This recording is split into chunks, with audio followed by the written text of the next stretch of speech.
Hello, everyone. So sorry that we're late, but welcome to Thursday. Happy Thursday, everyone. I hope y'all are having a good day today. If you don't know who I am Staney. I'm a variety streamer and art streamer. And today we are going back to Shadowrun Hong Kong and bad/fun voice acting, and it'll be a time. Hello, April. Hello, Divine. Hello, outro. Hello, drunken druid. Happy Thursday. Welcome to, well, it's Thursday. Yeah, basically. I was going to say the Thursday stream, and I just kind of wasn't feeling it.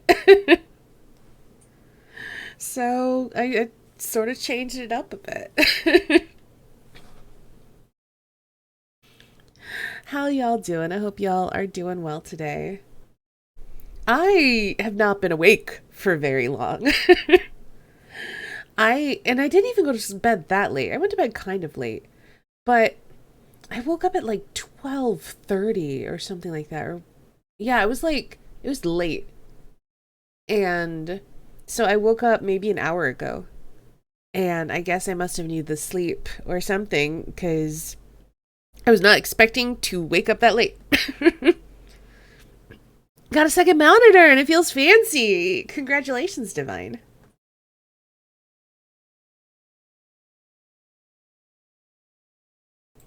I got my water. I ate something, which is why we're late. I still feel slightly asleep, so this will be fine. This will be fine.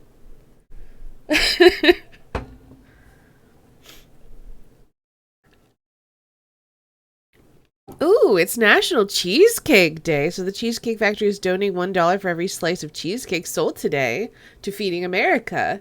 That's pretty cool.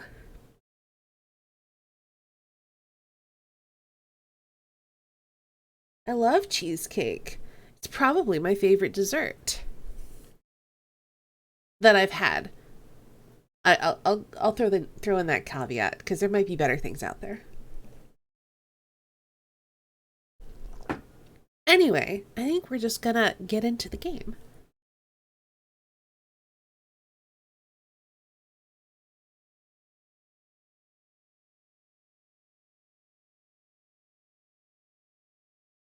Flan is my favorite. Have I had flan? I'm not sure if I have. I may have.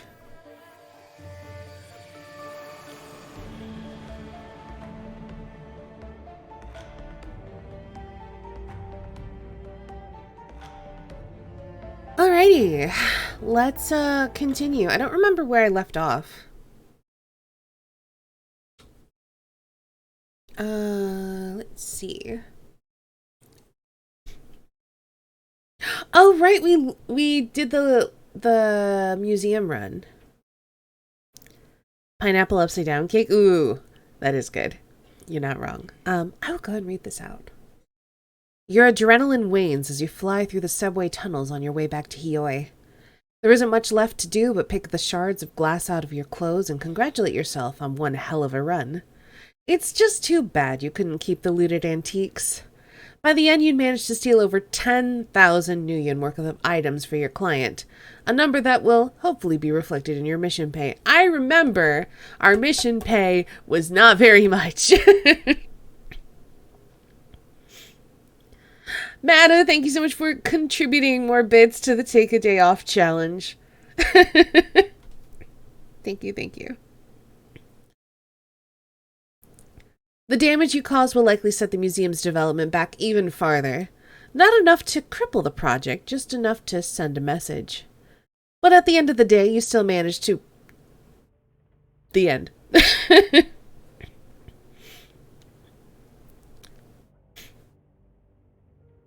Oh, y'all want me to do self-care. Thank you. Almost got into a game, but you still have shakes. Oh no, I'm sorry to hear that, April. Are they getting any better? Alright, we haven't slept yet, so we could check out what this dream is going to be.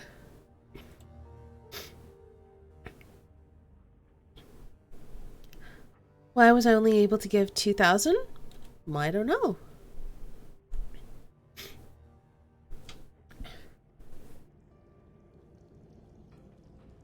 I feel like most people have to cap out at 2,000. I don't know how Mata was able to contribute 4,000.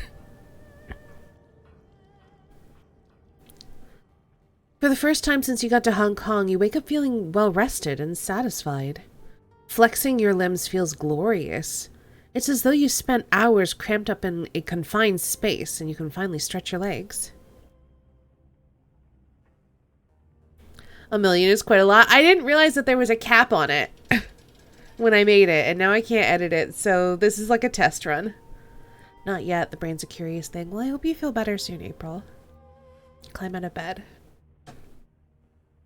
Uh-oh. Oh, no. You push yourself up and touch your feet to the ground, but something stops you short. Your mouth. Something is wrong with your mouth. Run your tongue over your teeth. You let your tongue move over your teeth until you reach a problem area. A molar on the upper left side. It feels strange. Oh no. Oh no, not teeth stuff. Oh.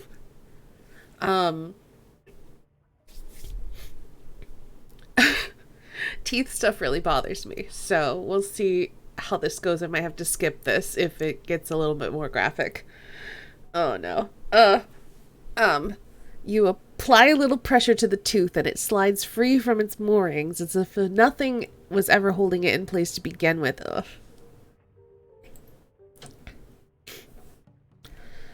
As the tooth comes free in your hand, an image etches itself in your mind. A great chamber, hazy in form and outline. Clouds of red mist that fill the air, perfuming it with salts and copper. Great columns stretching up from the ground to pierce the sky. And above it all, the enormous grinding gears of a broken machine. In the distance, you can hear a sound.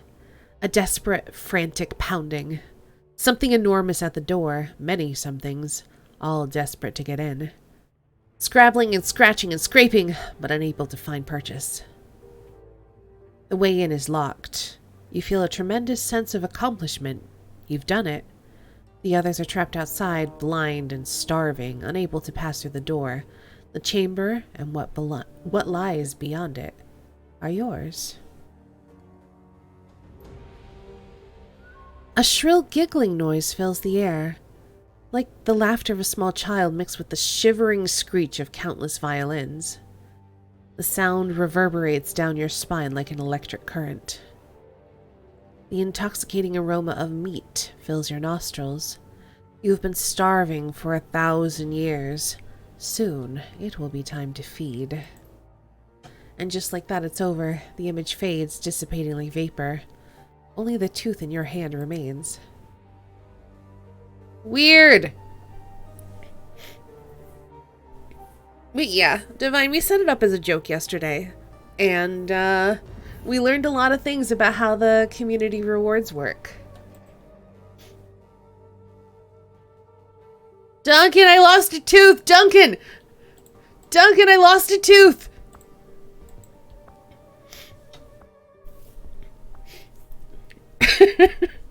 You walk into a mess. Half-eaten cans of food litter the floor, and personal equipment is strewn about in a haphazard fashion. Amid the mess, Duncan Wu sits in his bunk with his back against the wall. He has a PDA in his hand and he's staring down at it, sullen and morose. He doesn't acknowledge your entry.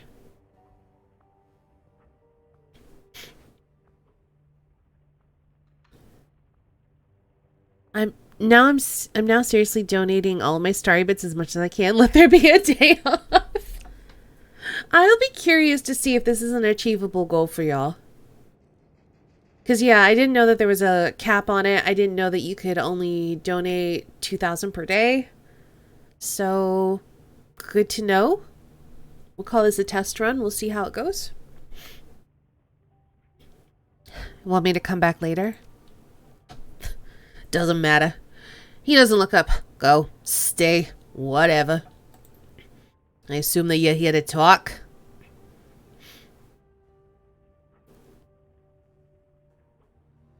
What are you looking at on the PDA?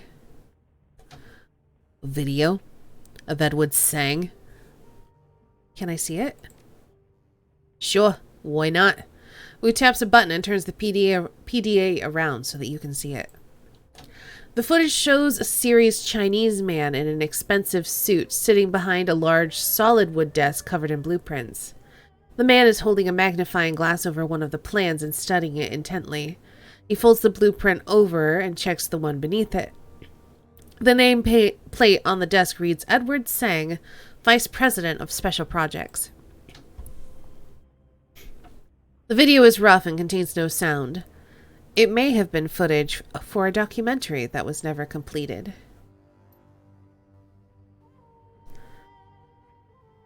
For those of you who don't remember what we learned last time, the story so far is that we are looking for our adopted father, Raymond Black. We both basically lost touch with him some years ago. Duncan, by the way, is our adopted brother. But yeah, we both lost touch with him some years ago.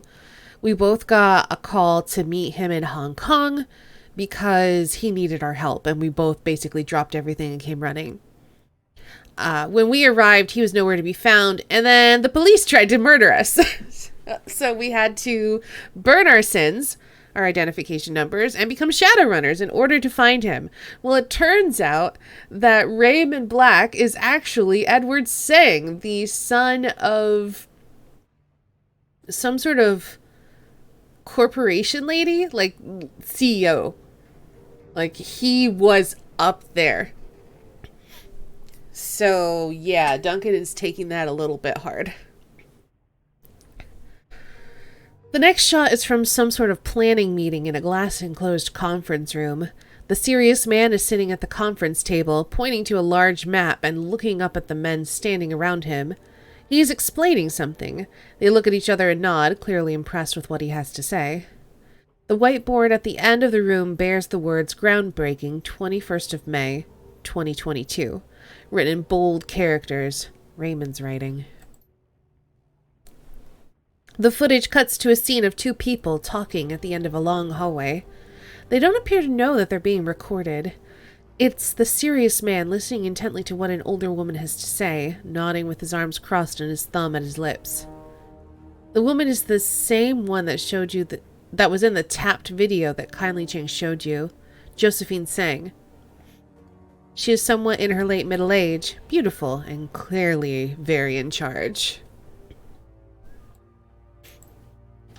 The two look up at the same time, see the camera, and begin waving their hands for it to be turned off. The woman appears angry, but cold. The video ends, and Wu puts the PDA face down on his bunk. Hey, Spunny. Hong Kong also hydrate plaza. Plaza? Hey, Tesso. We will hydrate. Thank you for the hydration reminder. Now everyone must hydrate with me.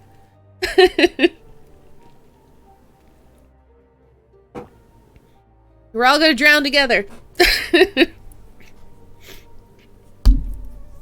How you doing, Dezo? Thank you for the bits. Wu shrugs his shoulders, searches your eyes. Who is that guy? I don't have anything with me. You better get some water, Dezo.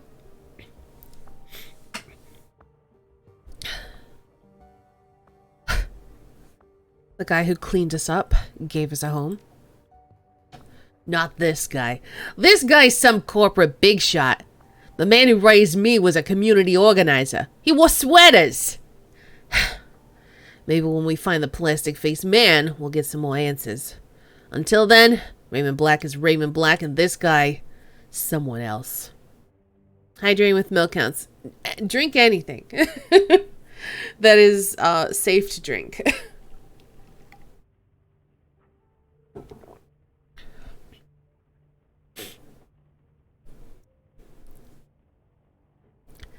Been thinking about the way you and Raymond used to butt heads. What about it?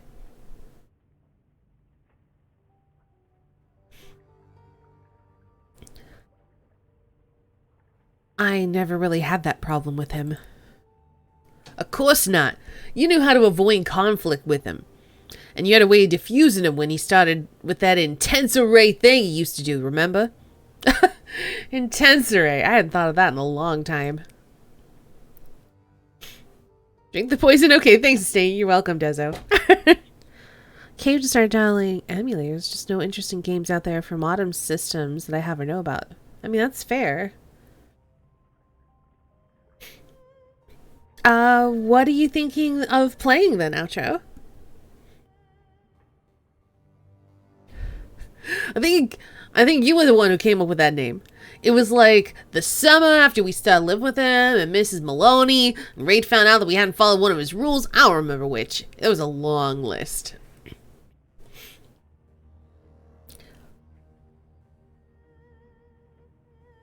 I think you were still smoking?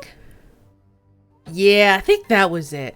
I was smoking, and he was pissed, and said that fat kids who smoke die faster. And so just to be obstinate, I told him that I liked to smoke, and then we got into it. And then you came in and diffused the whole situation. Ooh, I've never played Paper Mario. I've heard good things about it, though. Final Fantasy Tactics Advance, some of the older Pokemon games. Fair enough. Nubasaur, thank you so much for being subscribed for 2 months. Thank you so much for the 2 months. Hello and welcome. It's one of your favorite games ever? Interesting. I may have to check it out then. Wu stops talking and his expression becomes thoughtful. You started smoking when you were 11. That's so young.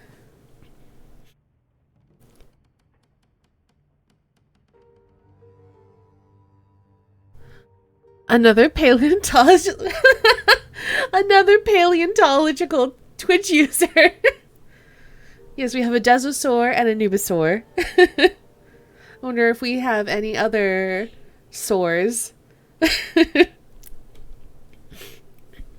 I think that's why I was so resentful when you took off, especially after Mrs. Maloney died. You were the only one who could get through to him when he became intense array. I've not smoked and not planning to. That's probably for the best. What about a seesaw? What about a seesaw? Ooh, I would appreciate that, Outro.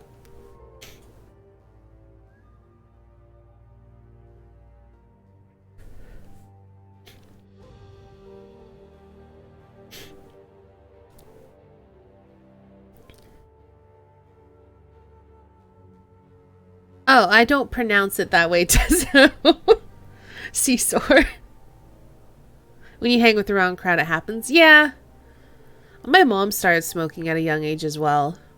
I think it was also, at least when she was younger, it was more socially acceptable. When I was younger, it was like very much not acceptable. So I think also the time you grow up in and like where you grow up in makes it different. Like, I don't even remember if we ever had like girls smoking in the bathroom or anything. Hang with crowds in general. Let's see.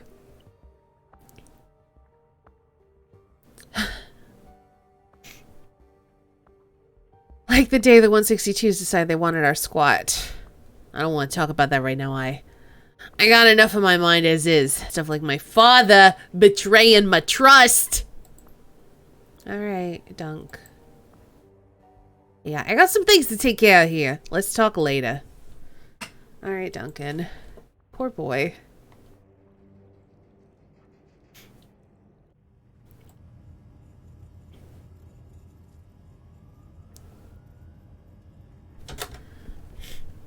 She's gone, Queen Bee. I don't know where she ran off to, but she looked upset.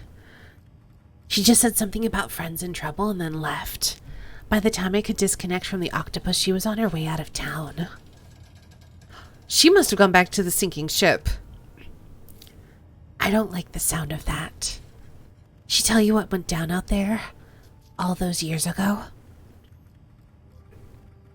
Went to school with a lot of kids from troubled homes.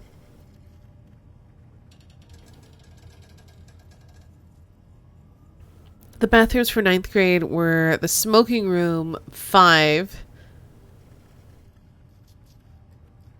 Oh, 5 in one stall and 1 cigarette to share so they could not bust you.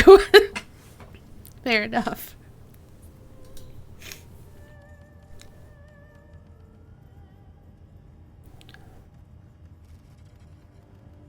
The mutiny? Yeah, and she's been having bad dreams about the place ever since. She turns her back and begins grabbing her gear. Well, we better go and get her, hadn't we? Let's do it. I'm going to arrange transport out to Hong Kong Bay. You come and meet me at the docks when you're ready. All right, well, I guess that's what we're doing.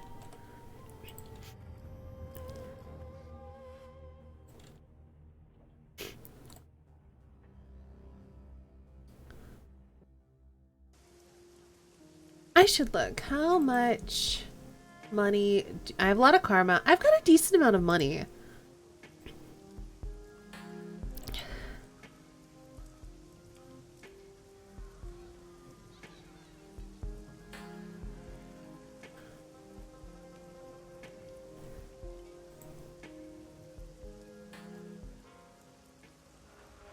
I'm gonna look at my drone setup real quick. All right.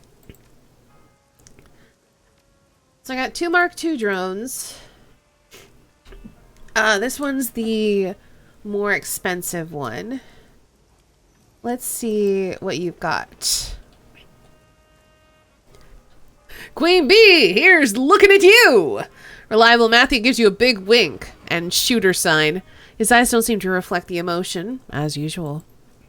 You're in the market for a high-powered grade A autonomous helper? Or are you just here to hang out? Because if you're just here to hang out...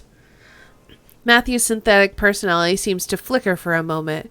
His expression pulses back and forth between smarmy cheer and something like shy happiness. That'd be okay by me. He wants a friend. Gross little trash monkeys. Aw. I mean, I'm gonna say this even though I'm literally here to buy more drones, but I'm just hanging, Matthew. Good to see you. Right on, beautiful. Right on. Reliable Matthew smiles blissfully, looking around at the docks. He admires the looming, oppressive masses of the walled city. Take your time. Make yourself at home. I'll be right here if you need anything. He flashes you a big smile, exaggerated and fake-looking, yet also somehow genuine. It's good having you around. All right, now that we've said that, I'm buying a drone.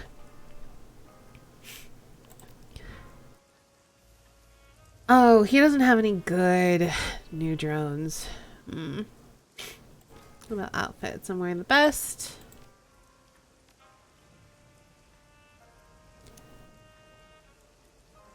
All right, hold on.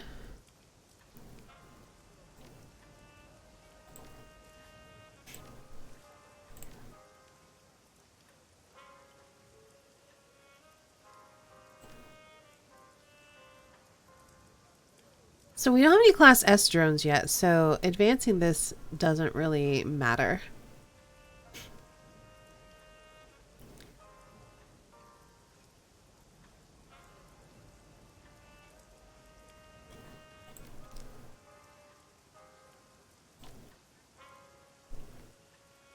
I do think it's interesting. I could just start summoning spirits if I wanted to, or like learn some magic.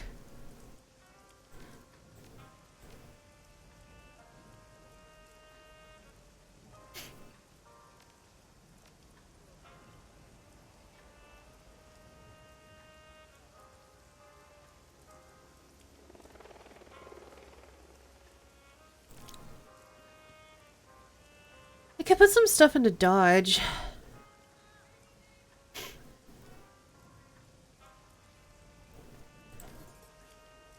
I'll worry about it later.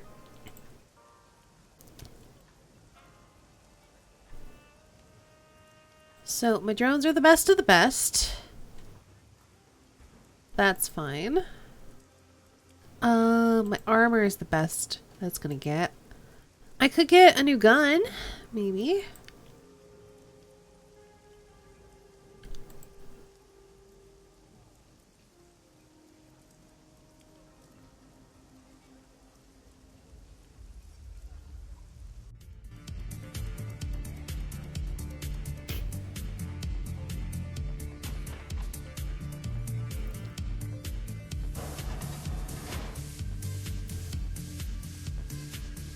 I don't remember her voice at all, so I'm not gonna... Oh, well, we have to talk then. I was just gonna go right into the shop, but... Anyway. It doesn't take a Shadowrunner's eye to tell who runs Club 88. Even the roughest of patrons show deference to the troll woman in the back. It also helps that she tends a venerable arsenal of high-grade firearms. Back again, I see. Didn't catch your name before. Didn't catch yours either. I'm Queen Bee. Ermine Cafe? Ermine Cafe. Pleased to meet you. We get a lot of passers through. After their business with the dockman over the Yellow Lotus, they get escorted here to relax and shop, then they leave. I'm happy to never know their names, but you're a different story, aren't you? What have you heard? Not much. Yet. So what can I do for you? I'm gonna look at what you're selling. I'm here for a gun, probably.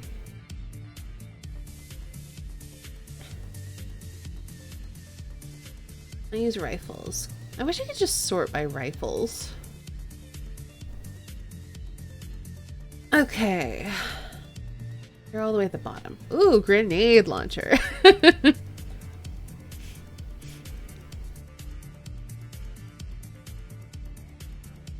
Let's see. Something on the smart link could be good.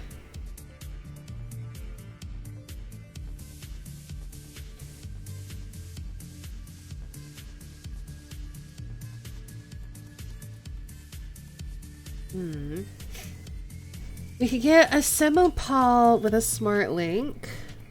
Or we could get a sniper.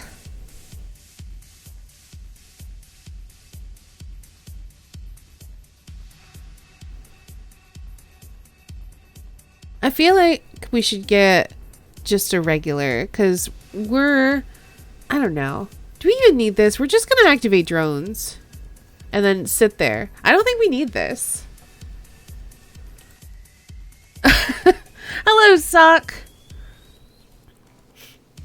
Hello, I am absurd. Pleasure to meet ya. Hello, how are you? April, thank you for contributing more to my take a day off fund.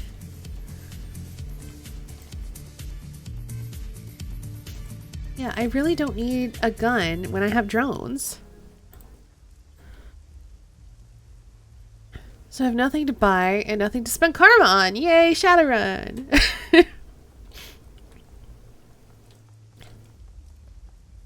Alright, where am I going? This way.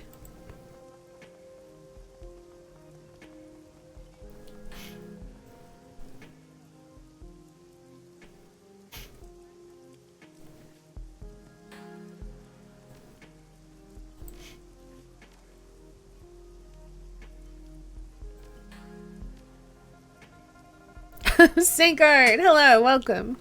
Thank you also for encouraging me to take a day off. Jomo stands at the edge of the dock, smoking a hand-rolled cigarette as he stares out over the river. As you approach, he lifts a hand in greeting. Oh there! Come to admire the river with Jomo. I have a bottle of Baiju we can share. Not now, Jomo. I need a favor. What favor can Jomo do for you? You need a body dumped at sea? I can do it fast, no one will see. Maybe you need to hide some cargo on a beach. Make a map with X marks the spot. Captain Jomo busts into hearty laughter, slapping his sides in mirth. I need you to take me to the sinking ship. Ah, easy la. I know exactly where that heap of junk is. Lead the way then.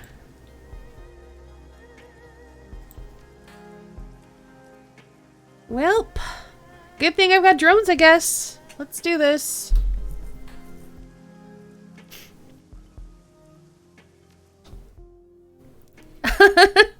Nuvasaur, thank you also for contributing to my day off.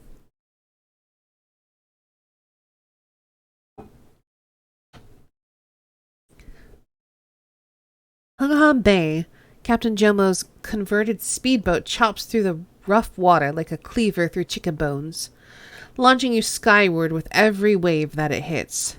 Your destination? The sinking ship, Gobbet's former home. The orc pirate laughs and opens the throttle. Wind and rain lash your face as the floating amalgamation of shipping containers grows larger. You can see that it's stacked at least 3 containers deep, and an elegant brick of corrugated weathering steel. An assortment of pontoons, buoys, and other flotation devices have been lashed to the base of the raft to prevent it from tipping. You don't know what's happening here, or why Gobbet felt the need to go face it alone, but one way or another, you're about to find out. Is there a max you can give? I think 2,000?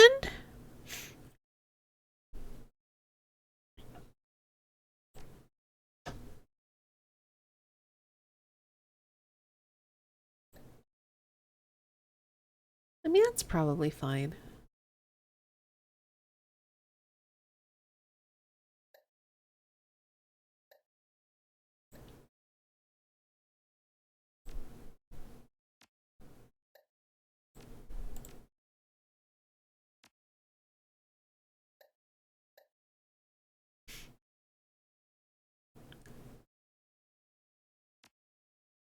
A mummy spirit talisman.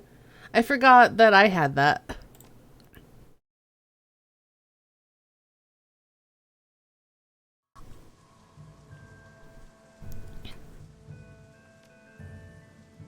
Thanks, subs double. I don't know, because I've had a lot of people who are subscribed who have only been able to contribute 2,000.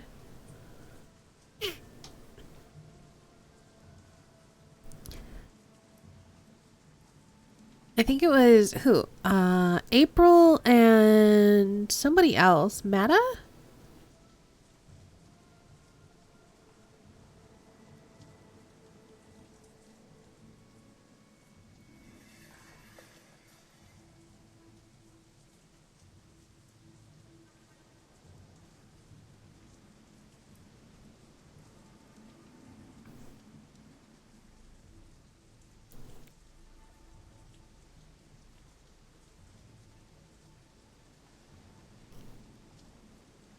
Put in 2K and it sent 4K. Yeah, I don't know why. My stream is 2K too. Yeah, I think it's supposed to be 2K for everybody. But for you and Mata, for some reason, it sent 4K.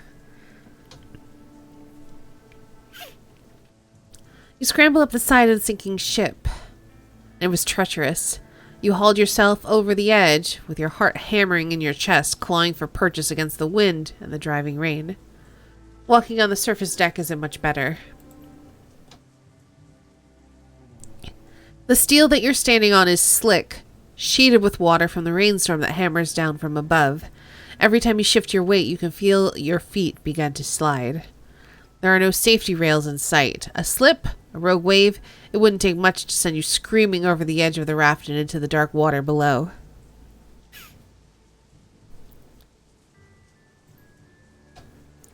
This thing is a wreck. Isabel gingerly prods at a rusted section of the container that you're standing on with her boot. It depresses easily, with entirely too much give. I can't believe that Gobbet ever chose to live here.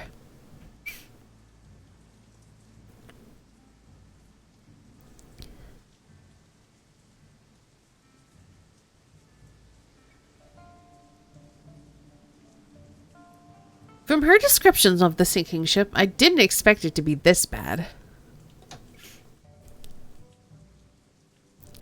Yeah, she always told me that the lady in charge, what was her name, Melinda? Malvina.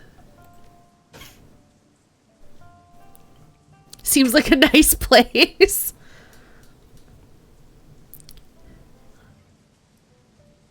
She'd always told me that Malvina was a control freak, all obsessed with order and cleanliness, and Cadmus was supposed to be a top quality repair guy.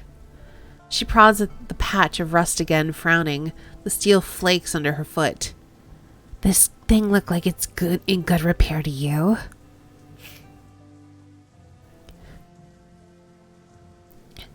No, but we don't know. A sudden gust of wind buffets you, sending you sliding. Isabel drops to a crouch, clinging to the metal with gloved hands to keep herself from slipping. She looks up, locks her dark eyes on you. We should get moving. It's dangerous up here, and my gear is getting soaked. Agreed. Let's find Gaba and make sure she's alright. She nods. You take the lead. I'll follow.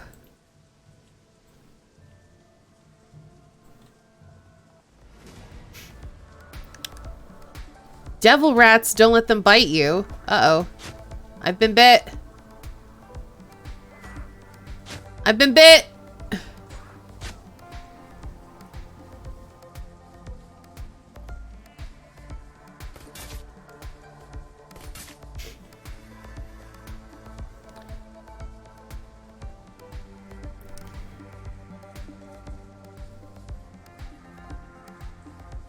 Okay, so one, I need to get out of melee. And I'm going to activate you.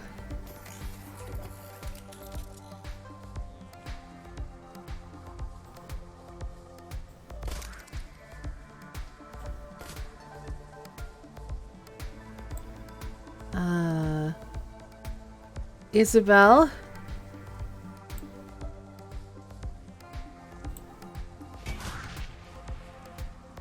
Well.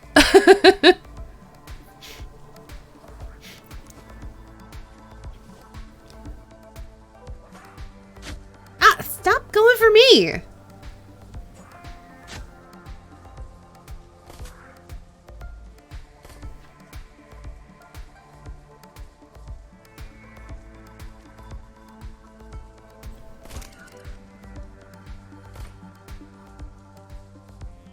All right, drone number 2. Help.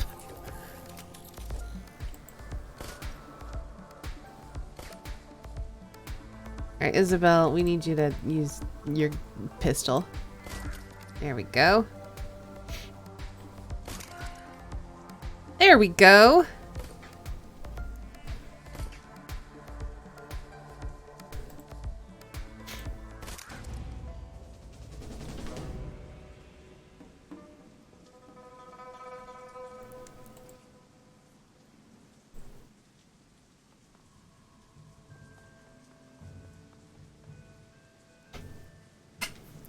The woman by the fire looks like she hasn't seen a bar of soap in weeks. Her companion doesn't look much better. Their faces are streaked with soot and grime that the rain seems impotent to wash away. Glad to see you made it through that in one piece. The woman smiles at you, revealing a set of crooked teeth. Please, come sit by the fire and get warm. Yeah, sure. Thank you for your hospitality. Her smile widens. Of course! We don't get strangers here often, and it's far too miserable out to turn away a guest. You helped us out back there. I appreciate it. She smiles weakly. Of course. I'm just hoping that you'll be willing to return the favor. We could really use the help.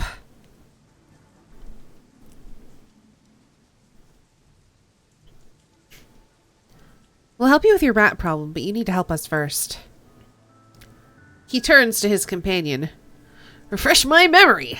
Didn't we just help peel a swarm of devil rats off of them a few seconds ago? Isabel heels to the man, scowling. We didn't ask you to do that. We could have handled the rats on our own. We're looking for a friend. She sighs. All right. Describe this friend of yours to me. Oh no! Sorry to hear that, April. She's young, about my age, orcish, with a shaved scalp and dreadlocks. Have you seen her? I'm afraid not.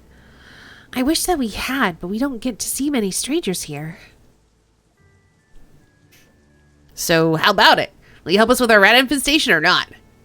Yeah, we'll help. It's not a big deal. She breathes a sigh of relief. The rats have been a huge problem for us. Between the damage that they inflict and the disease that they carry, they made it impossible for us to keep up our regular maintenance duties on the raft. If you'll follow us, we'll lead you down below decks. With your help, we'll get the shit cleaned out again. Hang on a second, I got a few more questions to ask first. Go ahead then. Ask. But make it quick, all right? It's pissing rain out and I'm freezing. You said the devil rats carry disease? What is that? Vitus. It's a non-replication capable strain. If you catch it, you can't pass it on to anyone else, but it can still kill you. You said the rats were keeping you from your regular maintenance duties. What did you mean? Keeping a raft like this seaworthy is a full-time job. If the rat infestation isn't helping with that. You've got dozens of people below deck scrounging for materials to fix leaks and shore up the weak parts of the hull. If something doesn't happen soon, we're gonna have to stop working on her altogether. And when that happens, it's only a matter of time before she capsizes. Welcome back, Sock. Why bother staying here at all? If I were you, I think I'd pick my things up and go. Patrick's doughy face goes red. This is our home, our nest. We aren't gonna leave it, no matter what. The woman interjects, cutting her partner short. What he means to say is we don't have anywhere else to go. We were abandoned by... If we were to abandon the sinking ship, we'd probably end up getting forced into the walled city. Alright, I'm satisfied for now. Go ahead, lead. We'll follow. The hatch down below is just over this way. We'll show you down.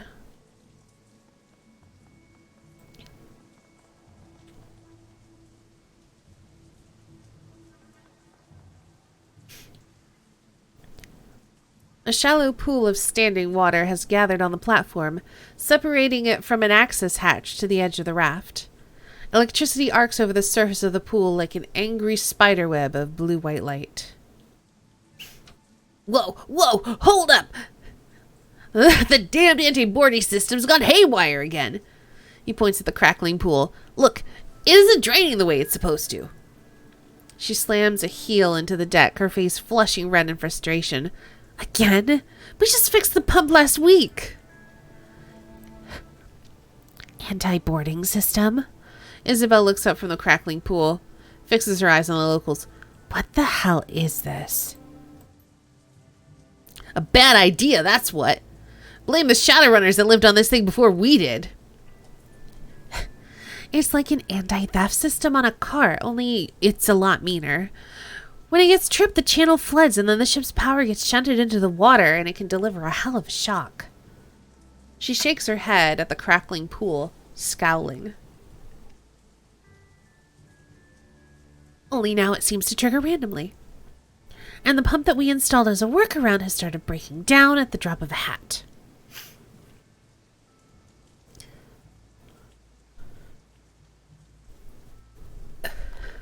Great.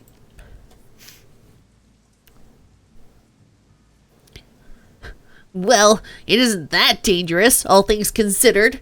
He glances at you and Isabel, sizes you up. You got boots on, right? You could probably make it across without...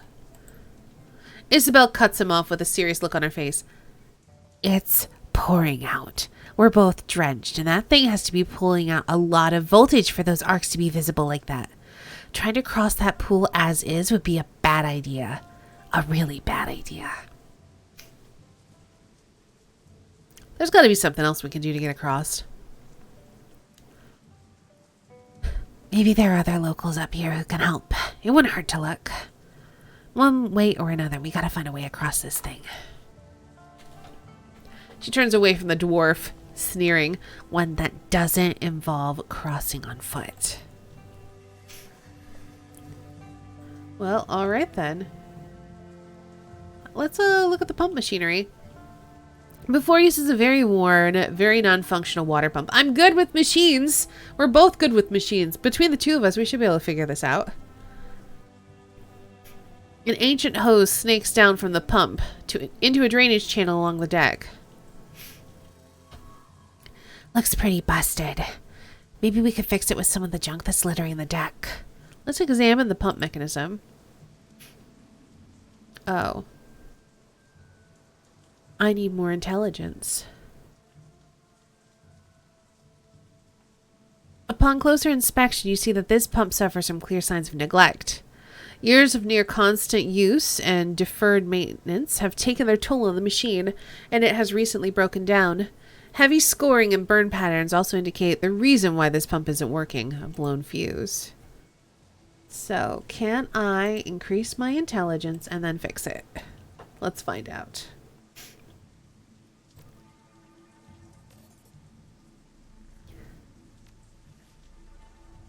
I'm probably going to need to do that anyway. There we go. Attempt to jury-rig the pump. You pop the rusted metal hatch on the pump's casing and examine the machine's internal workings. If you wanted to, you could bypass the burnout power fuse and draw from the system's reserve power directly. Doing so would give you 1 or 2 more charges, but it could also damage the machine beyond repair.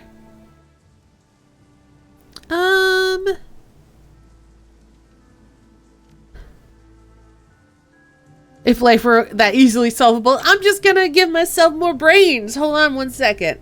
I'm gonna see. I'm gonna talk to other people before we do that. That's definitely an option.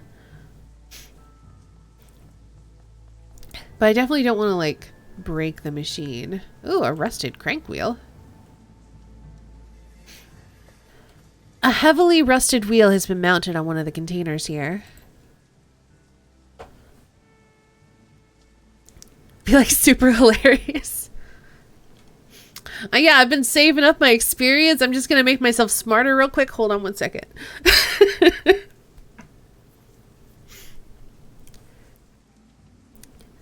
The floor grates here look similar to the ones near all the flooding.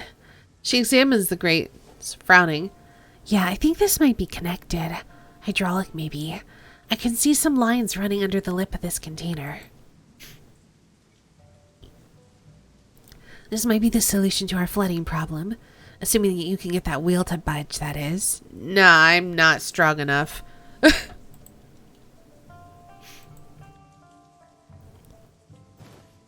Ooh.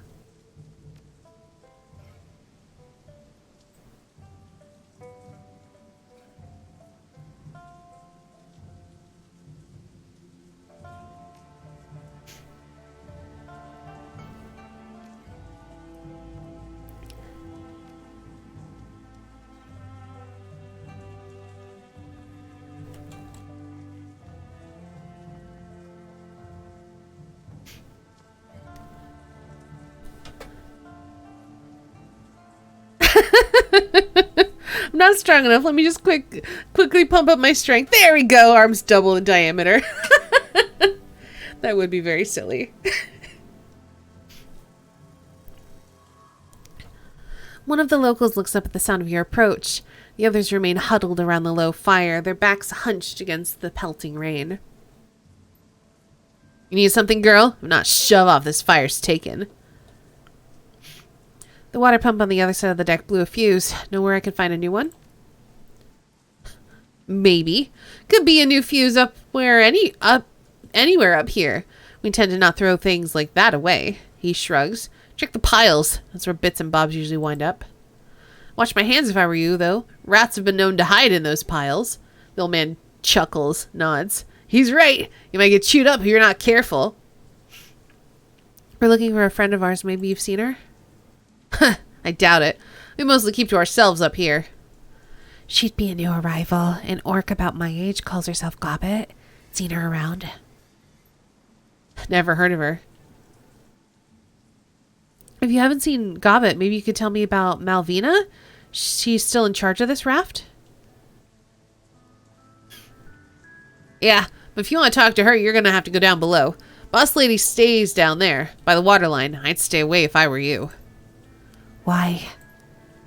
Just do yourself a favor and do as he says, girl. In fact, do us all a favor and get back on that trash heap you floated in on. Promise you'll be happier if you do. Why don't you tell me what's happening here? It rained.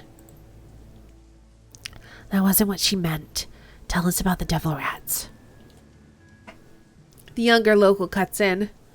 Strange things have been happening here ever since the beginning. But yeah, things have been odder than usual lately, and those damn rats are a big part of that.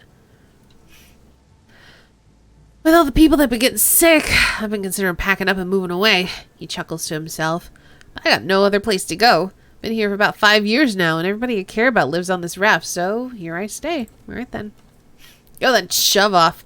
The old man makes a brushy motion with the back of his hand. If you're smart, you won't stop till you hit dry land. Well, we are not smart.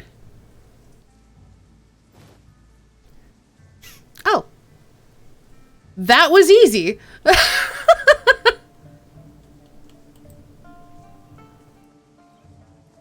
We didn't even get attacked by devil rats once.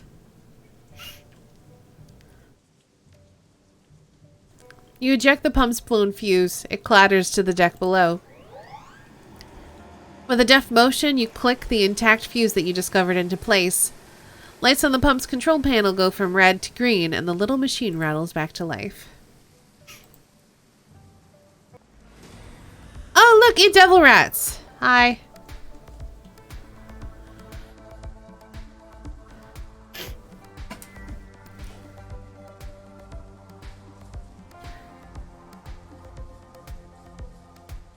Yes, please, cluster yourselves up like that.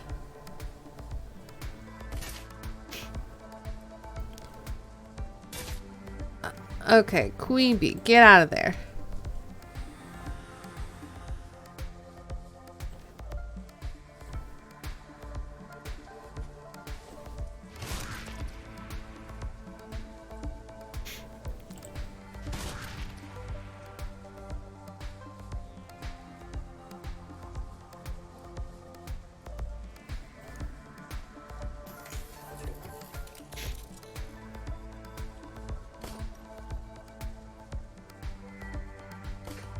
Dang it, stop missing!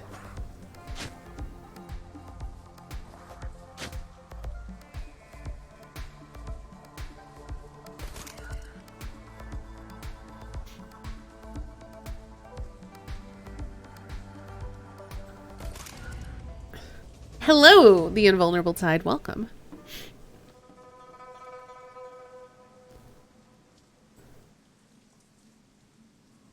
Sorry I grenaded you, bud, but you're not dead, so...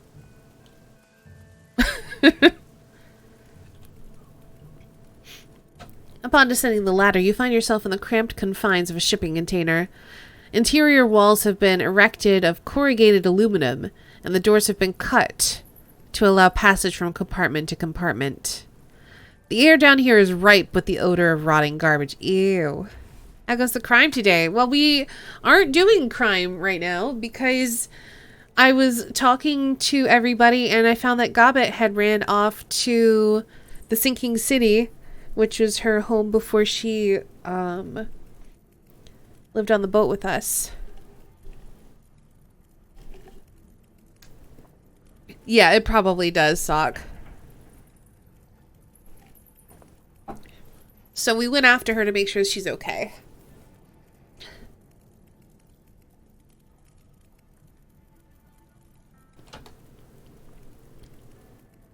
So she needs backup? We don't know. She just ran off. And she was upset when she did. She didn't ask us for help or ask us to come along. She just took off and we're just here to make sure that she's okay. Sorry about the state of this place. The rats have kept our work crews too busy to worry about hauling the garbage. But now that you're here, I'll be able to set things all right. Kill off those little bastards once and for all.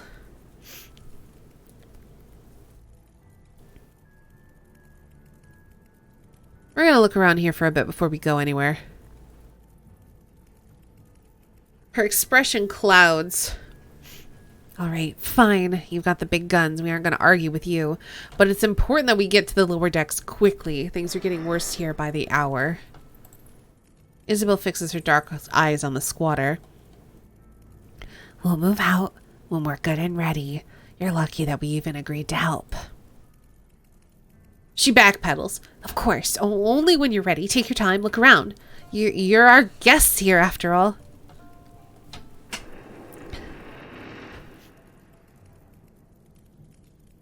We'll be at the other end of the deck. When you want to go down, just come look for us. Got it, thanks. Hey, gummy bread.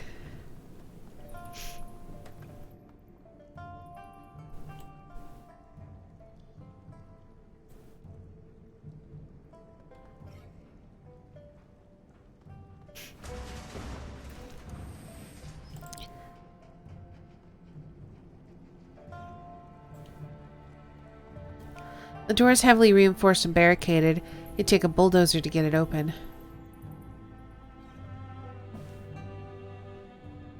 A middle-aged woman with a slouching posture stands with her back to a reinforced door. With a languid motion, she turns her head to stare at you. New folks. I'll be damned. She shifts positions with a grunt. The hell are you doing here? We're looking for a friend of ours. Maybe you've seen her. She shakes her head no. Nope, I ain't seen your friend. Sorry. You don't even know what our friend looks like yet. How can you say for sure that you haven't seen her? No one's come down here today but you. Not a soul. Didn't see anyone yesterday either, and I can't remember much past then. She smiles, revealing a crumbling set of nicotine-stained teeth. Ugh, more teeth stuff. Bad memory. Can't do a thing about it. Who are you?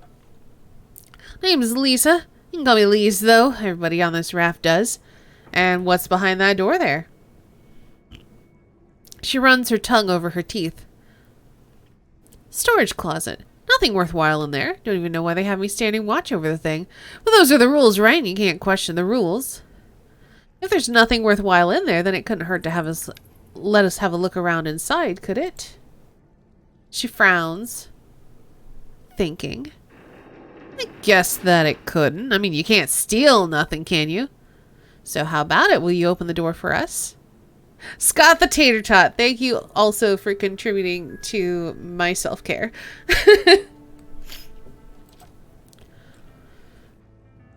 She reaches back and pulls a lever. You hear the metallic scrape of the door unlatching itself. Here you go. Knock yourselves out. Alright. It's probably full of devil rats. Oh.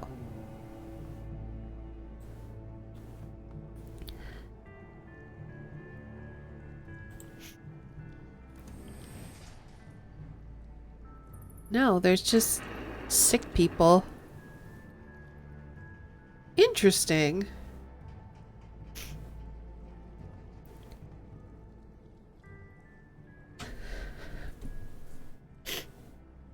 The woman standing guard duty nods in acknowledgement. Strangers. You picked a bad time to come visit.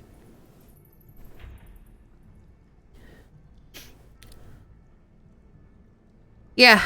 No. I was thinking about this, but we aren't visiting. We're looking for a friend. Then you're out of luck. I haven't seen anyone from outside of quarantine in weeks.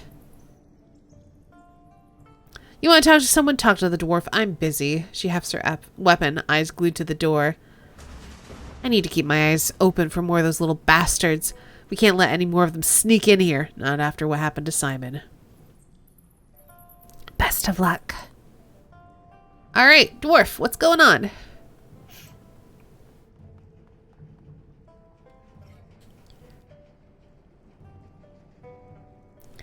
A stocky dwarf leans against the wall of the container room. His skin is sallow and it hangs off his bulky frame like a half-deflated balloon.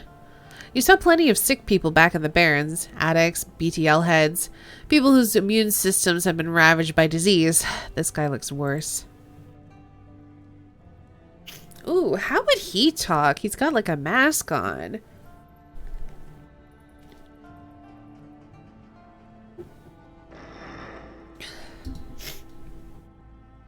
Hello, stranger.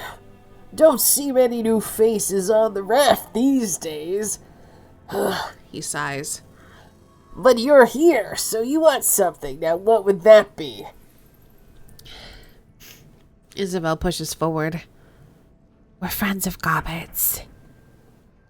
Seen her around? He chuckles. Friend, if you're looking for Gobbet, you're about 3 years too late. Your friend ain't here. And you've stumbled in the worst kind of place to be lost. I'm just putting my hands over my face to muffle the sound. What's your name, friend? Me? I'm nobody important.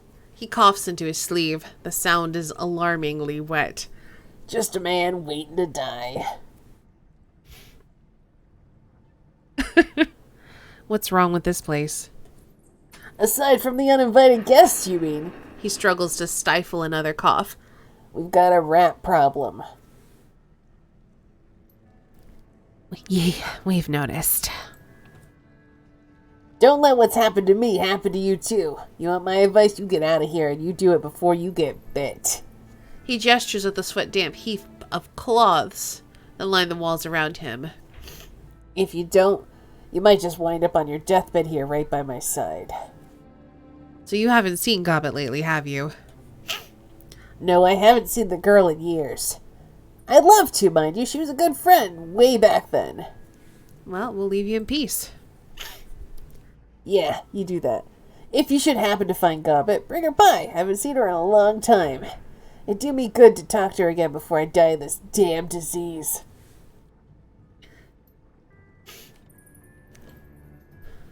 Alright then.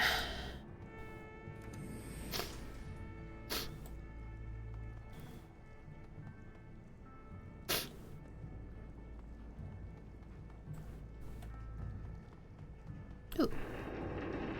Graffiti. Some tags. They seem relatively fresh. They haven't been here long.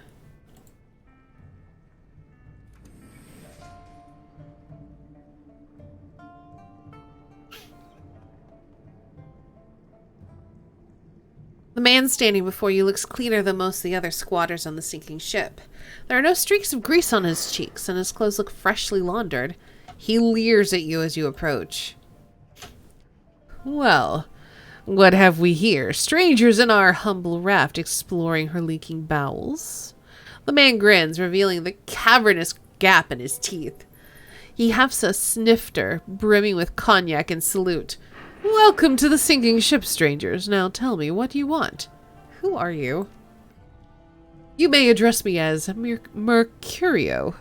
He bows slightly, and the cognac sloshing in his glass.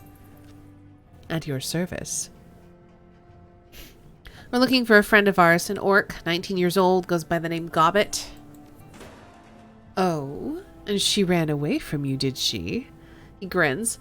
Ran all the way here to our little palace on the water. Have you seen her or haven't you? Insistent little thing, aren't you? He puts his lips to the crystal of his snifter and slurps up a mouthful of liquor. No, I haven't seen your runaway friend. But if I do run into her, I'll tell her that you're looking. What do you do on the raft? A bit of this and a bit of that. I'm an artist, or rather, I used to be. An artist and a socialite and a man about town. He spreads his hands. And by town, I mean raft, of course. Now I mostly find myself shut away here, on the sinking ship's upper deck. I've been festering away here for months, desperately clinging to the finer things in life. He sniffs. Quite the tale of woe, really. That's it? You just loiter around and socialize? A fine and noble profession. He takes another sip, swilling the brandy in his mouth. But you're a street-level operative, no? Blue-collar work, I wouldn't expect you to understand. Now, if that will be quite all, he glances at the door, I'll leave you to your business, whatever the heck that is.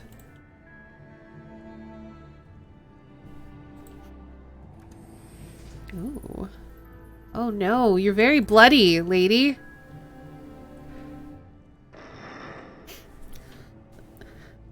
This squatter is in need of immediate medical attention. Her torso is a gory mess, and an ever-expanding pool at her feet tells you that she's well on the way to bleeding out.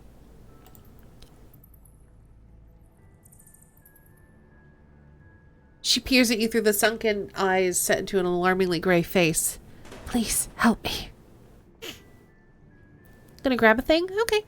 I'm gonna patch her up with a med kit. Hold still, this might sting a little. You crack open the med kit and go to work. Within minutes, you've run a saline drip into her arm and sealed the wound with liquid skin. A final slap patch of adrenaline and painkillers gets the woman up and onto her feet. Shakily, she extends a hand in greeting. I don't know who you are, strangers, but you just saved my life. If I can ever return the favor, you let me know.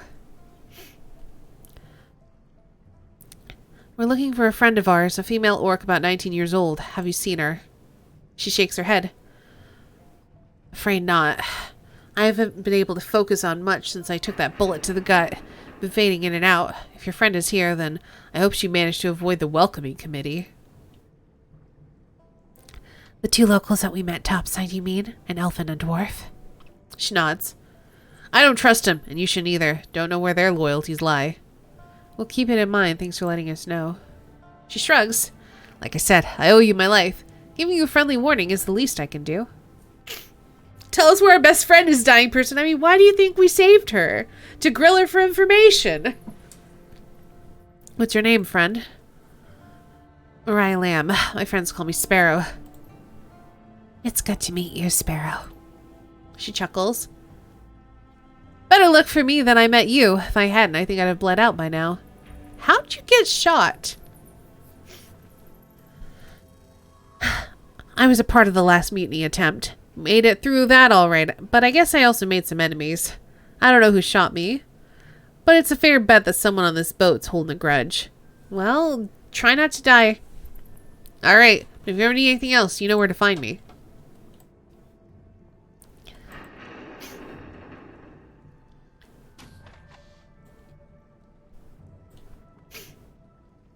A slender human woman in shabby overalls looks up from her work with a frown.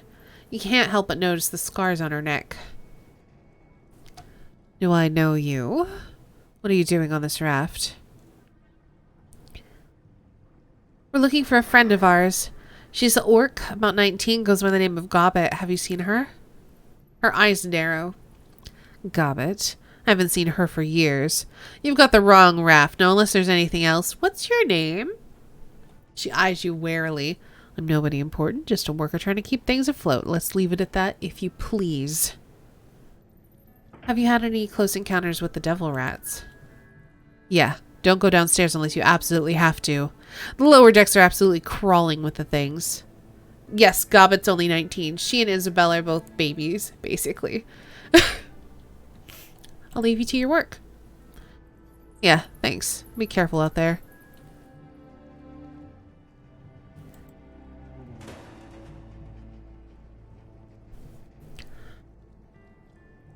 Water... Did you not know that? Yeah, they're really young.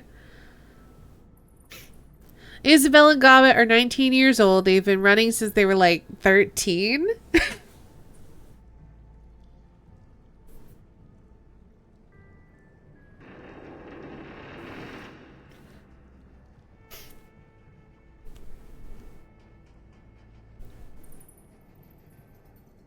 They both lived in trash piles as kids, so had to grow up quick. Yeah, that's true. Yes, different trash piles, not the same trash pile. Water drips down from a leak into the ceiling. Oh, in the ceiling to a spatter against the case of this ancient terminal. It's a miracle that this thing is still functional. A blinking green cursor awaits your input. It's a mail client.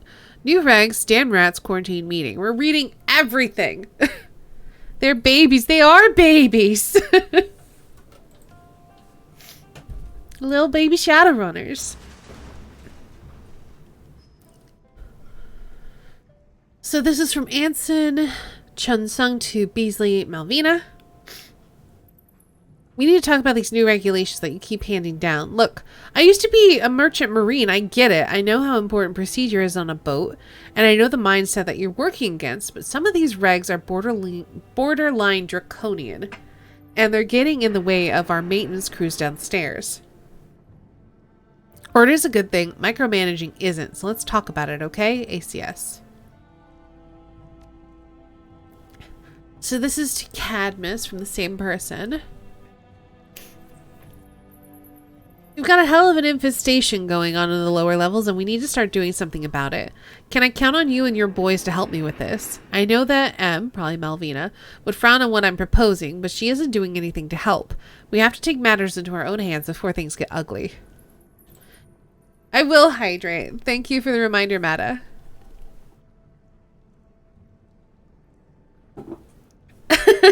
I'm baby.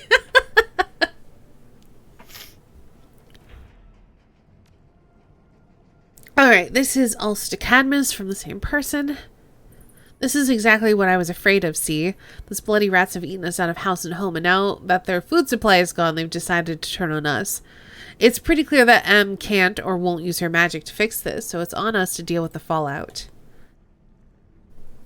I've had the upstairs maintenance crew set aside a couple of containers as a quarantine area / sick room. It's inevitable that we're going to start seeing people getting sick, and we need a place to shelve them. If we don't do this, we're going to have a panic on our hands. Vitus deaths aren't pretty. ACS. Day's going to be here on the 8th! That's so soon! I'm so happy for you! Yay!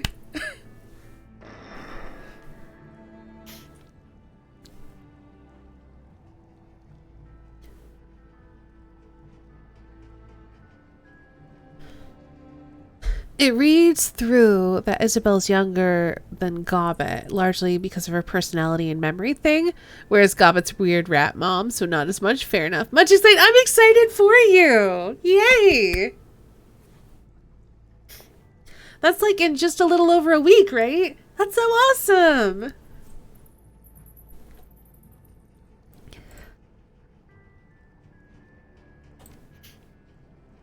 Alright, so this is to Yasmin. Interesting. It's good to see you so happy. Yay!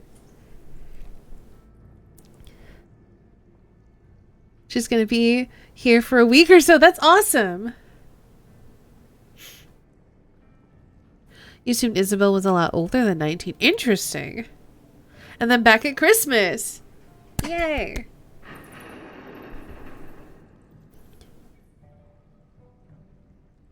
They both read pretty young to me, especially when you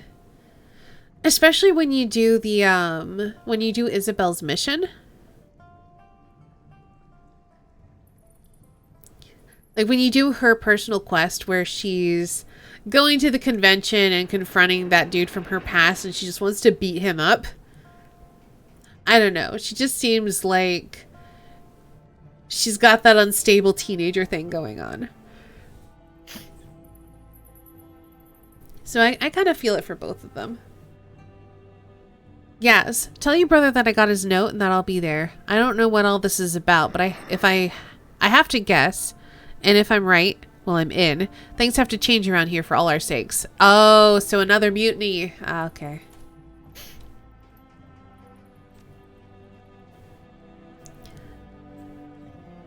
Can I say anything else to you? No. Okay.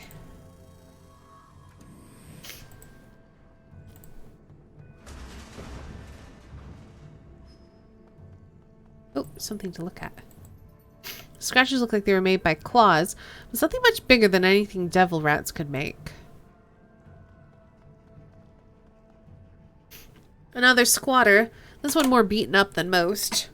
Bloody bandages wrap his knuckles, and one of his orbital sockets has been crushed, deforming the silhouette of his face.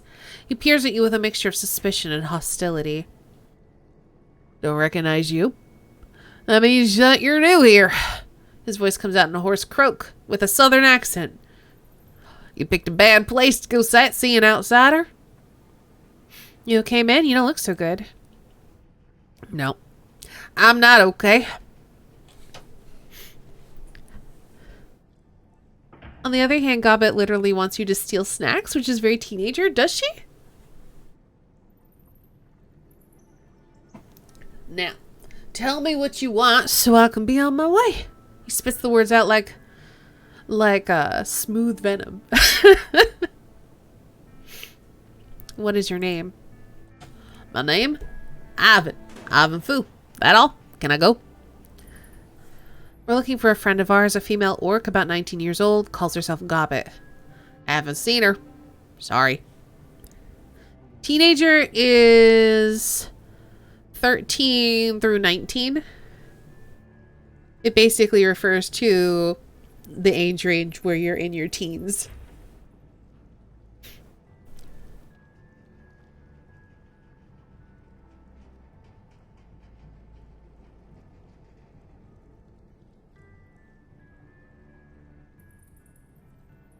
What did I do with my life then? I don't know. Probably went to school a bunch. Tell me about the sinking ship. I want to hear your take on what's happening here.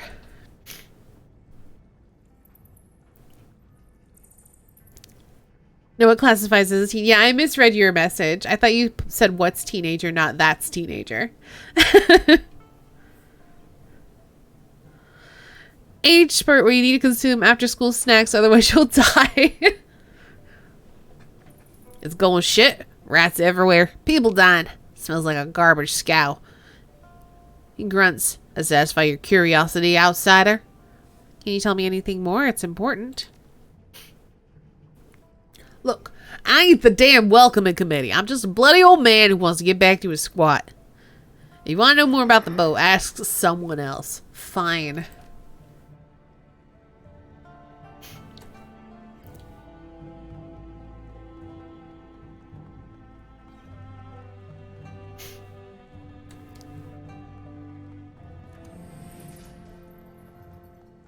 The local up ahead beckons you forward. It's just up this way, through this door here.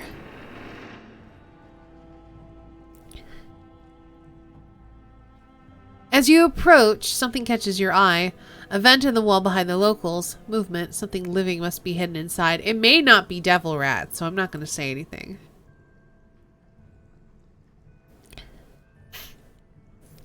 As you watch, the locals continue to wave for you. Too bad we ran past them already. There's a flurry of motion and something large explodes out of the vent.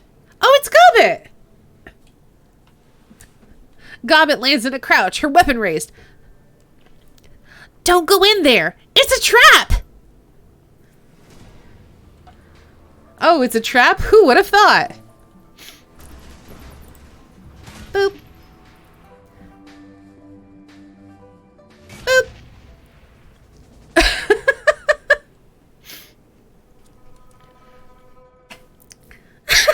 I just handled them with 2 grenades.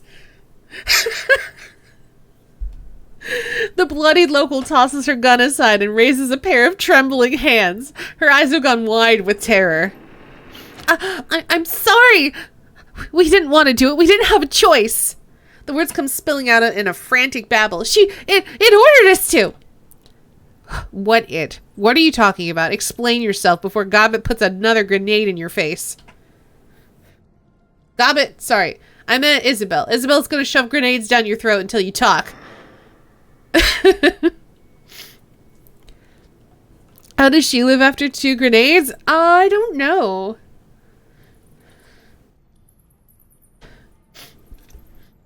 I don't know what it is. It talks with Malvina's voice, but it isn't her.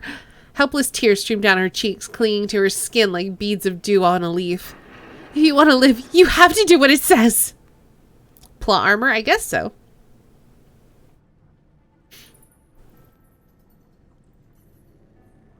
I'm gonna let you live. Don't make me regret it. The squatter collapses against the wall, sobbing uncontrollably. Gobbet dusts herself off and paces towards you. Hey, it is. Hey, Queen Bee. I don't remember inviting you to this run, but I guess I'm glad that you can make it. She jerks her head towards the squatter's ruined body. You're welcome, by the way. You didn't do that. Isabel did that with her grenades. I guess it's a you're welcome for... It's a you're welcome for letting us know it was a trap. I'll take it. That seems like it'd make it hard to talk. Yeah.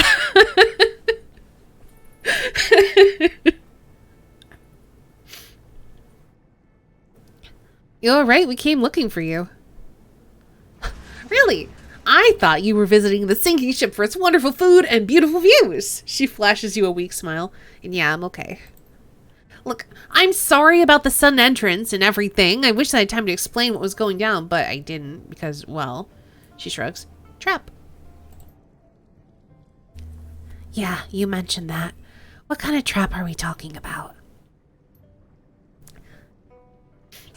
The kind where you end up dead. Look, I don't know exactly what they were planning to do, but I've seen them lead people through those doors before. She gestures towards the heavy double doors at the end of the hall. The people that I watched go in there never came back out again. Not a one. They just scream and scream, and when the doors open up again, they'd be gone. Well, thanks for the warning. She shrugs. Don't mention it. There's a long, awkward pause. Finally, Isabel steps forward. So now that we're all back together, do you want to tell us why you came back here all by yourself? We'd have gone with you, Gobbit. All that you had to do was tell us. Protective my new mouse. Use it with a tissue over it while eating. Well, I'm glad that you've got a new mouse. I hope it's working out for you.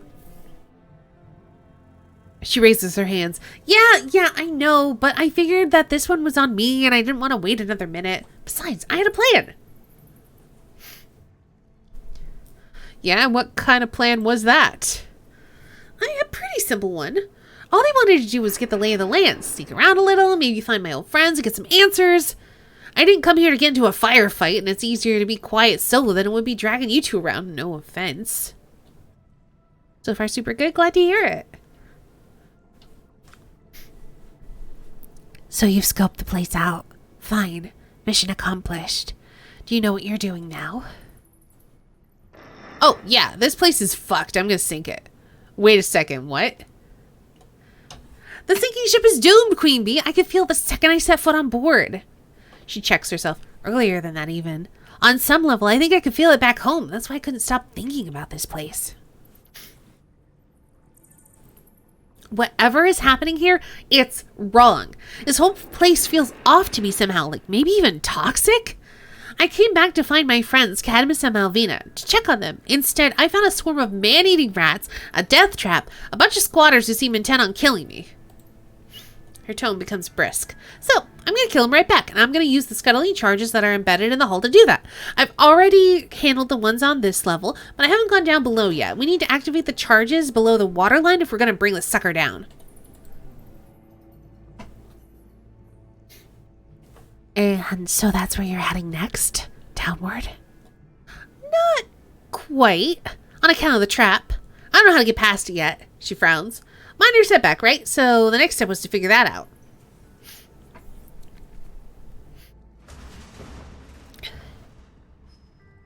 We haven't found Cadmus or Malvina yet. They could still be alive somewhere. Maybe even on this level. Yeah, maybe. I hope so. Because all of the people on this raft, Cadmus is the one I most trust to get past whatever's in that room. He was always more of a mechanic than he was a shaman.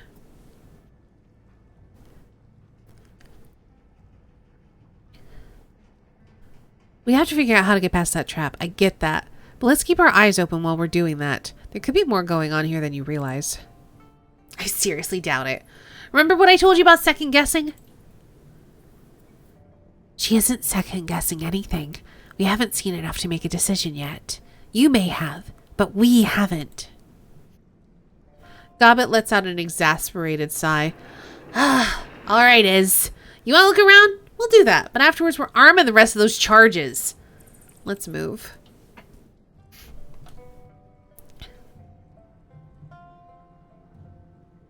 Lower decks are off limits until further notice. All right, let's do a save.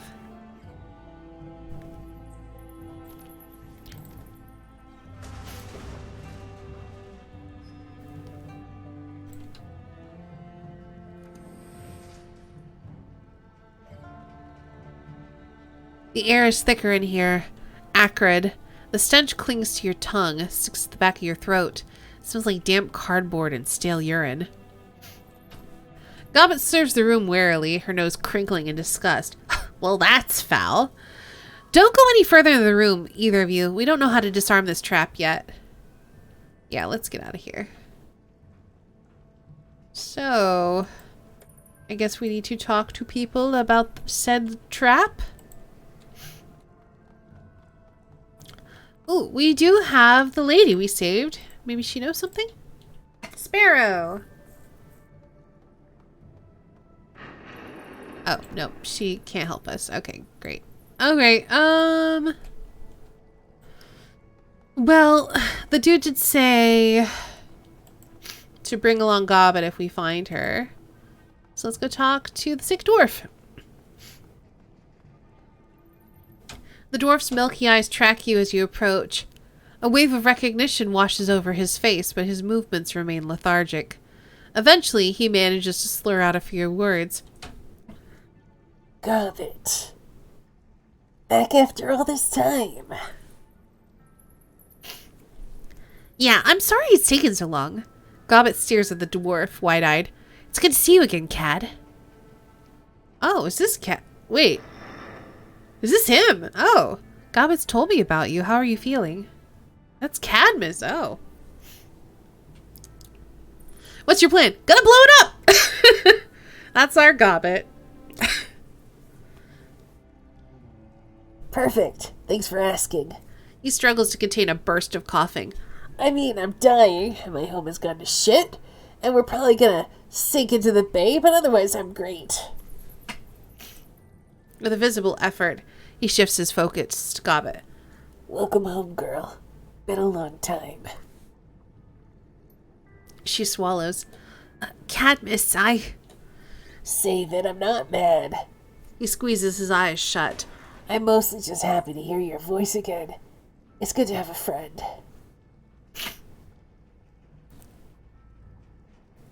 There's a trapped room at the end of the hall. Do you know anything about it? Oh no, Divine. That sounds like a bad time. Yeah, me and my crew built the thing. Let me guess. Malvina's orders? He nods. First thing she asked us to do after Sui's little rebellion. We started work on the thing the week after you left. Yasmin was in charge of the project.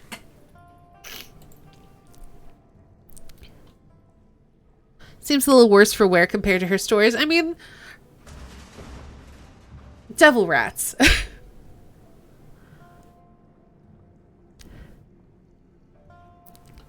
Can you tell us how to get past it? Nope. He coughs wetly into his sleeve. No, but Yas can. She should be somewhere on the level. Go find her. Tell her I sent you. We will. Thanks, Cad. He dabs specks of blood from... How is he doing that when he's got a mask on?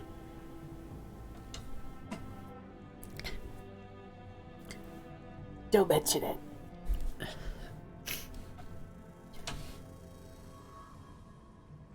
We should go. Hang in there, man. He grunts. Ain't going nowhere. Be safe.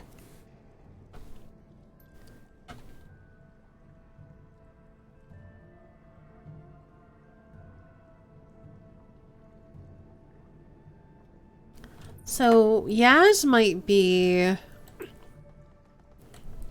the lady in this room who was annoyed with us and wouldn't tell us her name.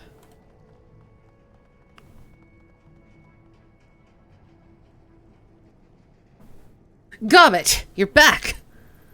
I knew it. Hello, Yasmin. It's good to see you again. Yeah, you too. Where the hell you've been all these years? On a different boat, funnily enough. Yaz, I'm a little out of the loop with what's happening here. Could you, like, do me a solid and fill us in? Yeah, we're not supposed to talk about it, but I'll tell you what I know. Tell me what's been happening here. She looks uneasy. Well, we're all struggling to deal with the devil rat infestation. You probably know about them. With all the rats around, there aren't as many volunteers for maintenance crews anymore. It gets lonely out there. She abruptly stops talking. Her cheeks flush red. That's it. That's all I have to say. Yaz, you're talking to me here, so tell me what's going on. I can't help you if I don't know what's happening.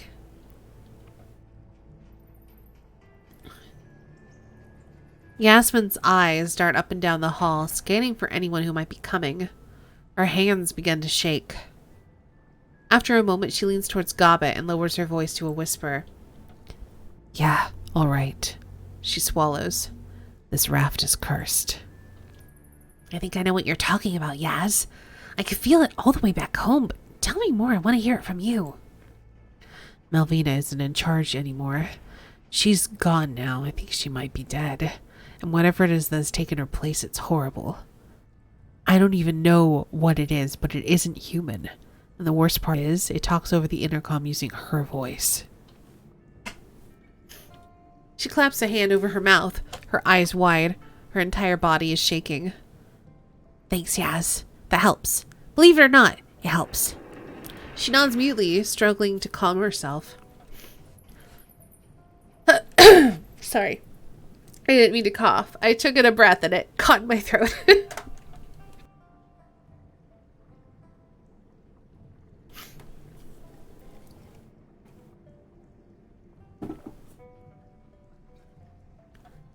Cadmus said that you were in charge of building the trap at the end of the hall.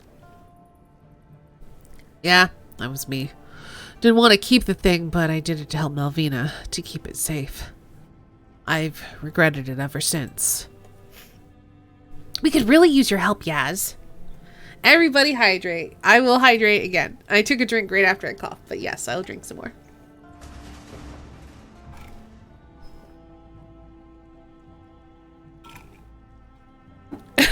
Hey, Sir Pose, welcome. We need to get below decks, and we need to do it in one piece. Can you help us get past the trap that you built? I think so. It's been a long time, but I think I remember the wires that you need to snip to disarm the thing. She fumbles at a nearby table, grabs a napkin, then she produces a grease pencil from her breast pocket and begins to draw. There's a hidden access panel in the floor. You'd never find it if you didn't know where to look. You snip these wires here, and this one here, bypass the circuit.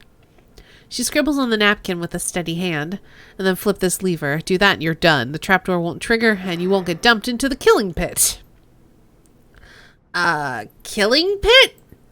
She passes the napkin to Gobbet. It's pretty much what you'd expect. She snatches the napkin from Yasmin's hand. Simon, thanks for following. Hello, welcome. Thanks, Yaz. You don't know how badly we needed this. I can guess. Cadmus sent you to me, after all. She smiles weakly. Best of luck. I'll leave you to your work. Yeah, thanks, and be careful out there.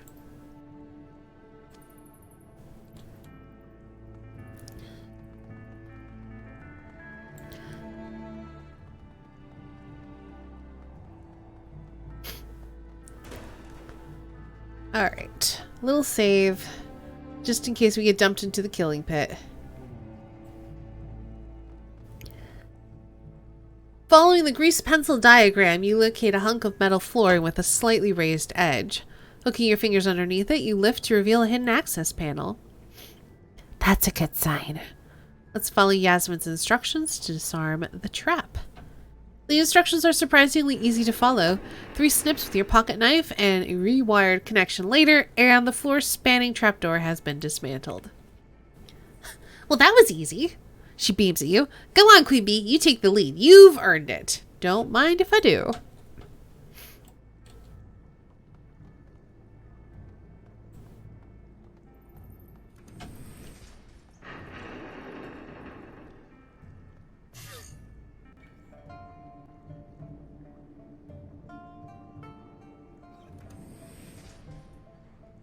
Ooh, this looks bad.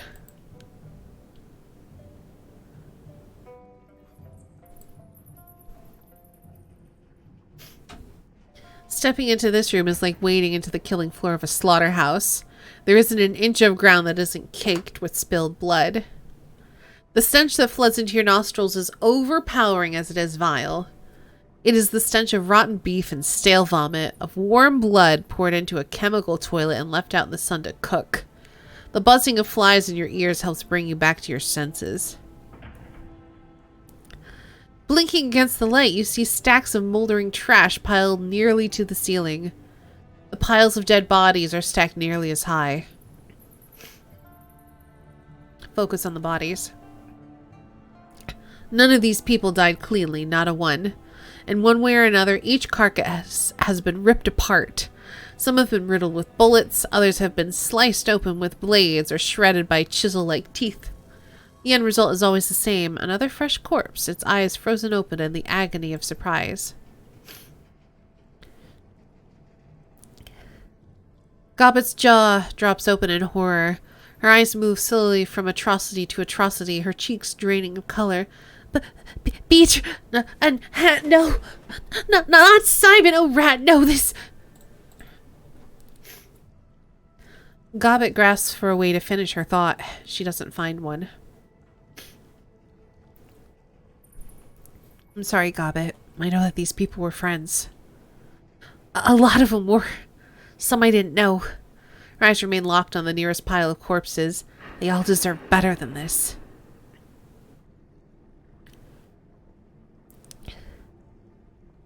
I think I can see one of the scuttling charges that we need to activate.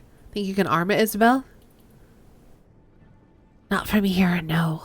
But I can disable the safety on it. She blinks.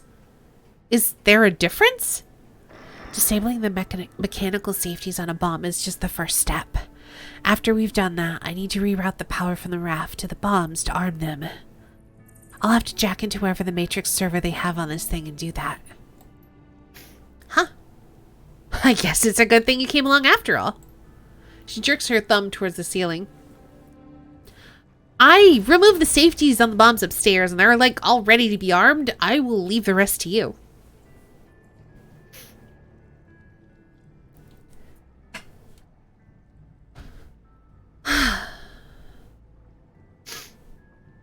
I don't know. I think we gotta blow this fucker up.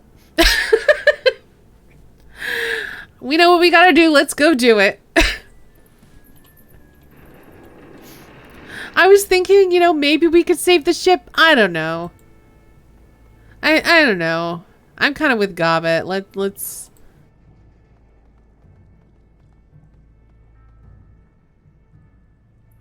Okay.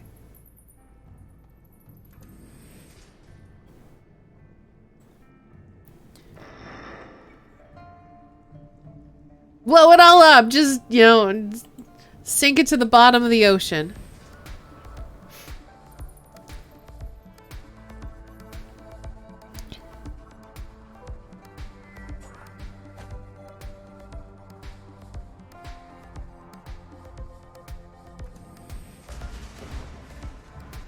Alright, so first things first. Get out of the cluster. Then we're gonna do what we do best, and that is grenade some rats.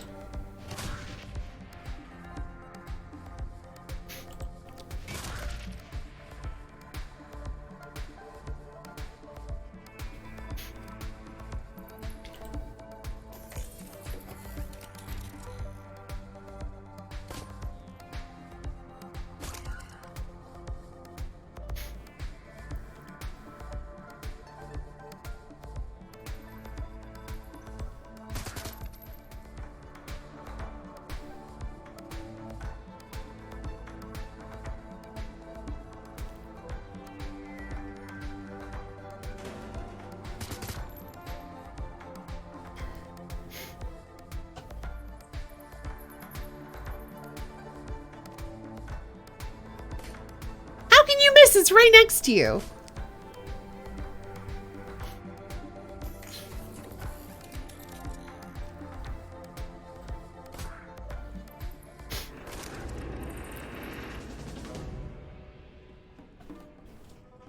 We didn't even get hit once. I like that.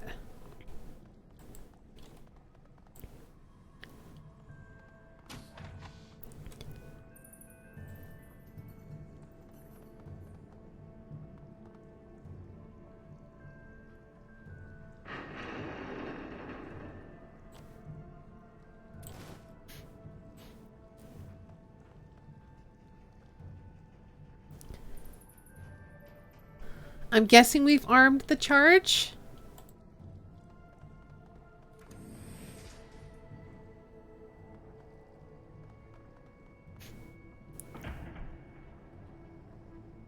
Or I say armed. Remove the safeties. There's no coming back from demon rats. Certainly feels that way. How have we not found Cadmus yet? We definitely found Cadmus.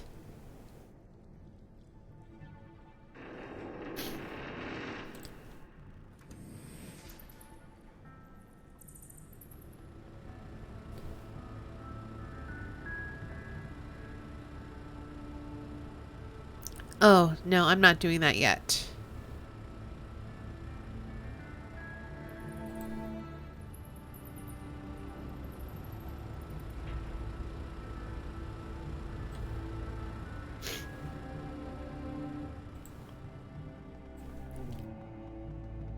I'm gonna talk more to Cadmus first.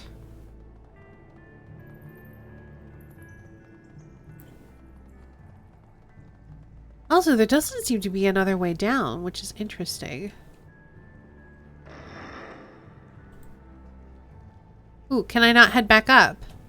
I can't go back up. Alright then. That's fine.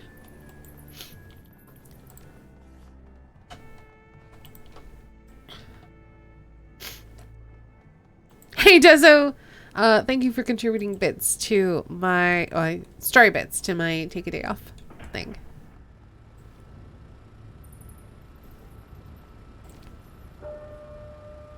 An ear-splitting wail blasts through the alarm system. One blast. Ooh! Use the alarm to warn Cadmus. Okay. Now where do I go?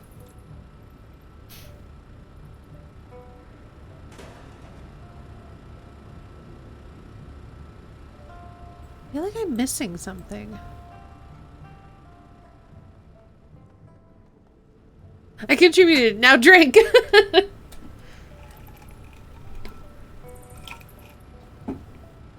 Alright, I've hydrated.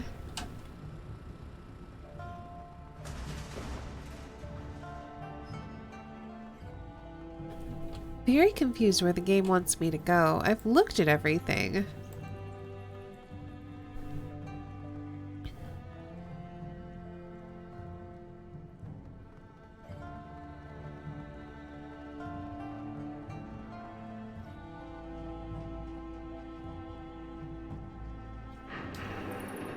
I feel like something is supposed to happen when I do this.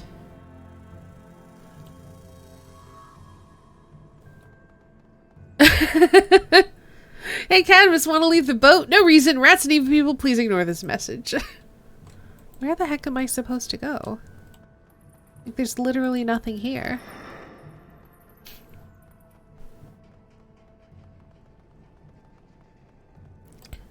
And for whatever reason, I can't seem to leave. Let's save here. And let's try reloading the game, because maybe it just failed to load something.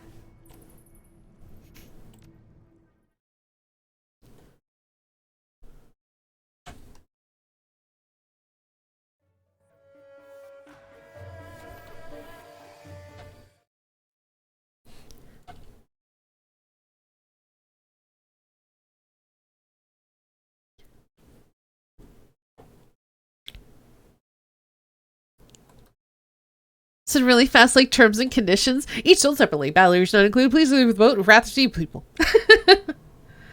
I'm impressed by people who can speak quickly like that. Must take a lot of practice.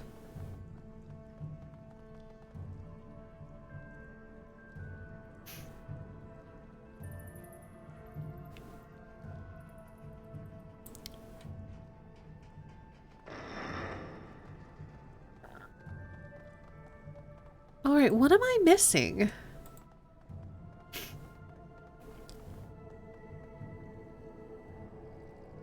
Might be sped up with good articulation. Oh yeah, maybe so.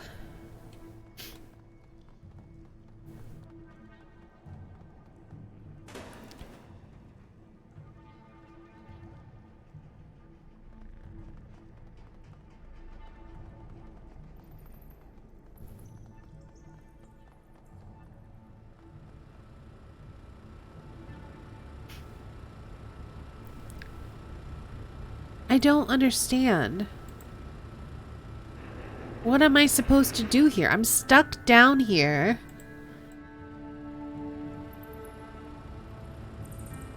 I can't interact with anything. What the heck? Hey, Ori.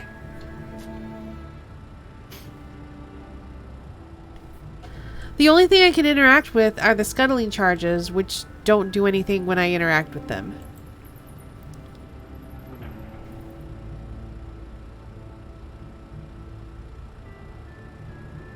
I don't understand.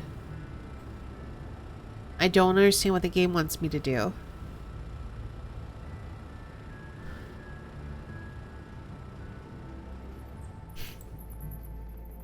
Announcers at auctions? Yeah, they do an amazing job.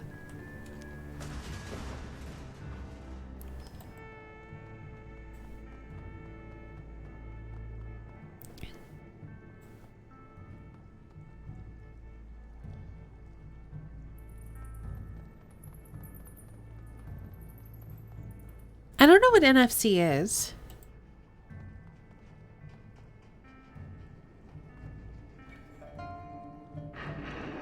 I might have to Google this. I'm not sure where I'm supposed to go.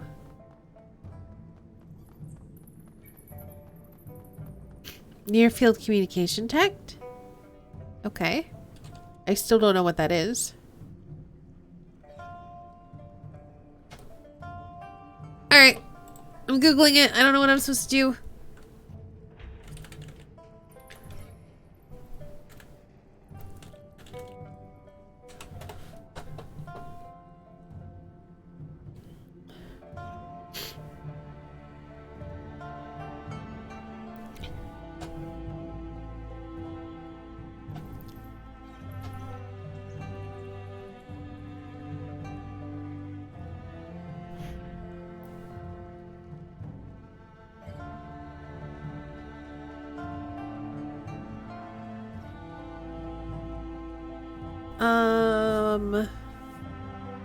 I don't know.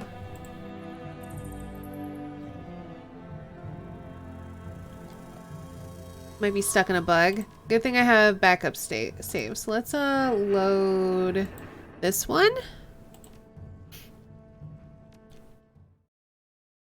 You all must have contactless over there. I don't know what it is.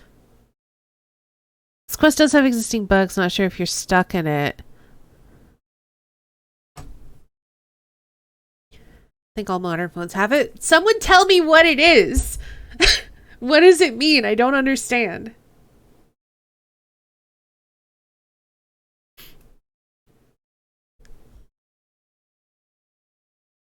Pay with your phone?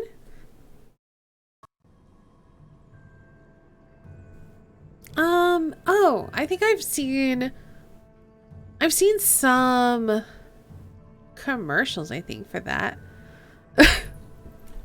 Alright, so before we go down there, we need to talk more with Cadmus.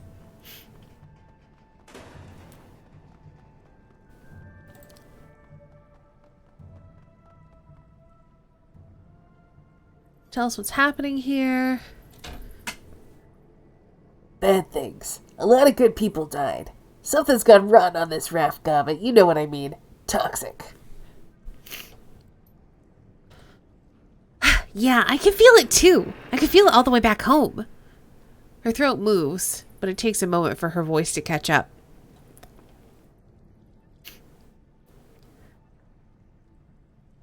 Cadmus, where are our friends? What happened to Yasmin and Anson and Malvina? Anson's dead. He never made it to the sick room. He just disappeared. But I know where he went. He stabs a finger downward at the floor. Yasmin's still with us. Small favors, right? But the fight has gone out of her. She's content to do what she's told and tremble. Malvina ain't Malvina anymore. What is she? I don't know what it is. It's definitely toxic. But as for what it is... His voice trails off. Cadmus stares up at Gobbet helplessly.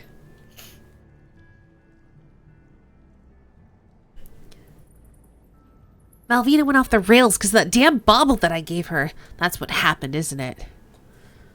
It ain't her, Gobbet. It's something else. He struggles to contain another cough. Eventually it passes.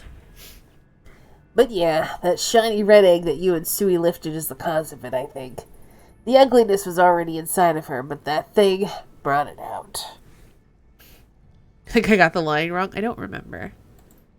Giant demon rat? Probably. She squeezes her eyes shut, balls her hands into fists. Shit.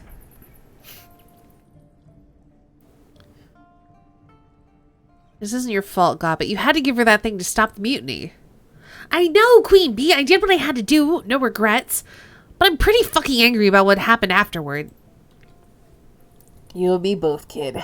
I'm as angry as I ever been, and twice as frightened. His chest heaves as a deep bronchial cough reeks his body. With a grimace of distaste, he spits out a wad of bloody phlegm. You haven't seen what happened to Malvina, what she's become.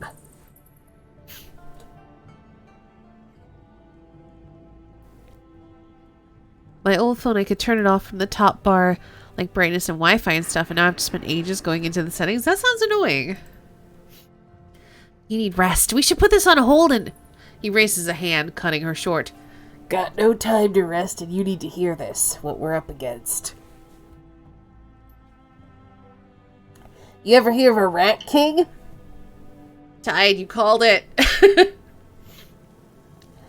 It's an old folklore thing. Bunch of rats all fused together, their tails all wrapped and twisted into a great big knot.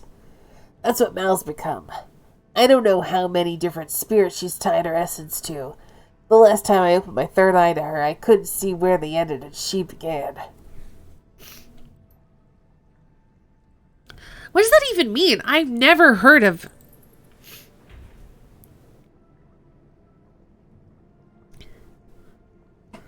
It means that she ain't human anymore, girl. Her aura is bound to other things. Alien things, all tangled and twisted and grown together. And now they're one being now, a rat king. It talks like Malvina, but it ain't her anymore. So this rat king is still human, physically speaking? Don't know. Heard rumors that Malvina's meat body's changing too. I haven't seen it myself. Don't know if I want to.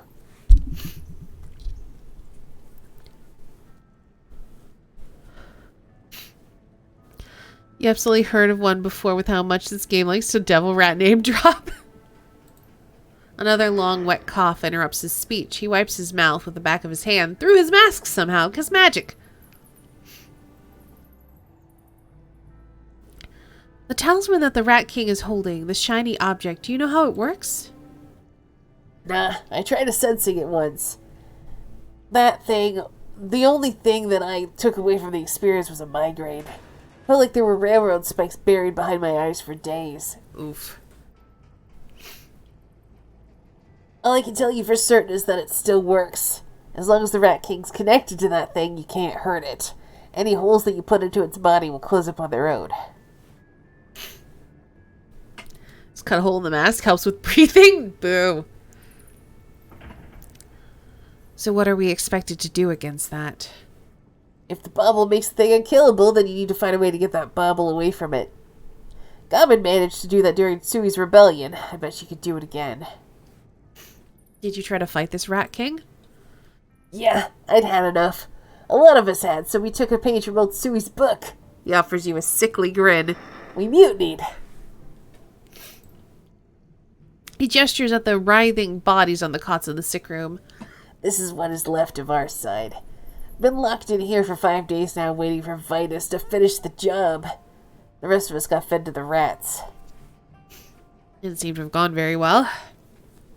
The half smile on his face evaporates. No, it didn't. Truth is, we weren't prepared for how many of those bastard rats Malvina had bred, and we weren't expecting our shipmates to fight on her behalf. Why would the others stop you from taking the ship back? That doesn't even make sense. What do you think, girl? Fear. Fear of death. Fear of being gnawed apart by hundreds of vermin. Fear of that thing.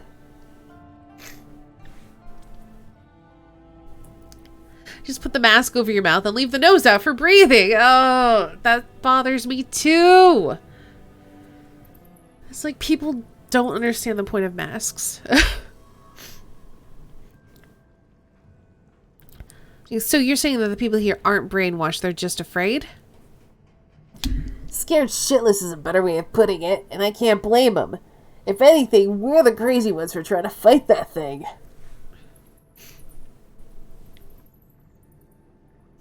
If the Rat King soldiers only serve it because they're afraid, then maybe we can turn them away from it. Could do. They might rally around someone they know. Maybe someone that they lived with and fought with for years ago. He eyes Gobbet. That was a subtle hint, girl.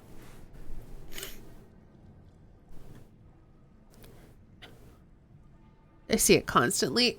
Like, I know that it's hard to breathe wearing a mask. That's kind of the point. It's to keep your breath not exploding out into the air. Ugh. Whatever. Is the space feature that mask could be a bubble that Cadmus can turn on and off? Maybe. I've got a better idea. We're going to get you and your people onto lifeboats, and then we're going to send this raft to the bottom of the bay. And the Rat King is going with it. You can't mean that. This is our home. We've got nowhere else to go, Gobbit. I am not going to let that thing force us to put this raft to the torch. You've already tried it your way. Look what happened. Isabel steps in.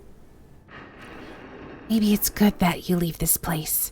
I've lived in a place like this before, and I've seen what it can do to people. She grew up in the walled city, Cad. Then she knows. Well, Then she knows what we've got to look forward to if you sink this raft. Because we sure as hell can't afford to live anywhere else. it's not hard to breathe in a mask. You just have poor oral hygiene. I mean, that's not true for everybody, though. Some people have, like, breathing conditions.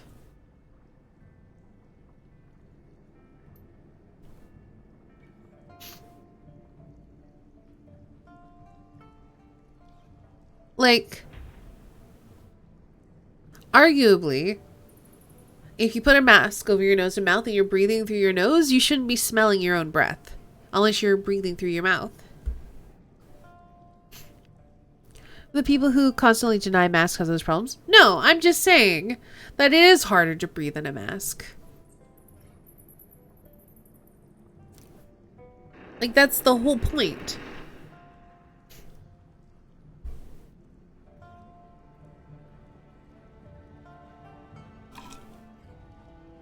I'm not saying that their boycotting of masks is valid. I don't agree with it. But it is harder to breathe in a mask.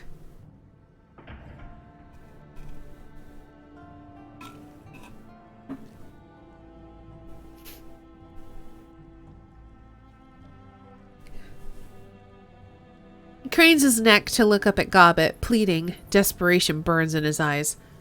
Gobbet, listen, it isn't too late for the sinking ship. We can still turn this thing around.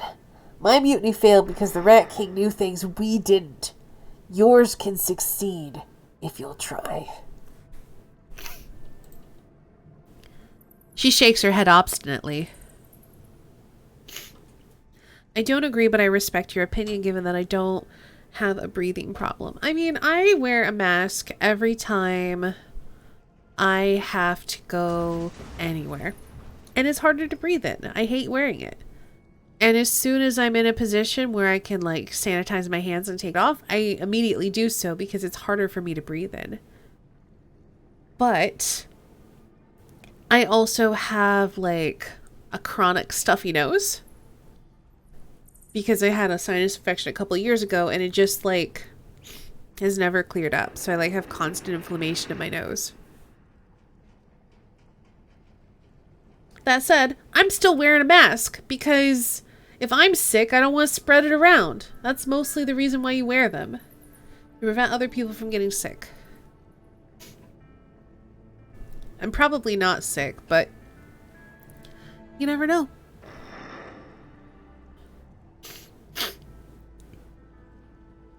Also, that's why I'm constantly sniffling on stream.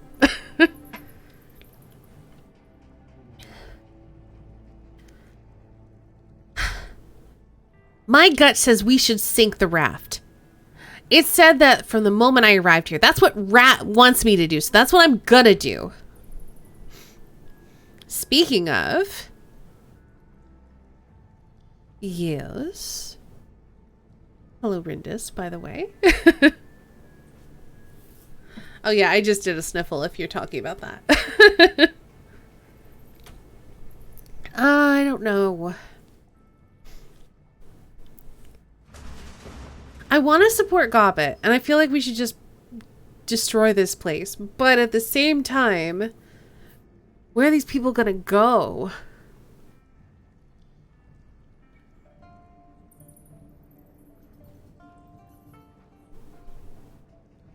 I just got back from vacation to a work briefing. Being a federal employee, they tell us about the state of affairs on things like COVID. They're projecting it'll be more of the same well into 2021, so buckle up, everyone. I'm not surprised, because everyone sucks and no one wants to take precautions.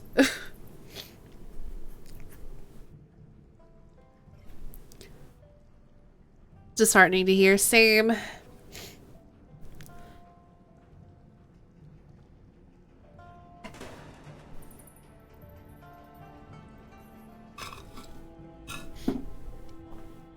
I don't know which one to pick. On one hand, I want to back Gobbin up. But on the other hand, I don't want these people to lose their home. I think we could try to retake it. And leave the charges as like the backup for if that fails.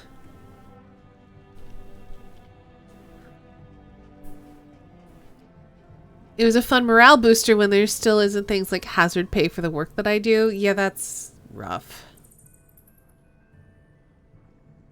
Gobbit, Cadmus might be right. If we could drum up enough support, I think that we could retake the sinking ship. Wow, I just got a big old deja vu right now.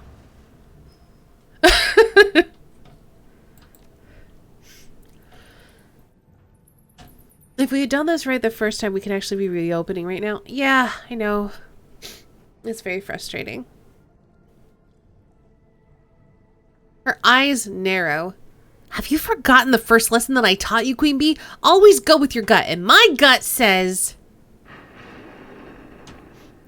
Spare us the lecture, Gobbit. Cadmus is right. You're going off half-cocked again. The truth is, we can save this raft if you want to.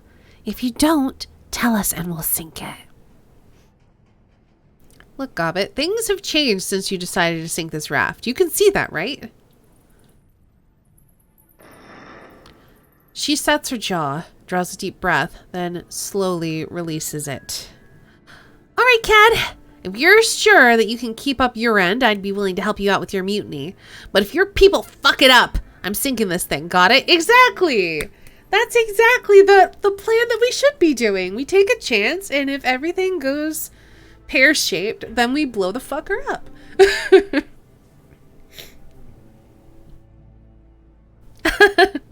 Thanks for contributing all those story bits to me taking a day off.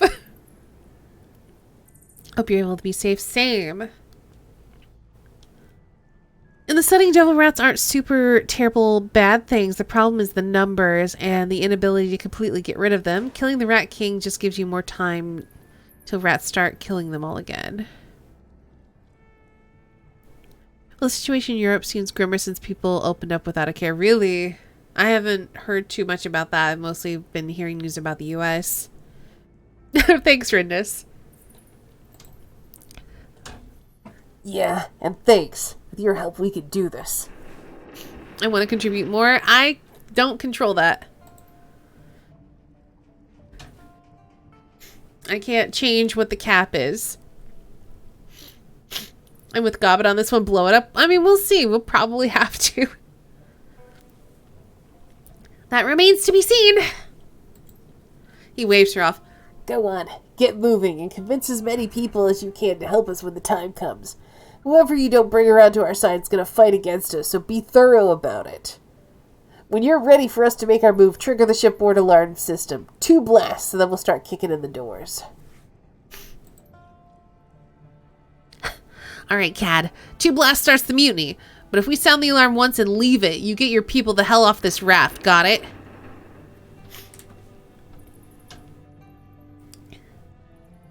One blast means you're sinking the raft.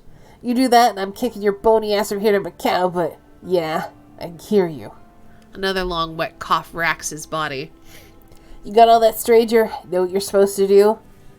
Yep. Good. Thanks. And Gobbit, thank you. Does me good to know you're with us on this. Every country has new spikes. Probably, I'm not really surprised. Alright, let's start with the lady we saved.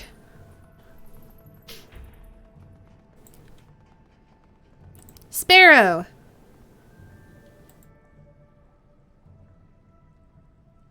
Thanks again for your help. I'd have bled out if you hadn't come along. We're taking another run at the Rat King, and we're gonna kill it this time. We could use your help. I want to help, I do. But I can't do much without supplies. She licks her lips, considering. I'll make a deal. You hook me up with some medkit supplies, and I'll join your mutiny. Isabel, you got anything that might help? She fishes a medkit out of her bag and hands it to the woman. Here, don't waste it. I won't. And now I have a debt to repay.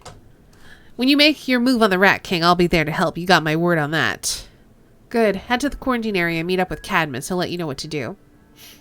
I've got a few things to take care of here first, but I will. You got my word on that. Man, 2 medkits for this lady. Jeez. Europe was going back and forth again. They can't blame us, at least, because travel bans. You're not wrong.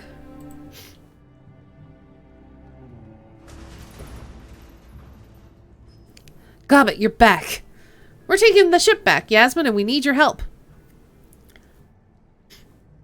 Her eyes go wide. Another mutiny? No, not me. Go to someone else. I saw what happened last time. Last time? You didn't have me here. Because we're going to kill the monster that stole Malvina's voice, Yaz. You got my word on that. She stares at Gobbet, long and hard. Finally, she acquiesces with a nod. All right, Gobbet. I'm in. I'm terrified, but I'm in. Her voice breaks, but she continues on. I'm no fighter, you know that. I'll keep the ship afloat, and that's about it, but I'll do what I can to help. You'll be okay, Yasmin, I promise. Circle up with your brother. I'm sending everyone we can convince to help to meet with him in the sick room. He'll tell you what to do from there.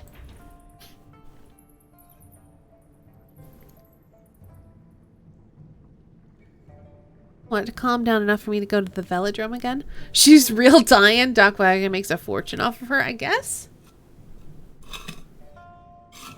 I need to fill my water.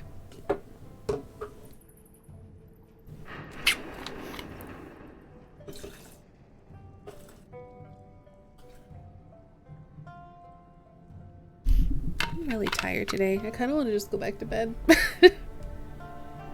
I am gonna hydrate, thank you.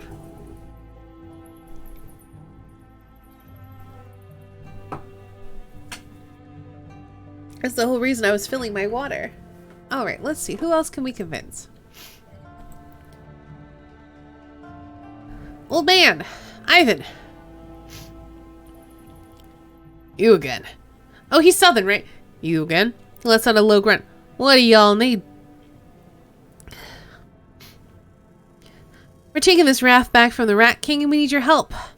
Can we count on you? He chuckles. Y'all fools.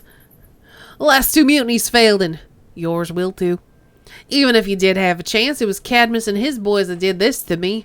Think I'm gonna cozy up with them? I'm sorry that they hurt you, but like you said, you got caught in a crossfire. People get hurt in those situations. It happens. Cadmus would never intentionally harm you. The Rat King, on the other hand. I said no. I'm not pulling my neck out for anybody. I'm going to ride this thing out and that's all there is to it.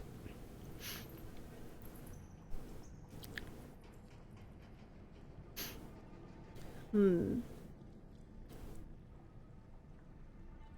Rat King could have you killed at a moment's notice, and it's only a matter of time before it does. Can't you see that? You hard of hearing? I said no, and that's final. I'm not laying my life on the line for you, or for Cadmus, or for anyone else. Wake up. You're living in a war zone. Not choosing a side won't keep you safe. It'll get you killed. He stares at you with his good eye. You're right. I know that. I know better than most, but I can't just pick up and leave. Nobody can. The Rat King won't let us. Then we'll have to kill the fucking thing, won't we? He stares at her with his good eye. It's subtle, but something in his expression changes, grows hard. You a killer, girl? I do it for a living. We all do. Then maybe you got a chance. He grits his teeth, gingerly touches the ruin of his collapsed eye socket. To hell with it. I'm in. When you make your move, I'll do what I can to help. You made the right decision. Go to Cadmus and I'll wait for our signal. I will. We did it! Technically, it says our objective is complete. However, how have we still not found Cadmus?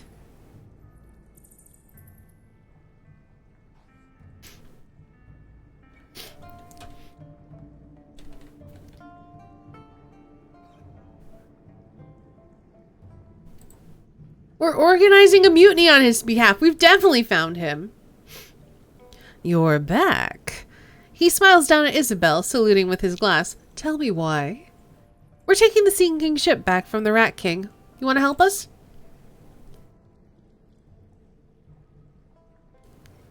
Oh, no. I had a feeling I would need socialite etiquette.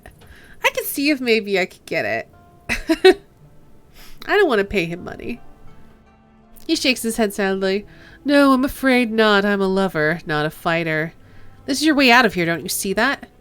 Of course I do, but I'm not a fool. But fighting the Rat King would also mean a wonderful way for me to get myself killed, and I'm not too keen to have that happen.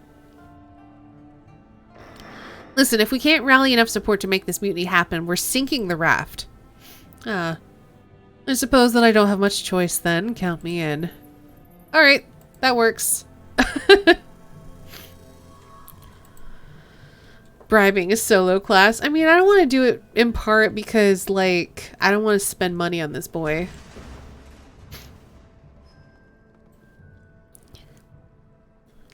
Glad to have you on our side, stranger. When the time for the mutiny comes, you can count me in. Cool.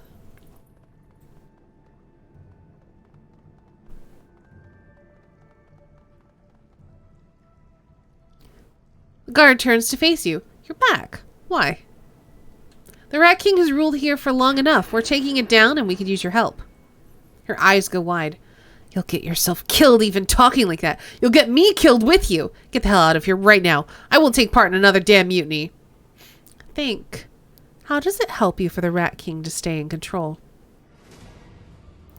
She screeches and bull rushes you. I warned you not to talk! Well then, we're just going to have to murder you. Gobbet, can you please heal me?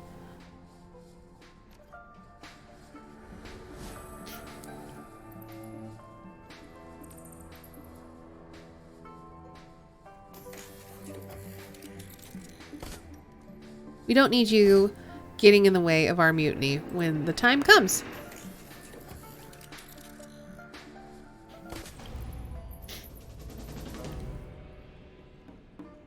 There we go.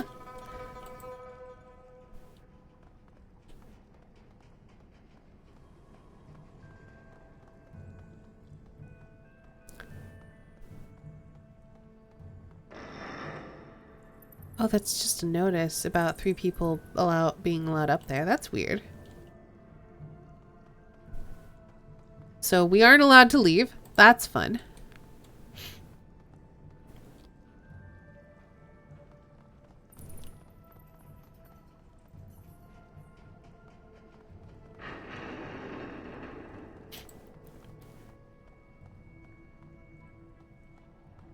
Alright, let's disarm the trap. Open this up. And then before we go down, we're going to do a hard save.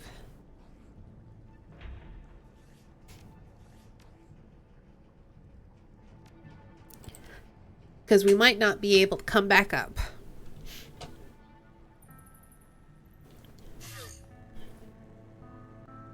Gonna be more devil rats to fight.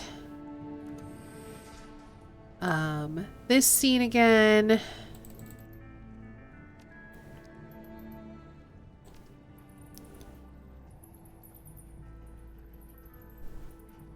Ooh, this is different, I think.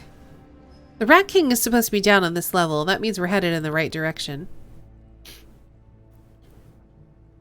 After seeing this, I don't think that this raft is worth saving. We should go back to my original plan, Queen Bee. Let's send this thing to the bottom. That's where it belongs. You can't do that, Gobbet. We've already told Cadmus that we're going to help him. He's been getting the other mutineers ready to fight, not to evacuate. If we sink this thing now, they might not even make it off the boat. We'll tell them that we changed our minds using the alarm system. They'll make it out. Trust me. We made a promise, Gobbet. I think that we should keep it. She sighs.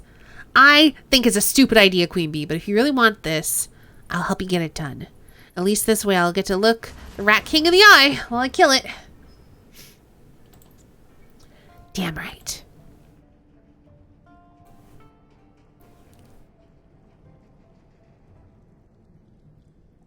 Near as I can tell, the old bug that I found was that you either can't A, progress through the bombing route and have to kill the king, or B, can't get to the king at all. We'll see if either were fixed. All right.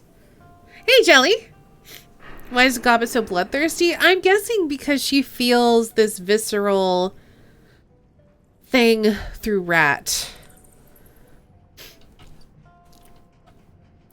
If we're gonna do this, we need to find Malvina's old cabin. It should be west of here. Got it.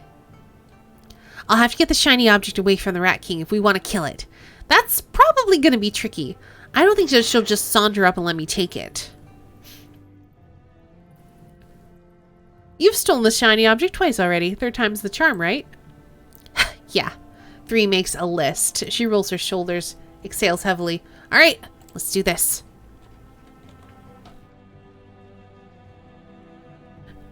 Think you were stuck in A, which is why you had to reset? Yeah, it seems that way.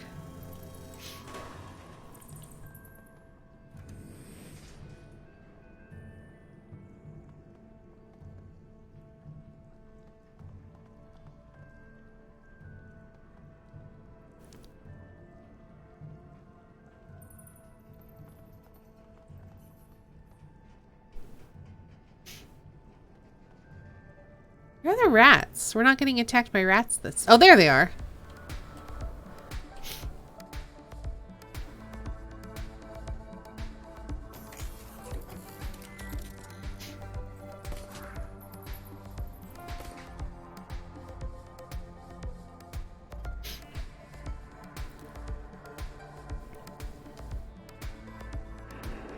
Too bad they're not all clustered up. A grenade would be real nice right now.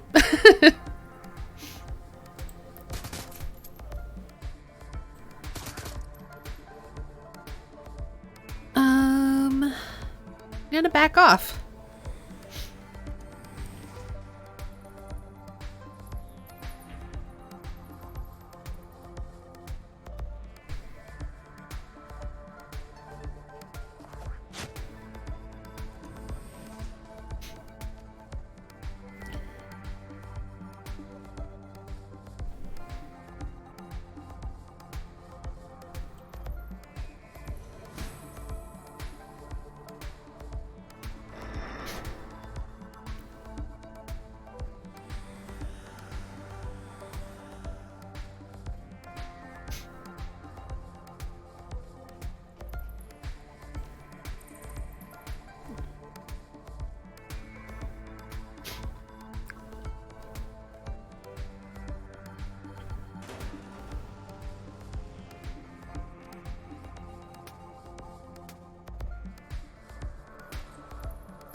Ow.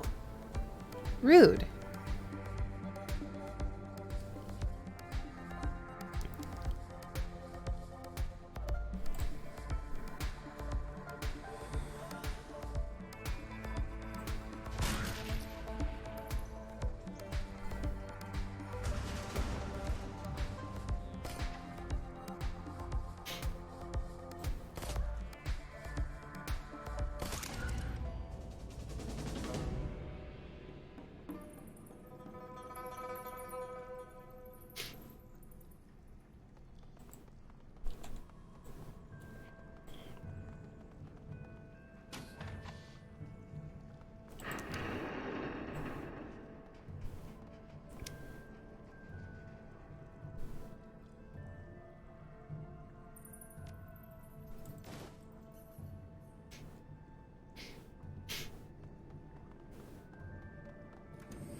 I don't remember being able to go through this door. So that's exciting.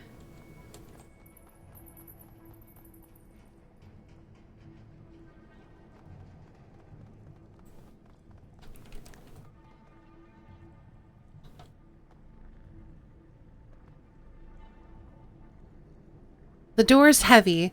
It could be easily barred to prevent outside intrusion, but instead it stands ajar. It's almost inviting you in. Thanks for the hydration reminder, Mata. That's Malvina's old cabin. The seat of power for the sinking ship. That's where the Rat King's gonna be. Once we go in there, we're gonna be in this. There's no changing our minds after we picked a fight with the thing. What do you say, Queen Bee? Are we doing this or not? Not yet. Everybody needs water? You're not wrong.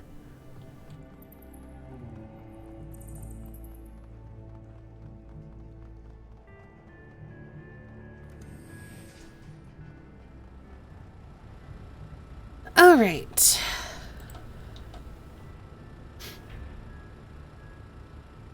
We should probably start the mutiny. An old relay switch box hangs off the wall. The plastic exterior of the case is broken in numerous places, and a jumble of wires spills out of the cracks. This must be the shipboard alert system, or what's left of it. Your eyes are drawn to the large lever marked alarm. Pull the lever twice to signal that Cadmus should start his mutiny.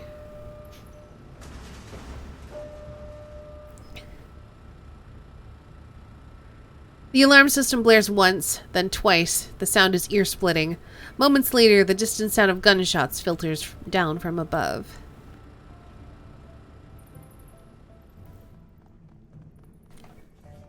We still have not found Cadmus. That's so funny. We've signaled for him to start his mutiny. We still have not found him. Alright, before I go in there, let's look at what I can spend karma on, because this might be a difficult fight.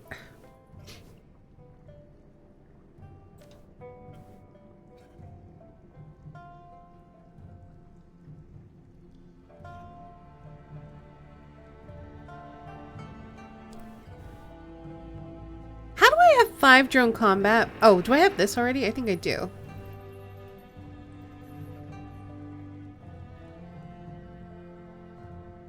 Let's see, that would take 12 of my karma. I don't think I need it.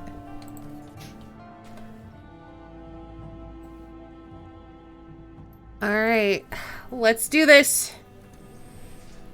Oh no.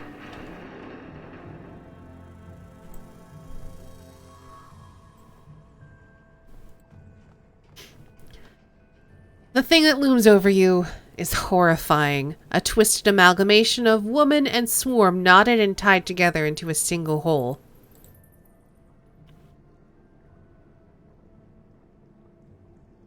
I am not going to be able to do this voice because it's unnerving. 1,000 rumbling voices, all interwoven and laid over the top of Malvina's crisp, cultured speech.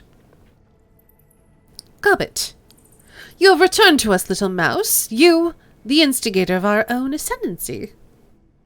The Rat King shifts its gaze to a nearby altar. A gleaming red stone has been ensconced within. The keystone, the source of our unity, the font of power that makes us strong. Your gift to us, little mouse. You gave us what we needed to bring this raft to order. Gobbet's nose crinkles in revulsion. On her shoulders, madness and folly chitter and shriek. Save me this speech, Malvina, or whatever you are. I'm not here to talk. The new body isn't doing you any favors. By the way, you look like a furry tree stump. The creature leans forward into the light. A fine-featured face with high cheekbones and piercing eyes stares down at you. The carpet of living vermin that bury the rest of Malvina's head and neck struggle and shriek. Our new body is beauty itself, the unity of biology and unity of purpose. Malvina, what happened to you? We are not Malvina. We are one, bound together for all time. The thing's voice grows to a roar, and you hear the other sounds fold into it. The cacophonous, gibbering babble of things gone mad. We are order out of chaos, the death of entropy, a glorious unity! Dang. Oh, fuck this! Oh, gobbit. She pulls back the slide of her weapon. We're here to kill this thing, not let it talk to us to death. Attack the Rat King. Damn right.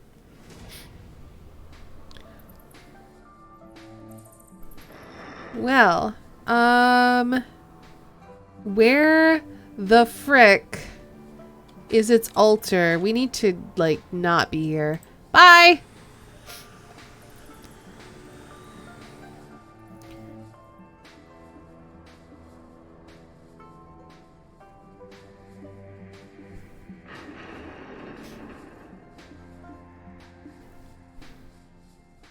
There's just not a lot of places to go, unfortunately.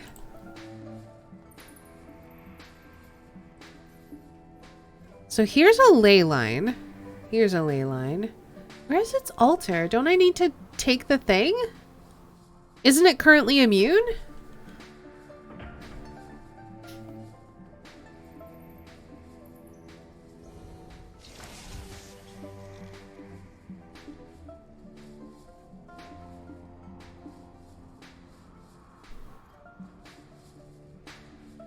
Where's the altar? I don't see it. Whatever. Just turn on drones and see what happens. Okay, no, it can be killed. What the heck? Game, you said that it couldn't be killed while it had the thing. And yet here I am, doing damage to it.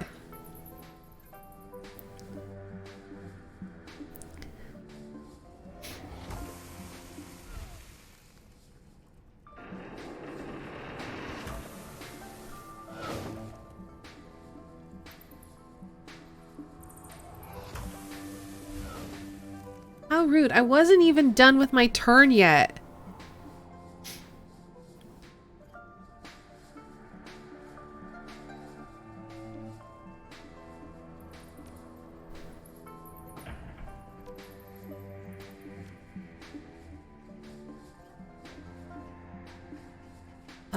Can you not heal yourself?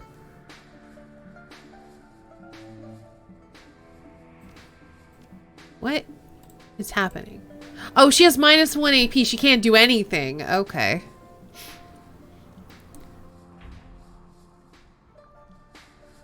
There's a thing here, but I don't understand what it's pointing to. Anyway, let's have the drones go first.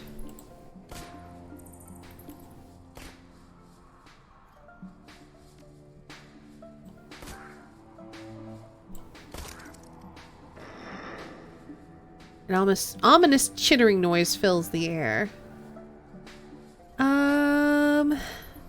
Grenade! It is my favorite.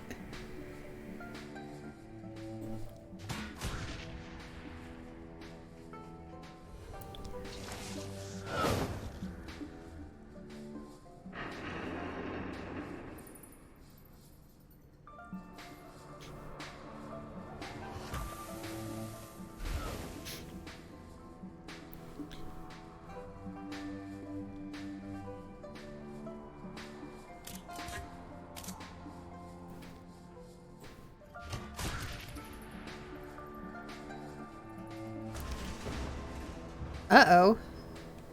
So she can't even use her drones because she has no AP. Interesting.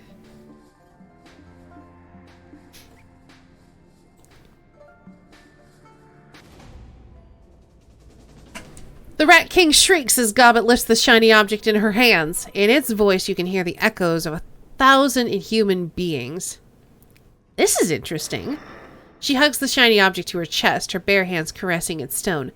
I can feel Malvina's control over the rats.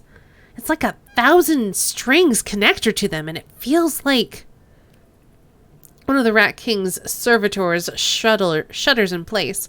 Slowly, seemingly against its own will, it lifts its head and stares at you. I can tug at those strings! Malvina's cultured voice is overtaken by the inhuman roars of the other things that share her body. We will rend you all to pieces, tear your flesh to shreds! Gobbet dances back, cradling the shiny object like a newborn baby. She begins to laugh. Buy me a little time, Queen Bee. I'm still getting used to this thing, but if you give me a minute or two, those demon rats will be mine. I could do that. Maybe. Isabel, it's up to you!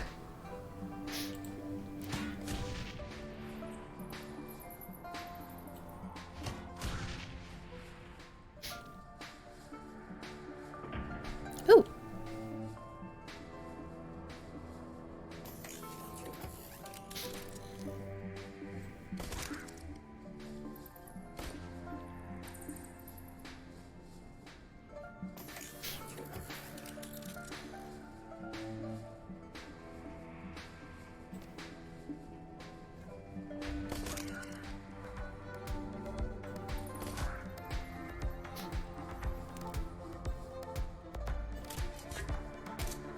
Well, apparently she's immune, so let's just not be in an AoE area.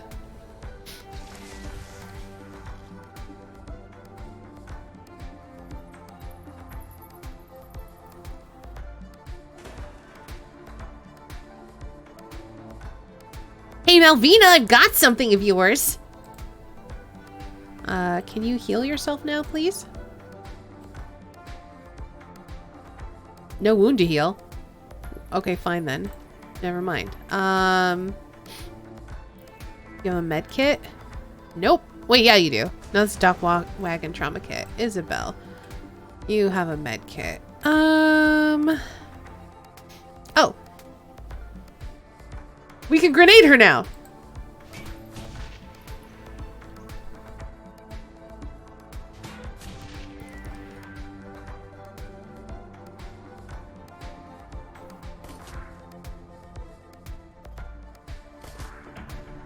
I think we got this. Ooh.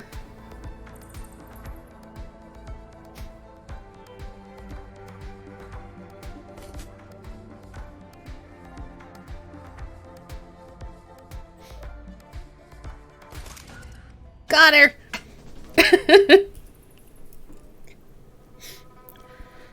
The Rat King's body shudders and convulses as you watch the living carpet of devil rats that forms the majority of its bulk begins to writhe. Malvina opens her mouth to speak, but you'll never know what she was going to say. The only sound that escapes from her throat is a long, ragged scream. With a dawning horror, you've come to realize what you're looking at. The devil rats that surround Malvina are turning inward. She's being eaten alive. Gobbet stares, dead-eyed at her former friend as the swarm that is bound to her rips her body apart. Black blood pours in rivers to the aluminum-lined floor. Come on, Gobbet, let's get the hell out of here. You go if you want to. I'm watching this. I owe Malvina that much. The ghastly feast unfolding before you continues long after Malvina's screams have died away. Finally satisfied, Gobbet nods to you.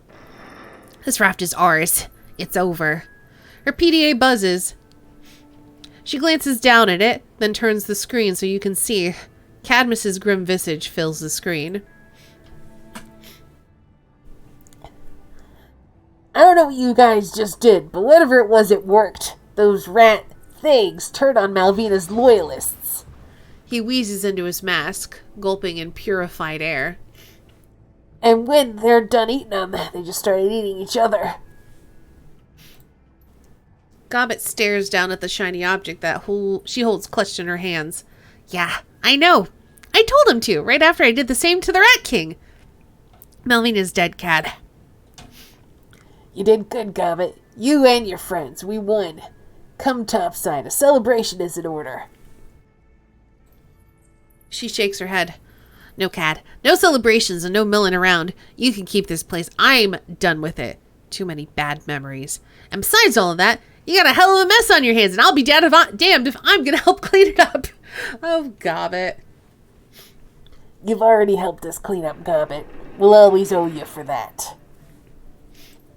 Yeah, well, let's not make a big thing out of it. Goodbye, Cat, and good luck. She flicks off the PDA. Screen goes dark. Captain Jomo's still waiting for us outside. Ready to go home?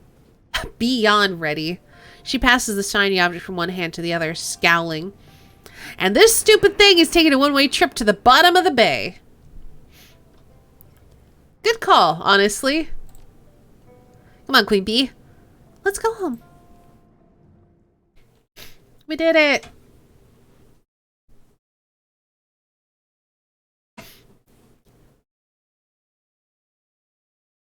Captain Jomo's speedboat carries you away from the sinking ship, now liberated from the tyranny of the Rat King once and for all.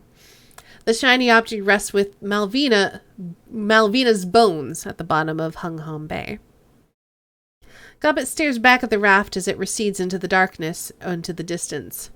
Her expression is at once happy and sad. Isabel takes her hand, and together they turn away. Hiyoi grows closer. You're going home. We did it! We saved their home!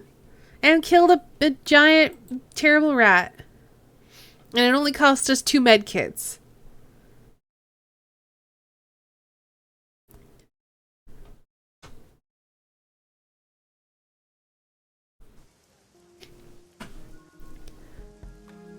And we gain more karma. All right. I think this is a good point. Ooh. Never mind. Your comlink chirps and Kindly Chang's rusty voice slides through the speaker. You can hear the sound of mahjong players laughing in the background. It's Auntie Chang, dear. My, but you sound happy, Auntie Chang. Oh, I am, my sweet. I'm one step closer to breaking Josephine's seg. I have a lead on the location of the plastic-faced man.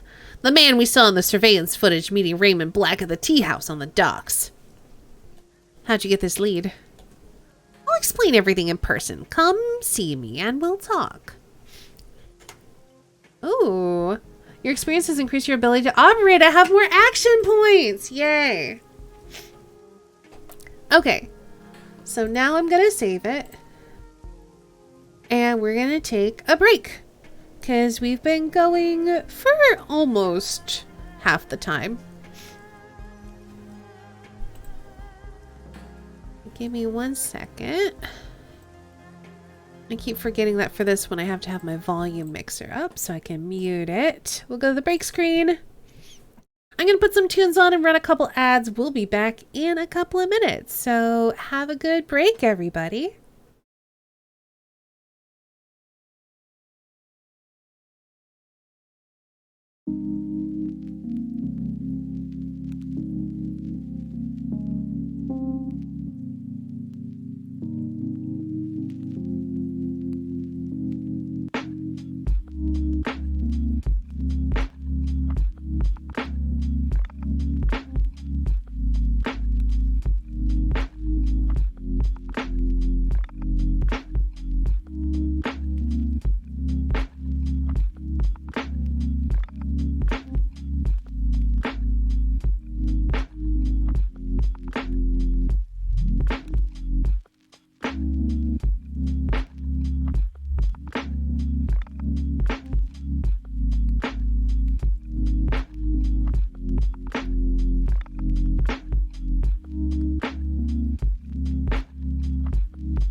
And we're back. I hope y'all had a nice break.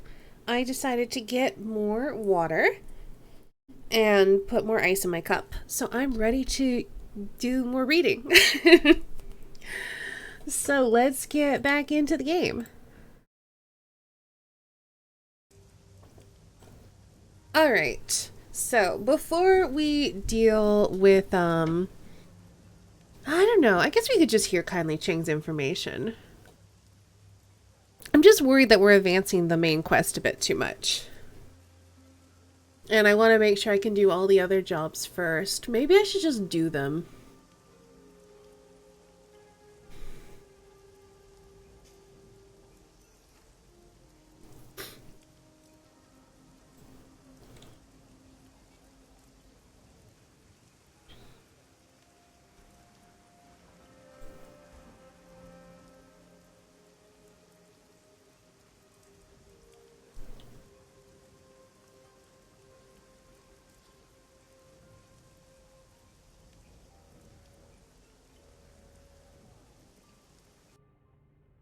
I like instead of a safe house, it's called a safe boat.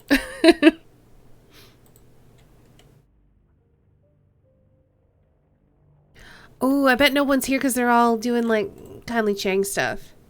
Maybe I have to go there then.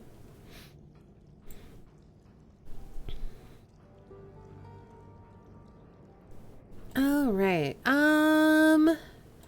Look at our inbox. No unread messages. Baby S. Let's claim some payment.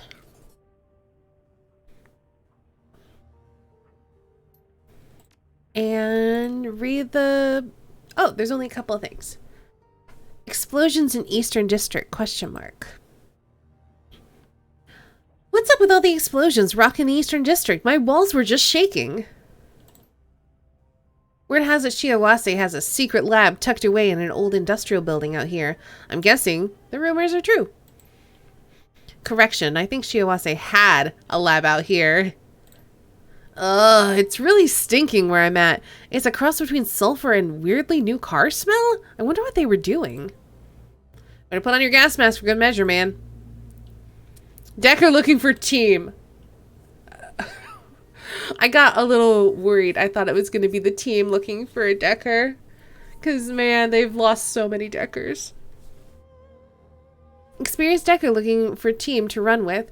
Potential for longer-term arrangement. I've taken over the business interests of a team of runners running basic heists and the occasional transport gig. I'm in contact with a reliable fixer and we'll be working with the old team's long list of happy clients.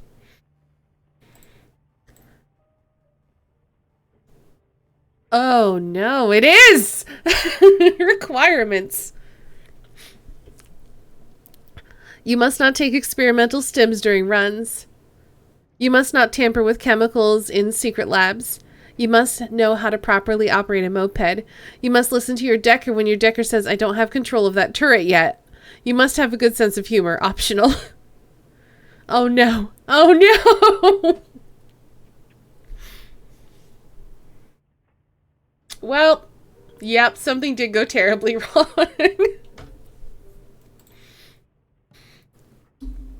Hey, what happened to Give Me Some Noogie in 888? I recognize this ad. It's his boilerplate. His team is always looking for a new decker. What the hell happened? You see that fourth item on the requirements list? Oh shit, that's nuts. Are all of them gone? Muffin Top Ninja? Captain Scone? All of them, even Explodey Sue. I hardly got to know them, but they were good people. What a terrible loss! You had no idea who you were running the shadows with, huh? Explodey was a great war hero, tough as nails. Could have tipped the scales for Taiwan if she hadn't knocked herself out with the force of her own mana blast at a crucial moment. No shit? It gets better. Muffin Top Ninja was one of the most revered martial arts masters in the JIS until his health began to fail, and was well known for his self-depreciating humor. And Gimme Some Negan was a great philanthropist. Every cred he earned, he poured back into helping the indigent, yeah. Oh, dang!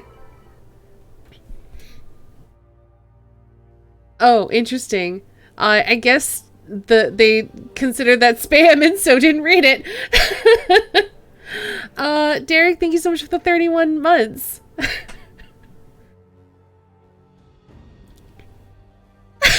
Justin was like, no, I'm not going to do that. But thank you so much. How you doing, Dirk? Hope you're doing well today. Looking forward to your time off coming up, I bet.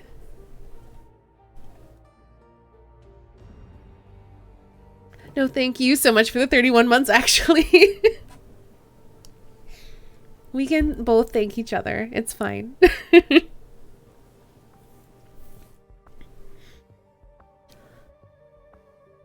Indigent population of the walled city where he grew up. And Captain Scone, I kind of chuckled at his name, but now I'm thinking there's more to it. You're gonna go to Paris, dang! Hopefully, depending on how COVID goes and what have you. Nice. All the things. Absolutely. Thanks for everybody. I'll say he was a Scottish separatist who campaigned tirelessly for the restoration of his country. When his activism drew too many enemies, he fled and became a pillar of Scottish expat community in HK. As for his name, I think Stone of Scone. These amazing people just couldn't catch a break, and now this. Rip. Oh, dang. I'm mortified. I wish I had gotten to know them better. I wish I got that turret down faster. Seems like you knew them very well then. I suppose so. I'm a decker who responded to one of their first ads. My gut said not to join them, but we developed a lot of mutual respect over the years. I never thought I'd live to see one of their deckers live. Well, although it would make 2 deckers, I don't suppose you'd like to team up. I don't think so, no. Interesting. Jobs. Pending jobs. Which one's this one again?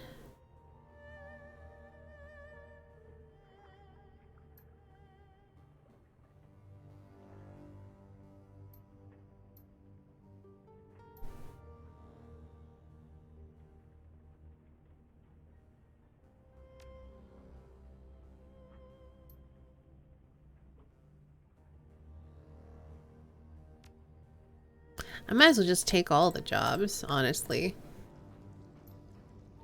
Because I'm gonna do them all anyway.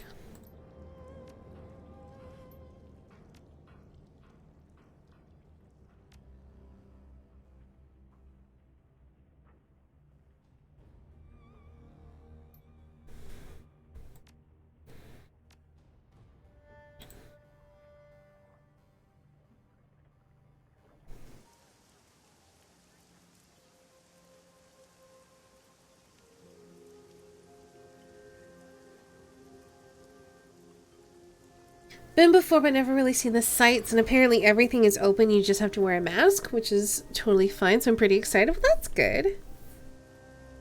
Also found a new hair mousse, which is voluminous as fudge. Nice.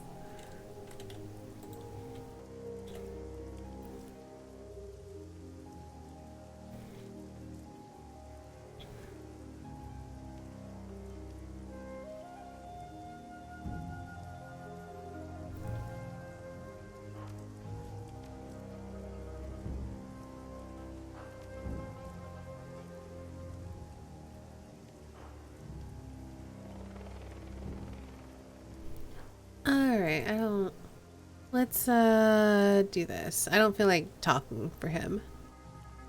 Ooh, okay.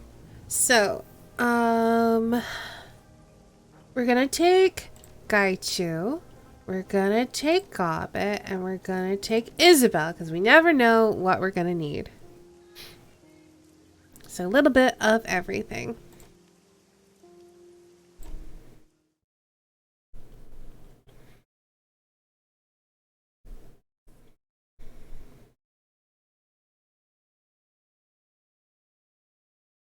Whistleblower. The ride out to Nalchi is nerve-wracking. Captain Jomo seems an expert pilot, but massive waves threaten to scuttle his small boat at every turn. Deep thunder rolls in the distance, and at the edge of your vision, lightning occasionally illuminates your target, the MV Nalchi. As Jomo pulls your small craft directly up to the bow of the Nalchi, where you're least likely to be spotted, he throws a rope ladder up over the side, hustling you aboard before pulling away. Time to get to work. Alright, let's see. I got a spell. It's like a new aim thing.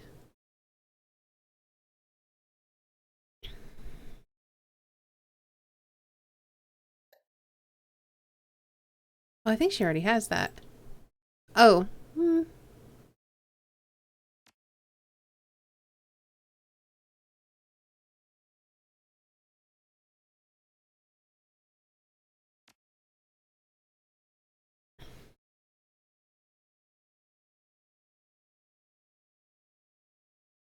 I'm gonna save this. I feel like... Well, it's not even that expensive, though.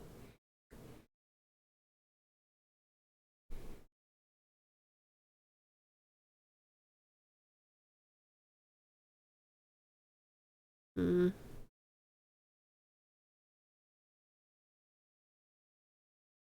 think I'm fine. I barely use any of my items, so I don't think I need to have any more. What is this? Oh, right, the shamanic salve. No, I think I'm good. Let's just go.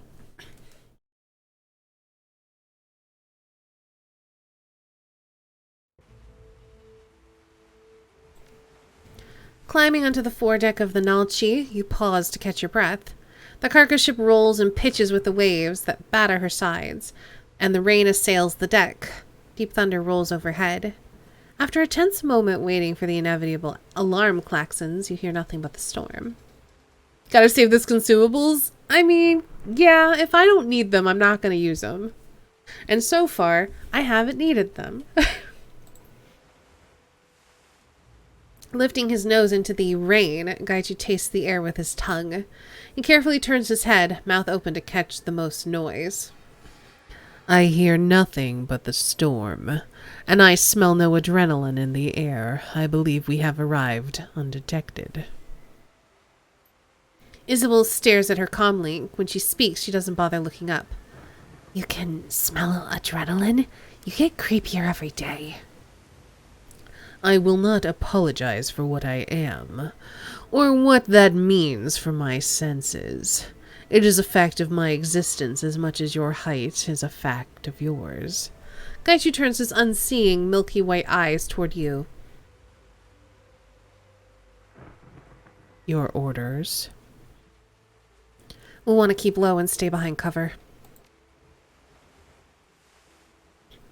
Gaichu clicks his tongue a few times, then bares his teeth in a rictus grin. The storm is making it nearly impossible for me to hear. It will be much worse for the security on the ship. They most likely will not notice us if we stay out of sight. If we are seen, they will be forced to use wired alarms, as the storm will make using their radios next to impossible. Gaichi rests his hand on the hilt of his sword and takes a hissed breath over clenched teeth. We should hit them with all possible speed before they can rouse the rest of the ship. We'll do our best. I don't know where. I guess we're going this way, but I also want to loot whatever is lootable. Ooh! Camera control panel. Hey, UC Stefan, welcome back. This is a simple interface for the Nalchi's above-deck systems, drainage, running lights, water pressure, and cameras. Most of the systems seem to be basic enough that you won't be able to do much with them. The camera feeds don't appear to be broadcasting to the bridge. They're going straight to recording. With a little work, you could change that and get a better view of the deck. Yeah, Isabel, do it. After a few moments of fiddling with the cables, Isabel closes the panel up. There we go. I've rebooted the cameras and patched them into our comlinks and locked the ship security out. Couldn't get the cameras inside the ship, though. They must be on a different circuit. Well, that's something. I'll take it. Means I should have... Yeah, more visibility. So we have security dudes. I have to figure out a way past them. Well, let's see what else is over this way. Oh, can I not go here? No, I can't.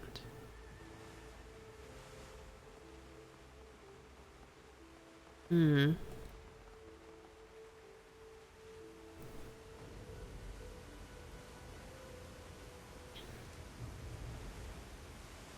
I'm doing all right. How are you?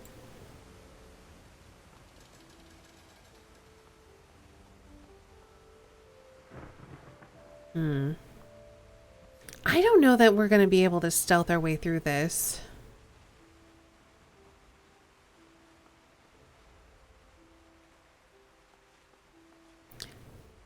Maybe.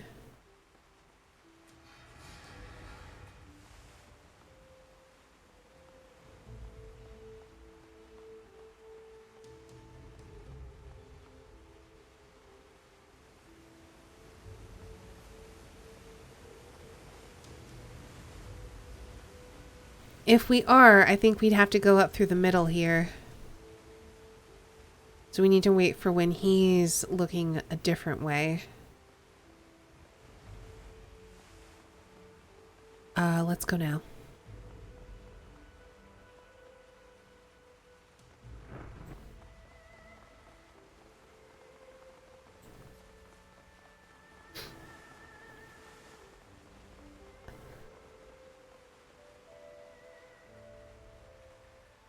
All right, we have to move.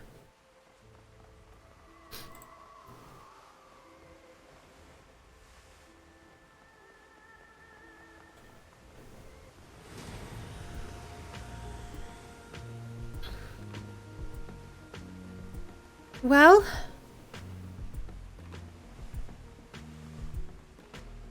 we almost did it.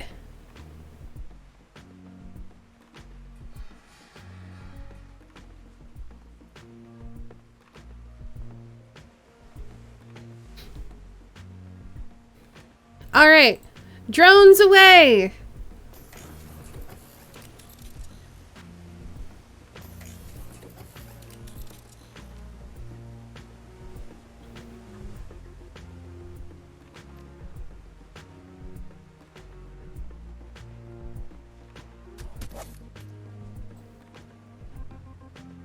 Release the drones! Great, not great. Ate too much. I'm so full. Well, I hope it was worth it. Hold on. Are any of these my drones? No. Great. Isabel. Grenades! Oh, line of sight blocked. Shenanigans. Fine, go. You could lob a grenade over this. Whatever. Let's see. I'm gonna send a drone closer. Oh, I can shoot from there. That's good to know. Alright then. Isabel, if you run up this way, then you can grenade.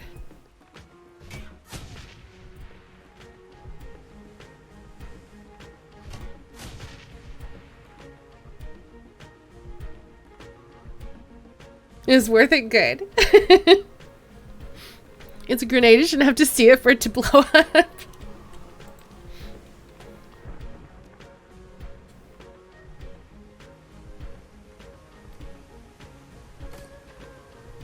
That's a shame.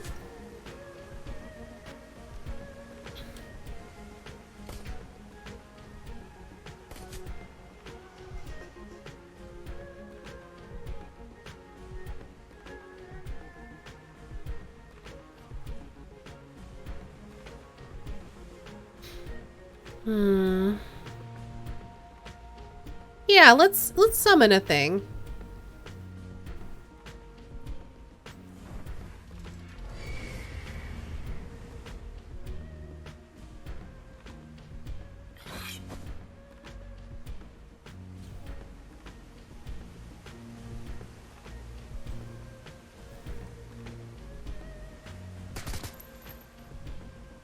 All the missing.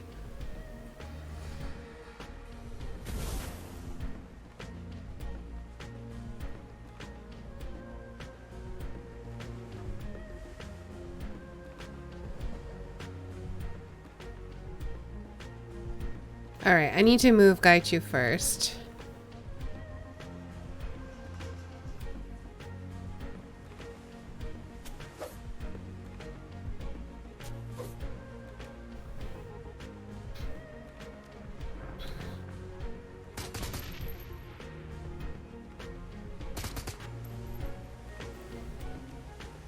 Oh, right.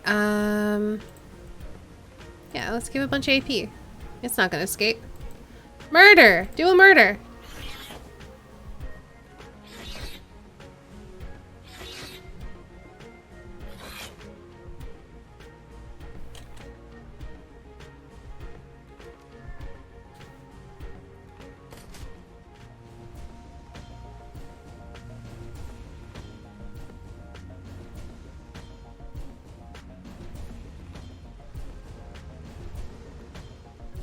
Oh, right. I forgot that this was here.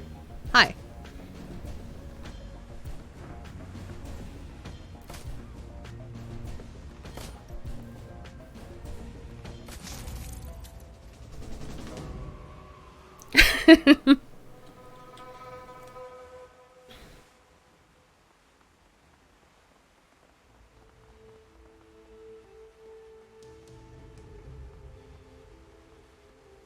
Alright, so we need to follow this enforcer dude.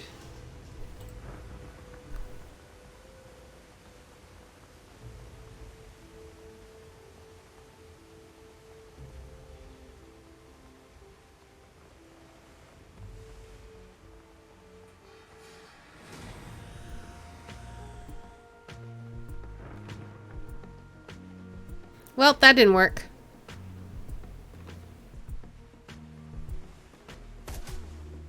Ow. Alright, Gobbet. Heal me, please.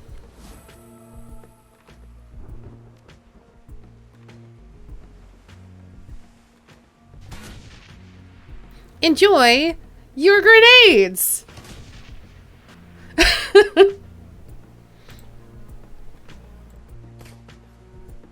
Should've just reloaded. Oh well.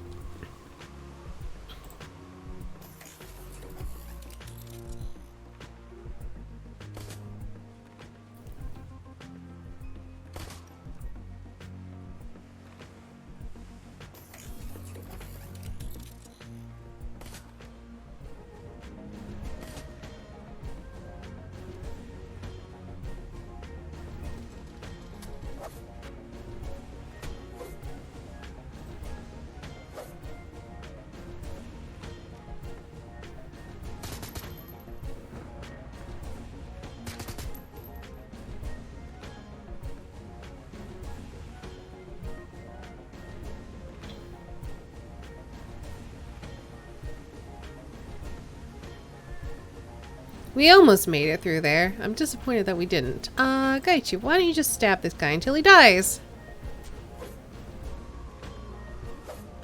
Oh. You don't want to do that? Alright then.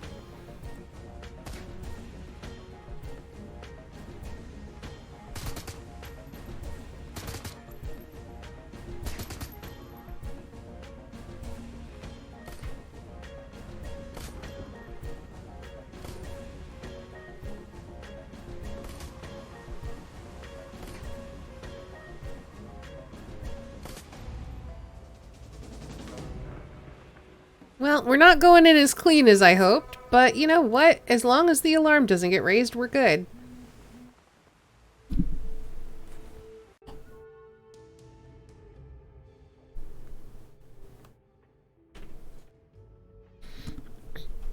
As you creep down onto D deck, the ship's eerily quiet.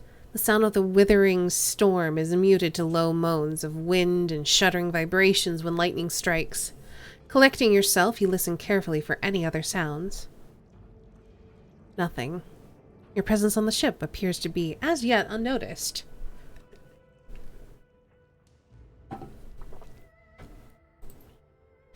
Squeezing water out of her ropes of hair, Gobbet nods in satisfaction. Nicely... Oh, wrong voice! That was Isabel! Nicely done. We're almost to the goods. And the rest of the ship's got no idea we're here. Fighting down here will definitely get their attention, though. Let's play it smart. We get the goods, radio our pickup, get out. Let's take it slow. No mistakes this far in. Keep your eyes open, Queen Bee. We've gotten this far by being careful. No reason to change that now. I'd like to get home without any extra lead in my body.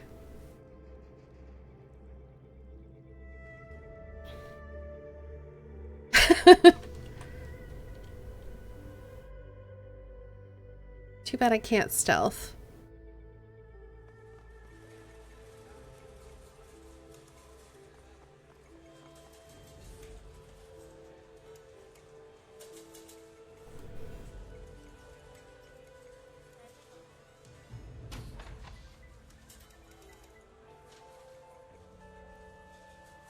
Okay, so let's not go in there.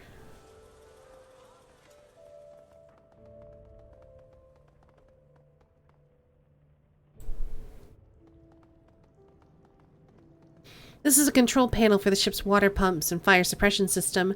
The knobs and switches here can cut off water supply to anywhere on the ship with an outlet. The readouts indicate that the fire suppression system doesn't have any safety locks engaged on it. By adjusting the pressure, you could flood the hallways leading to this deck, slowing down any guards trying to reinforce the area. This would certainly set off a ship-wide alarm and draw every available guard to your position. No.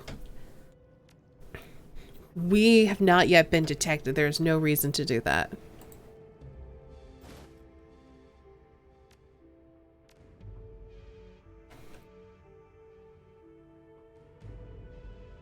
I guess when you're running around with a bunch of robots and a grenade launcher, stealth isn't an option. I don't know. We seem like we're doing okay.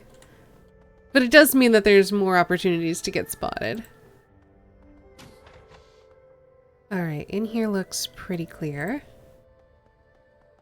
Ooh, there is a camera, though. Yep. Hold on. I think we can do this stealthier.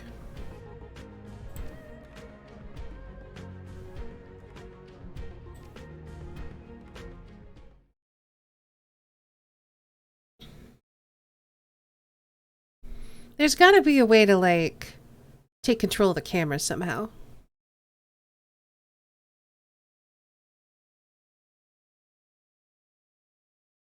But I would say on the whole, we're doing pretty well. I mean, we haven't set off any alarms yet, even though we've used the grenade launcher several times.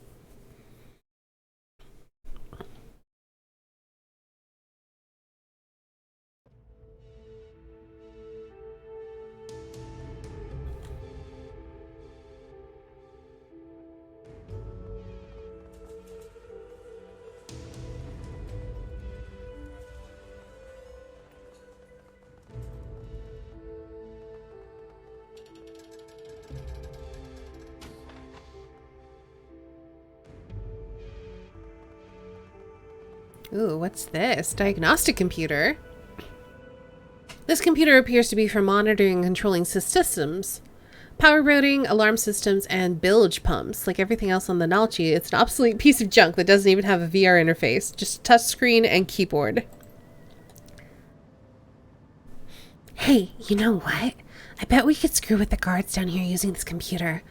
Draw them away to a different deck or something. Let's investigate the alarm system. Oh, we could fake an alarm. This alarm system doesn't seem connected with actual security alarms. It appears to be primarily a voltage and shout-out protection system that engages if there's a power overload somewhere on the ship. Could fake a voltage overload somewhere on the ship. Maybe. I want to see what my other option is. The power routing system appears to be connected only to some low-level ship functions. Sewage control, HVAC, backup battery control. Doesn't look like there's much you can do with it. Before we fake an alarm, which I like the idea of, I want to save it. Time for apartment shopping. Good luck. I hope you find a good one.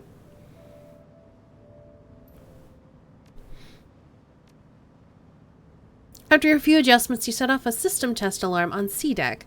It won't fool anyone for long, but they'll have to go to C deck to make sure it's not a real alarm.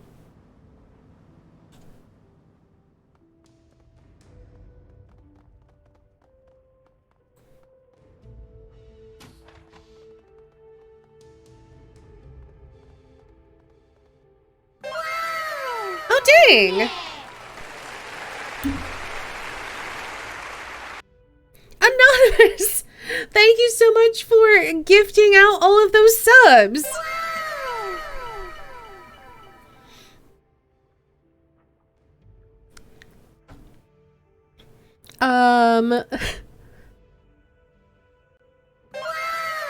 This is gonna be happening for a minute.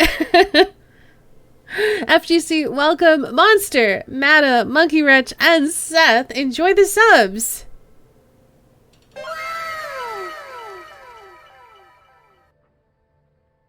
Hold on. I'm just gonna do that.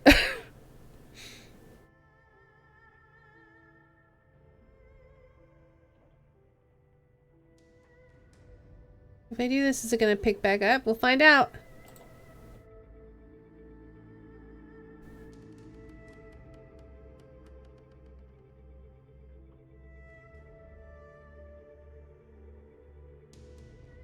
It only saved us from the last one.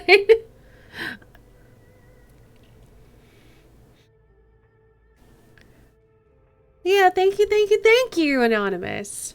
And also, that means we've hit our goal for the month. Hooray!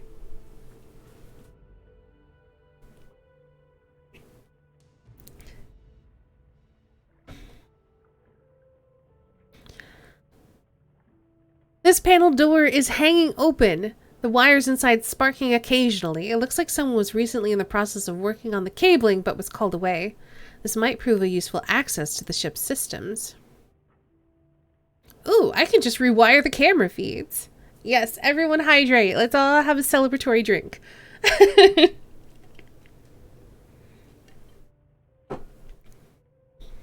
Receiving gifts is thirsty work, sure. Searching through the wires and cables, it looks like someone... Oh, I already read that. You deftly rewire the panel's electronics, and shortly thereafter, your comm links begin receiving the ship's camera feeds. Fantastic. So I need to get here. And it looks like everyone who was in here is now gone.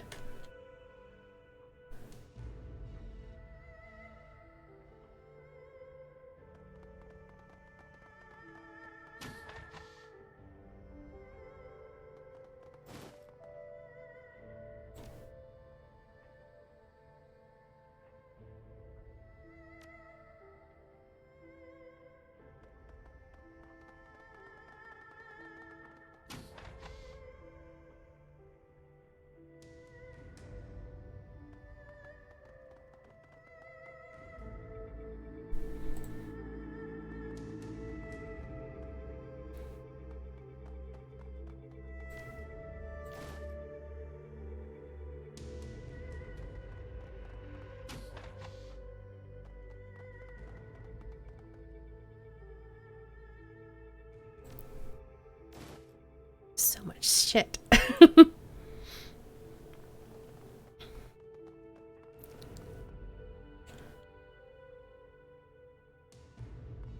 So there's someone there, but I think we can just stealth on by.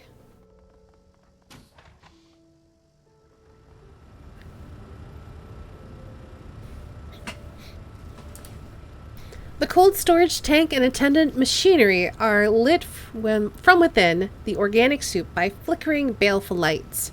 The tank containing Omega sequence number 358G chugs quietly along with the hum of pumps and coolant. As you look at the tank, the fluid shifts and there is a soft thump of mass of organic matter that drifts up against the glass. A pale, lidless eye stares at you from within the tank. The face it resides in is a ruined mass of tumors and scabrous pustules, a mutated mass of teeth and indeterminate growths dominating what should be the nose and mouth region. As you look, it fixes its lone eye upon you, the pupil flickering back and forth as it tracks your motions. Gobbet gasps and quickly slaps a palm against the tank. She peers at it intently for a few seconds, and a deep shudder rolls through her body. She turns to you, her voice barely above a whisper. Pustules. And honestly, the scabrous pustules, I need to use that. Steal it. Absolutely. Honestly, it reminds me of something that I learned about, which I don't recommend y'all Google. What are they called? They're Tetra something or other.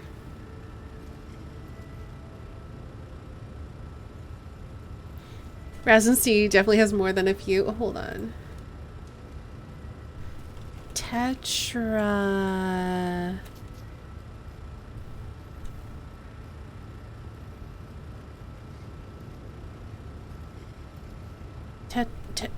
Tetratoma? Teratoma? It's a teratoma! Oh gosh, teratomas are creepy. Teratomas are a rare type of tumor that can contain fully developed tissues and organs, including hair, teeth, muscle, bone. They're kind of creepy.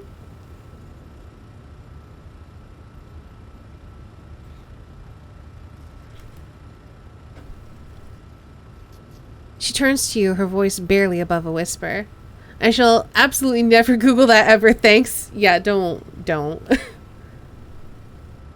They're gross, it's neat. I'm kind of on the fence about them. I think they're neat, but they're also really, really disturbing. Queen Bee, this thing is alive. I don't think it's intelligent, but it's definitely a living being, despite being mostly made of cancer and disease. We need to shut this life support system down, Gobbet. Nothing deserves to live in this condition. Isabel glances at the creature, putting one hand to her mouth to stifle a retch. Pustule is a fun word to say, though. Also, globule is a cracker. Globule. Uh-oh. What's going on? My bitrate just tanked. Am I still here? That was weird. My bitrate dropped to 0. I think we're still live, though.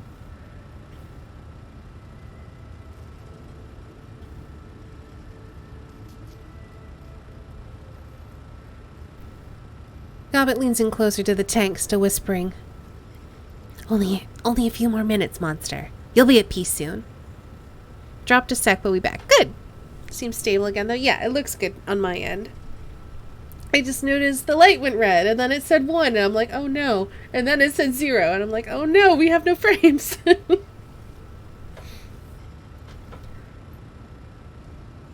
Eastern Tiger Cool Core Pro. Please input command. Take samples, turn off power.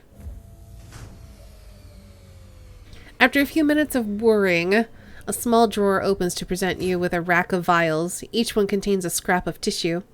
You power down the machinery. The lights in the vat dim and the creature slowly closes its single eye. As the last hum of power fades, the creature drifts away from the glass.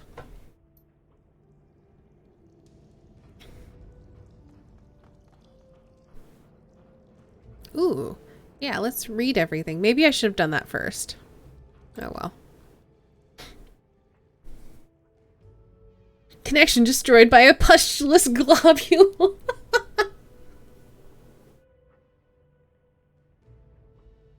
Initial research into metagenetics presents a singular challenge, to wit, the study not of genes themselves, but of the interaction between genetics and the unseen world of astral space.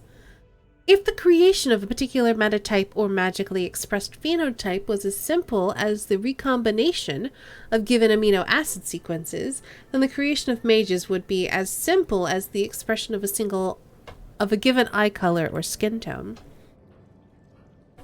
Unfortunately, such expressions are far more complex. The expression of traits previously considered to be supernatural is a complex interplay between mundane DNA, the condition of the ambient manosphere at the time of development, and the interactions between the genes and what we have dubbed as astral shadows. Have a good sleep, Stefan. Thanks for hanging out. Any research into these is fraught with difficulty due to their resistance to traditional, that is to say, technological instruments. Ergo, Omega Sequence number 358G is a project decoupled from the usual safeguards against project overruns. We have been granted extensive magical assistance in our pursuit of higher metagenetic understanding, as well as autonomy from legal concerns. As such, Omega Sequence project materials must be kept in Eastern Tiger and secure facilities only. Deviation from this may result in local law enforcement interest, and subsequent cleanup costs can be prohibitive. Phenotypic alterations is the key process which allows for Omega Sequence project to progress. Ordinarily, an organism's phenotype is set and cannot be changed after a very early point in development. Morphology, phenology, replication processes, any alterations in the coding sequence of a living organism is invariably fatal, except in the case of the Omega Sequence. A combination of alkylating agents, ambient mana control, and potent alpha emitters allows us to control the replication of the Omega Sequence metagene. This is accomplished through the alteration of interactions between DNA and their astral shadows, the building blocks of metagenetics and mana-based abilities. To understand this concept, consider an Indonesian shadow play. The story one watches is not of the puppets, but of the shadows they cast. A skillful puppeteer manipulates not just the puppets, but the space between the screen and the viewer. So too is it with metagenetics. Magical aptitude, metagenetic traits, and formerly unknown parazoology are revealed when mana levels reach a sufficient point to allow the astral shadows of DNA to engage in their delicate, powerful dance of replication. To change the metagenetics of an organism, we do not manipulate only the subject's DNA, but the space between that DNA and the astral plane. We cast the requisite shadows, engendering change that cannot be explained solely by base pairs, alleles, and nucleotides. Control is our challenge. Control is a delicate art. It requires patience and perseverance, as well as scientific acumen. But with a fine enough degree of control, we will be able to replicate magical abilities, trait expression, and black swan effects. This is very long. What are these black swan traits? Individuals born during events which cause ambient mana to spike have been known to express extreme magical potential and meta traits not possessed by the majority of their metatype. Research into Homo sapiens nobilis suggests subjects born during the awakening, for instance, indicate that ordinary elven longevity simply does not apply, that there is no upper bound to their telemetric regeneration. Effectively, they appear to be immortal. Yay, I'm immortal! Oh, wait. Oh, I may be immortal. Oh, wait, no, I'm not immortal. I wasn't born during the awakening. I'm too young to be immortal. Nah, it says, because I grew up with Duncan, we were kids together, so I wasn't born during the awakening. So, to them, I'm long-lived, but they don't have an upper bound to their regeneration. Not immortal. I know! I got excited. I'm like, I'm immortal! And I'm like, wait a minute. Not immortal. Yet.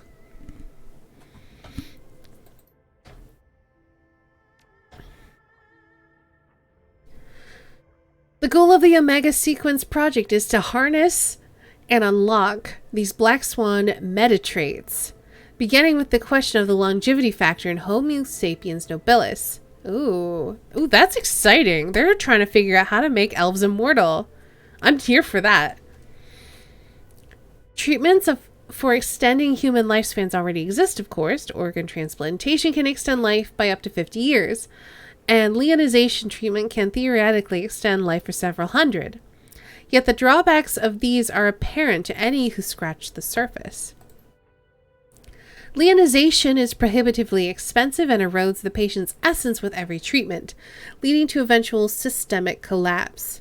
Organ transplants can preserve the body, but plaques build up in the patient's neural tissue, and the patient must take a cornucopia of immunosuppressants for the duration of their life. True longevity lies in preventing aging from occurring at all. Omega sequence number 358G represents our most advanced metagenetic prototype yet. Preliminary results indicate that the test's clone age will lock at 19 years and progress no further. In order to test this, we have induced artificial aging of the clone through our fast-grow organ replacement process. Unfortunately, this has led to an explosive cancer and mutation rate, rendering it non-viable for any other type of metagenetic research. Even so, the value of this test subject cannot be overstated. You download the data, wiping all traces of it off the computer. Within the data and tissue samples you've secured, you are ready to make your exit from the Nalchi. Pulling up your comlink, you dial Captain Jomo. The Malaysian orc's face springs into life on your comlink, the tusky maw spread into a grin. Jomo's listening! You ready for a pickup, my friend? We're standing by and have eyes on the ship. Come get us. We're done here. Easy, la. We'll be there in a few minutes. Be ready right where we dropped you off, friend. Alright, so now we have to go back.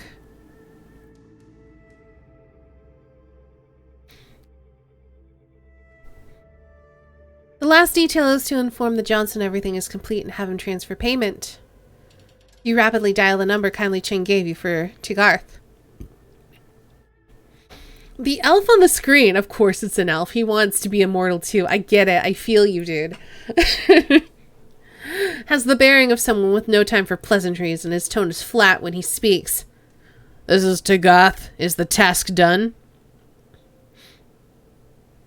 We're done here. We can release the data at a time and site of your choosing. That was swiftly done. Unfortunately, there's been a complication. I can't transfer you your payment until we meet in person.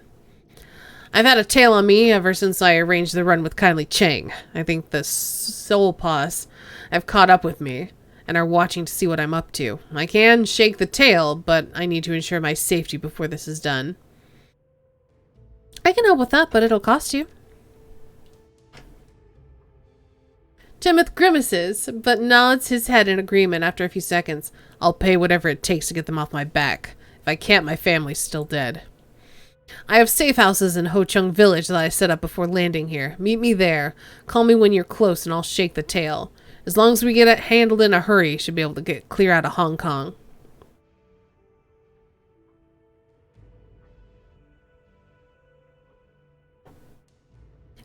My rates just went up significantly. We can discuss whatever extra payment you think is fair once we meet in person. All of it. Where do I sign up for immortality? You disconnect the call and pocket your comm link. Things just got a whole lot more complicated. I don't like this one bit, Queen Bee. Last minute plan changes are the fastest way to get killed. Especially if somebody bloodthirsty like the Soulpaw rings are involved. This whole thing stinks. Do you have any better ideas on how to handle this? Listen, just keep your eyes open and be ready for anything. I want to come home in one piece, okay? As you start to move away from the Omega sequence cargo, you realize your comlink is buzzing with an incoming call. Pulling it back out of your pocket, you answer. The caller's expression is pleasant, but there is a level of unspoken menace in his eyes, the glint of a killer. Good evening, Queen Bee. My name is Huang Jaemin, and I represent the Blue Haven Soulpaw Ring.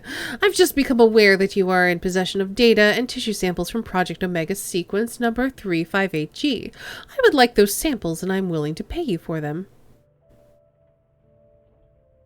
What makes you think I have these items?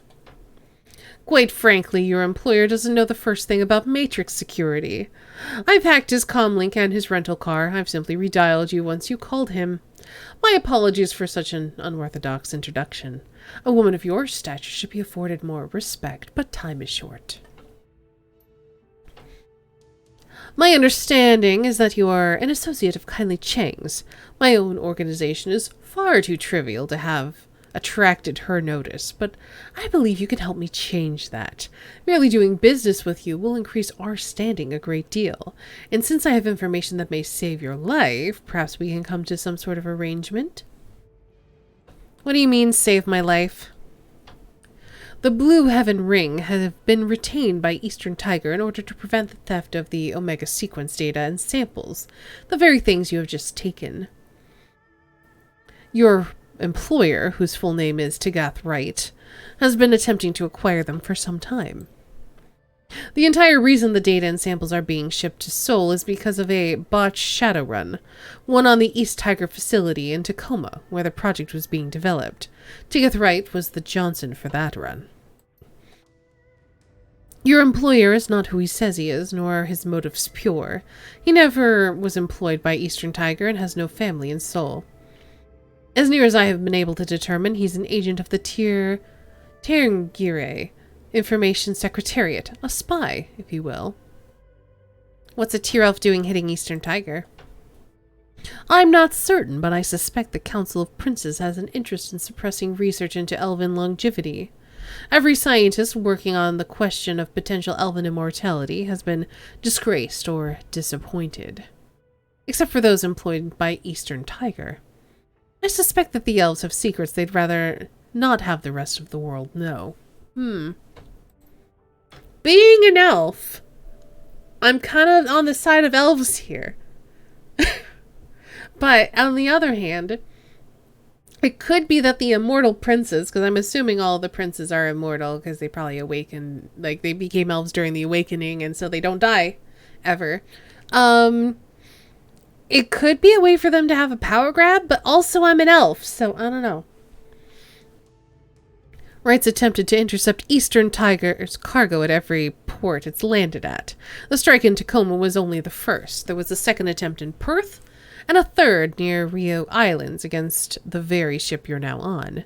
Don't think for a moment that Wright will hesitate to kill you as soon as you hand the data over to him. But I'm an elf! So, what do you say? I pay you for the data you have, and we can both eliminate Wright and whatever hired guns he's brought along. I think this is a fair arrangement.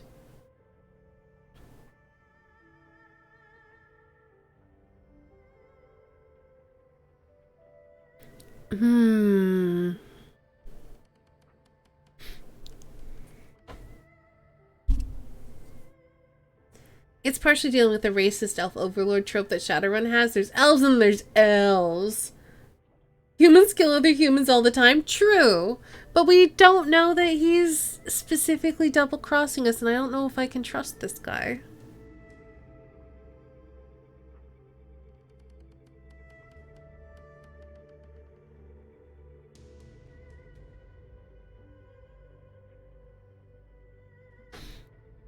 But he could be changing the plan because he does intend to double-cross us.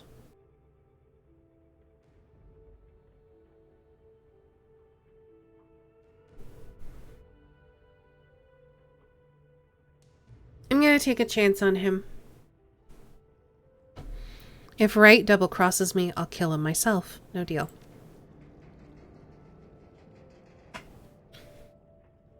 The whole call he had with you screamed double-cross, IMO? Yeah. But he's also, like, shady. I think all the tiers, and I might be wrong, are elves. Maybe.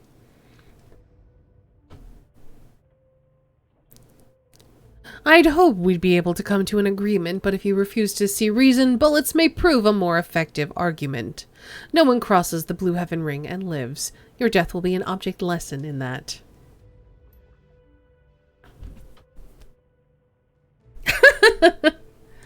I have heard stories of the Soul Pass behaving like bloodthirsty yet petulant children. I am pleased to see they're entirely accurate. Naughty children need to get spanked sometimes. You pull your comlink away and check the time. Captain Joma should be arriving any minute. Time to head back to Hong Kong and what awaits.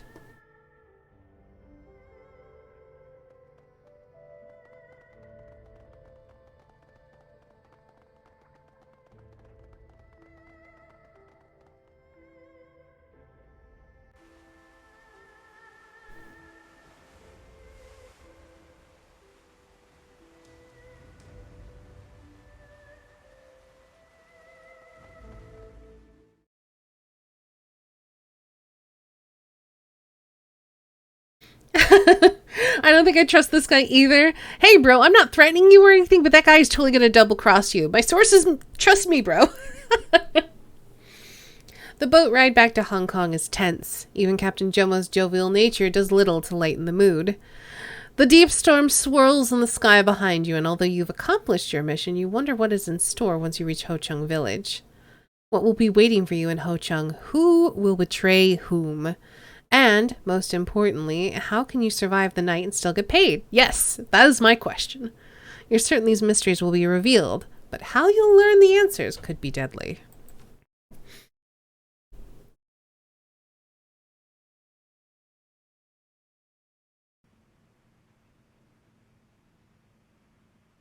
The Ho Chung bleh, I'm going to start over. The Ho Chung MTR station is a testament to high-class design left to rot over a period of 15 years. Smelling of stale urine and mold, this stop has seen better days. With any luck, you'll be able to wrap up the job and leave Ho Chung before the sun's fully up. Daichi runs a fingernail over the glittering edge of his sword before turning to face you.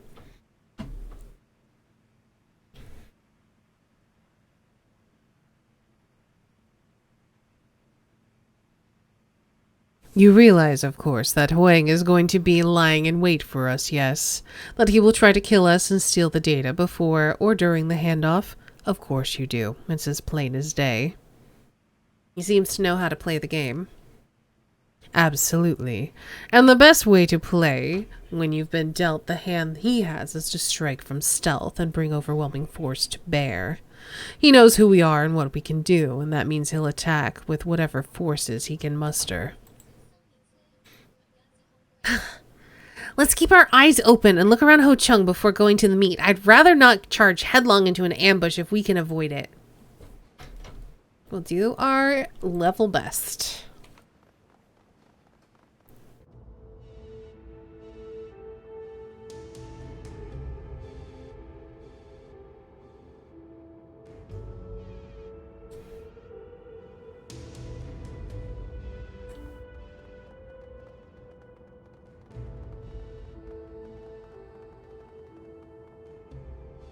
This street vendor is hawking obviously cheap junk that he probably bought on bulk from some outlet. Charms, trinkets, small toys litter his stall.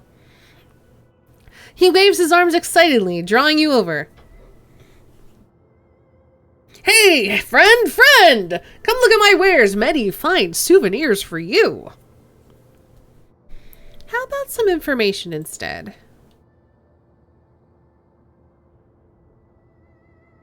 The vendor eyes you warily, picking a few bits of stray food from his beard.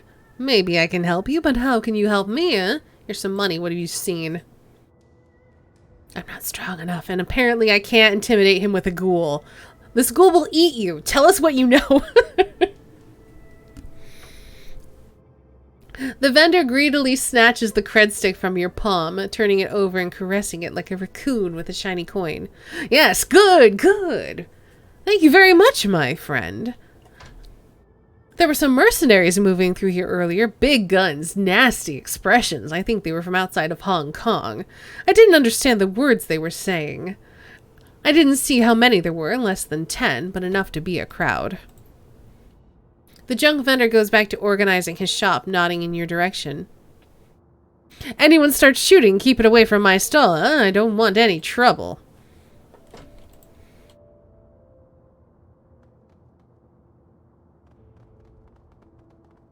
I don't think there's anything over here.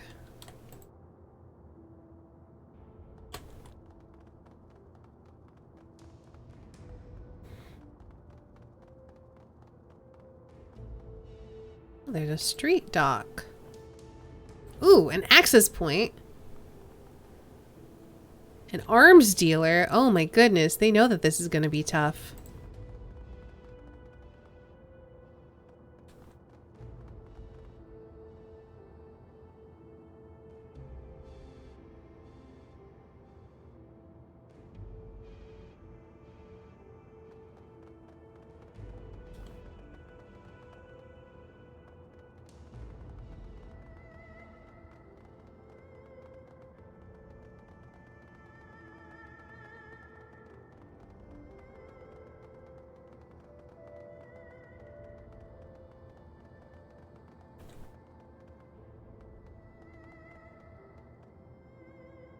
Whatever this is really pretty.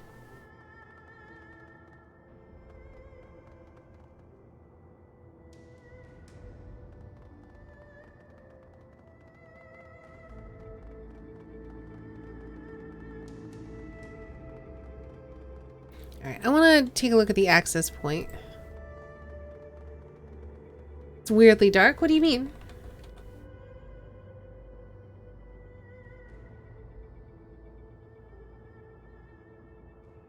This is an LTG access jack used for maintenance and diagnostics. A decker could use this to check recent traffic cameras, adjust grid guide and power flow, and manipulate basic utilities. Let's have Isabel. It feels like it's in fog of war still. Isabel, go in!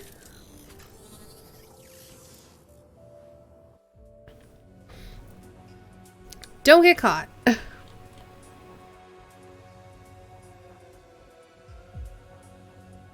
I wish I could turn this on and just do turn-based movement.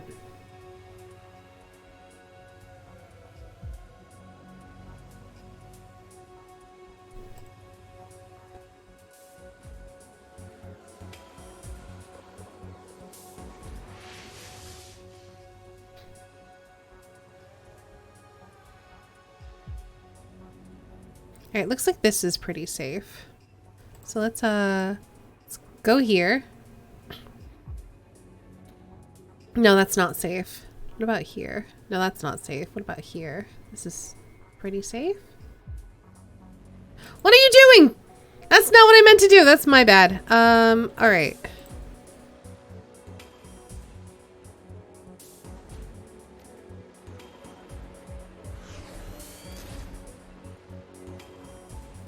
Hey, silent assassin.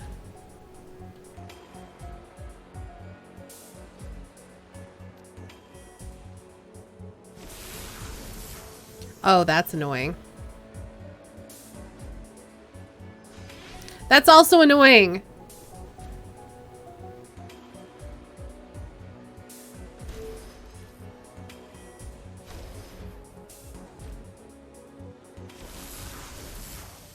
Ah, that's really annoying.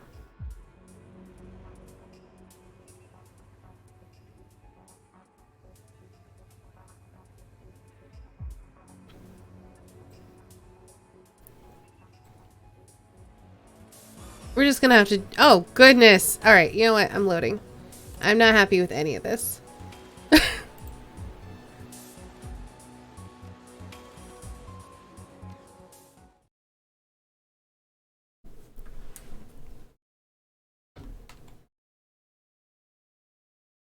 the matrix elements do kind of look like Transistor.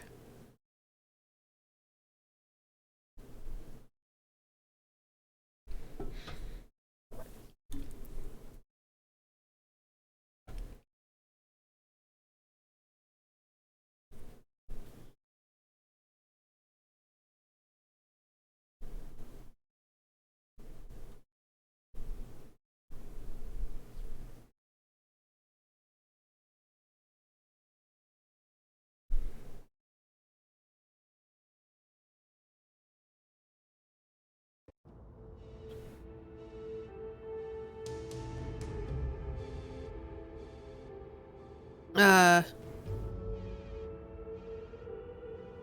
try stepping away. And coming back over? Now it's not letting me interact with that. What? I might have to reload. Alright, I gotta reload again. Great.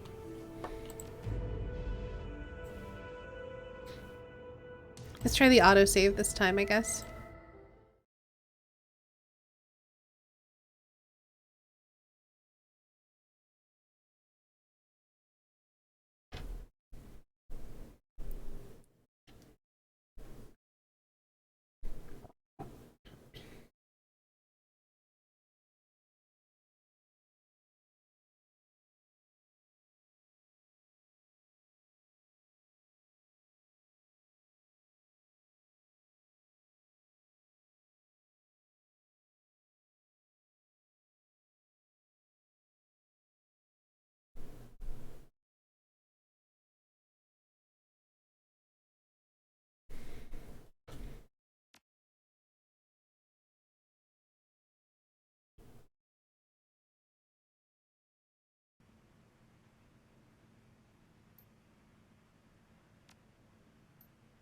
Okay, so it just saved here. That's fine.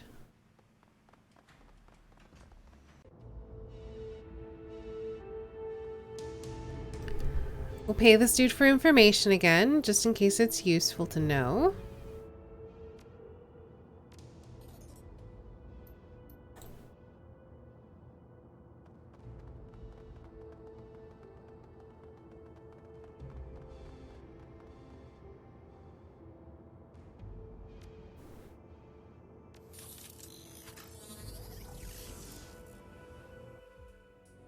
And then we're going to save it now that we're already in.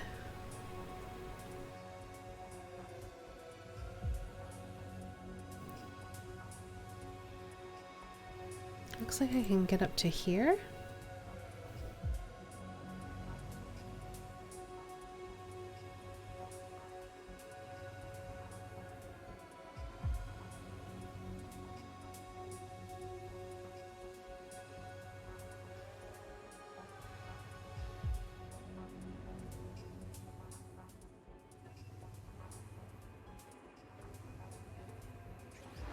Beautiful. No system trace yet.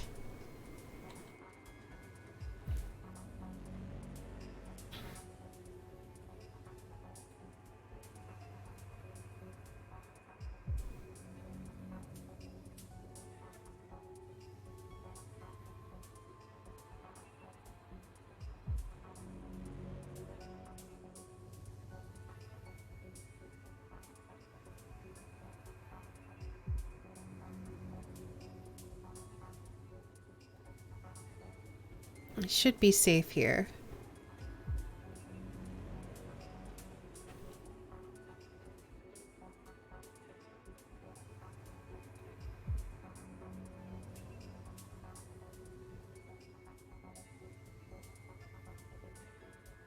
Okay, I think the next thing I do is I chase this guy to here.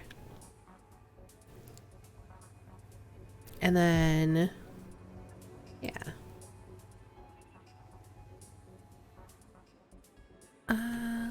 Can exit out of that and save it again so I don't have to do that again. Alright. Let's just hack it. Alright, so yeah, I gotta use my keypad, match sequences to buy me more time, and then try to find the code.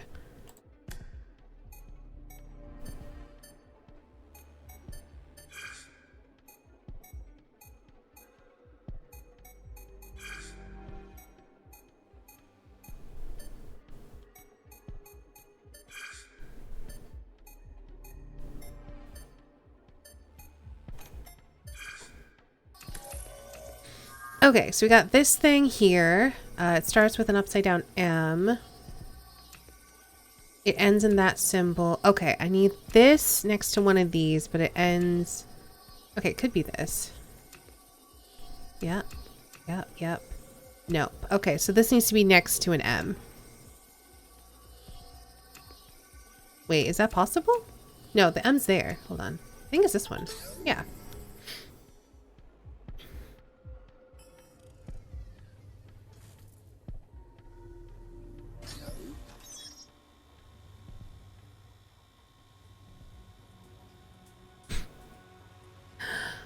Are you and your men ready yet? We have a timetable to keep. Don't rush me. You hauled my team halfway across the world for this little adventure of yours, and we've just gotten off the plane. The contract says we'll be ready by 0300 hours, and we will. In the meantime, get the hell off my back. Tagath's expression is one of barely restrained anger. His hands ball up into fists. You'd better be, you little toad. This is a matter of national security for Tirngire. And given what you're billing me, I expect nothing but perfection. The mercenary commander is utterly unimpressed by Tagath's impotent rage. Spare me.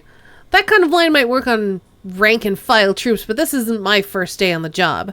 Without my troops, you're stuck hiring local scrubs with zip guns.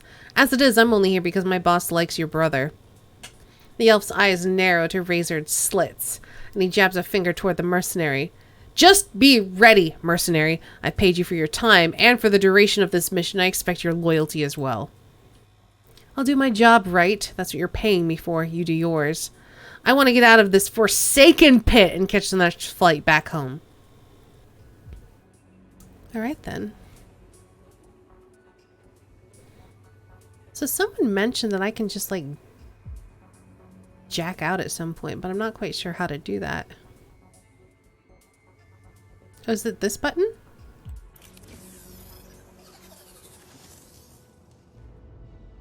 Cool. Well then.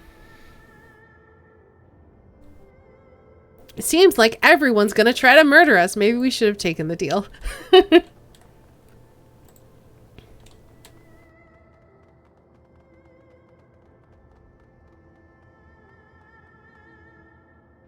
If it's solid green, you're safe to jack out. The red means dump shock. Okay.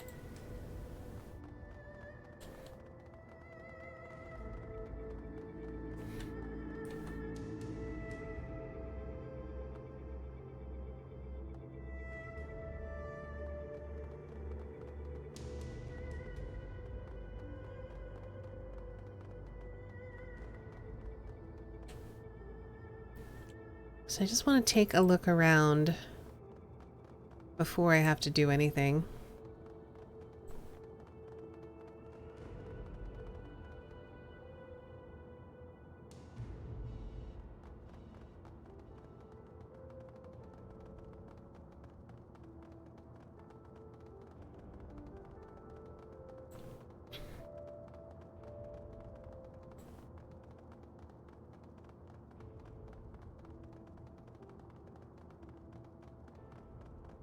I'm really worried we're gonna just do a lot of fighting and no one's gonna pay us anything. The powerful troll watches you impassively as you approach, her expression unchanging. You look like the kind of person that might be interested in some hardware. You got a need, I can give you a solution. You game? How about some information? Anybody strange hanging around tonight? Oh. I don't have socialite stuff. Troll eyes you impassively, taking a long time to ponder before speaking. 250 Nuyen, and I'll tell you everything I know. Not at this time. I could get socialite, but I want to look at what you have. Let's see. Outfits. Shit. Consumables could maybe be good. Weapons.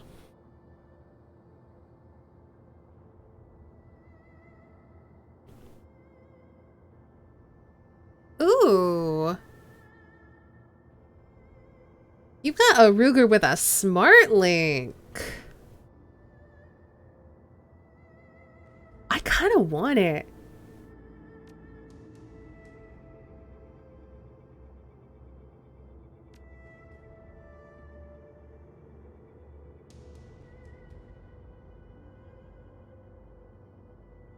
Oh, I need range combat 4?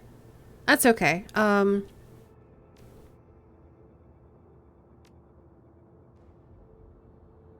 Oh, it's going to put it in my stash. All right, well, I'm going to have to confirm. And then I can't access my stash later, I don't think. Maybe I can if I sell items. Let's find out. So if I sell items... Oh, it doesn't look like I can... Okay, so... Exit. I'm gonna load it.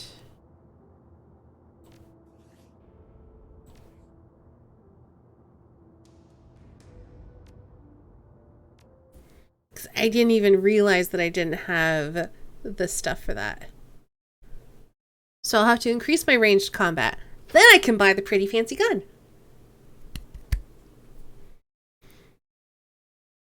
And now it's actually worth it because I can control 2 drones and still have 1 AP for shooting.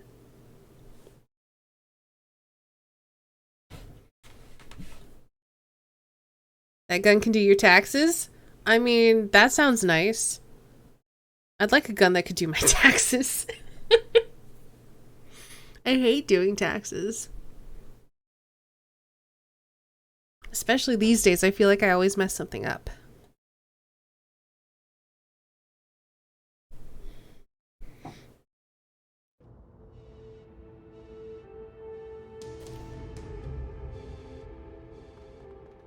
Okay. I have so much karma. Let's spend it.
All right, give me that fancy rifle.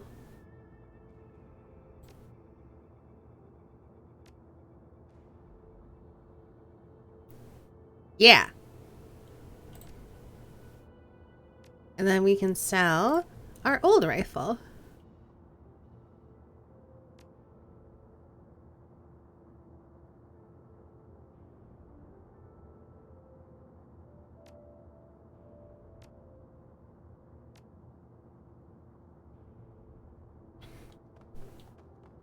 Let's go ahead and save it.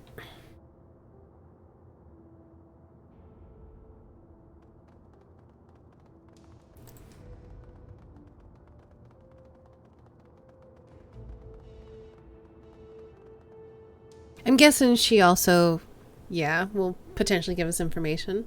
The street vendor is hawking both traditional Chinese medical supplies and modern trauma kits alike. Feeling down, Ginga Biloba in bulk. Got a cut, dot wagon first aid kit, plenty of disinfectants. I'd like some information, actually. Oh yeah? What do you want to know? I see a lot from my stall. See anyone strange lurking around here?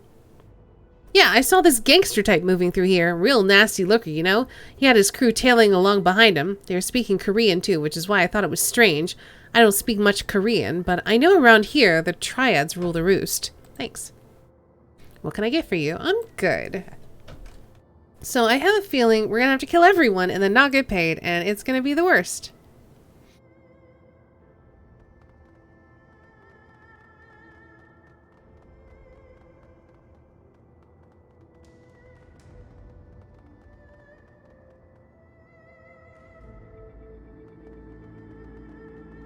The power cabling here is deeply frayed, threatening to arc into the puddles of water below.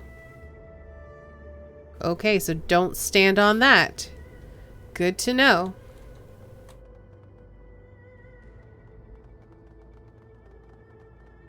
Oh no, there's more More sparking wires.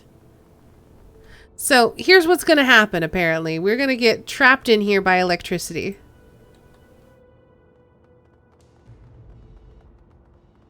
We can still go this way. So someone is probably either going to come in from here or in here. There's more sparking wires, though. So we have 2 potential exit points. We're going to have to assume that when we do the handoff, someone's going to trigger these and electrify those, and we might have to run out of here. So we are going to have to run either this way or this way. It's just going to depend on where we get attacked from. All right.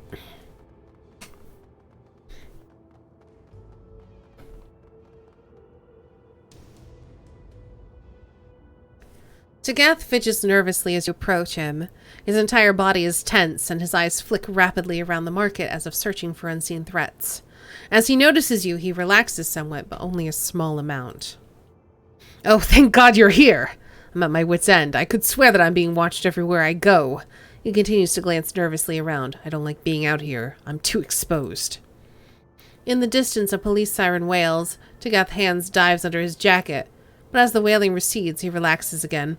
Listen, did you bring the stuff? The faster I can get that stuff and leave Hong Kong, the safer I'll be. Gaiju cackles and lays a hand on the hilt of his katana. You stink of fear, little man. Calm yourself. If a threat arrives, we will deal with it for you. Tagath stops fidgeting, takes a breath, and nods. I'm okay. I'm calm. Can we just get this over with? I got a call from the Soulpaws that are tailing you.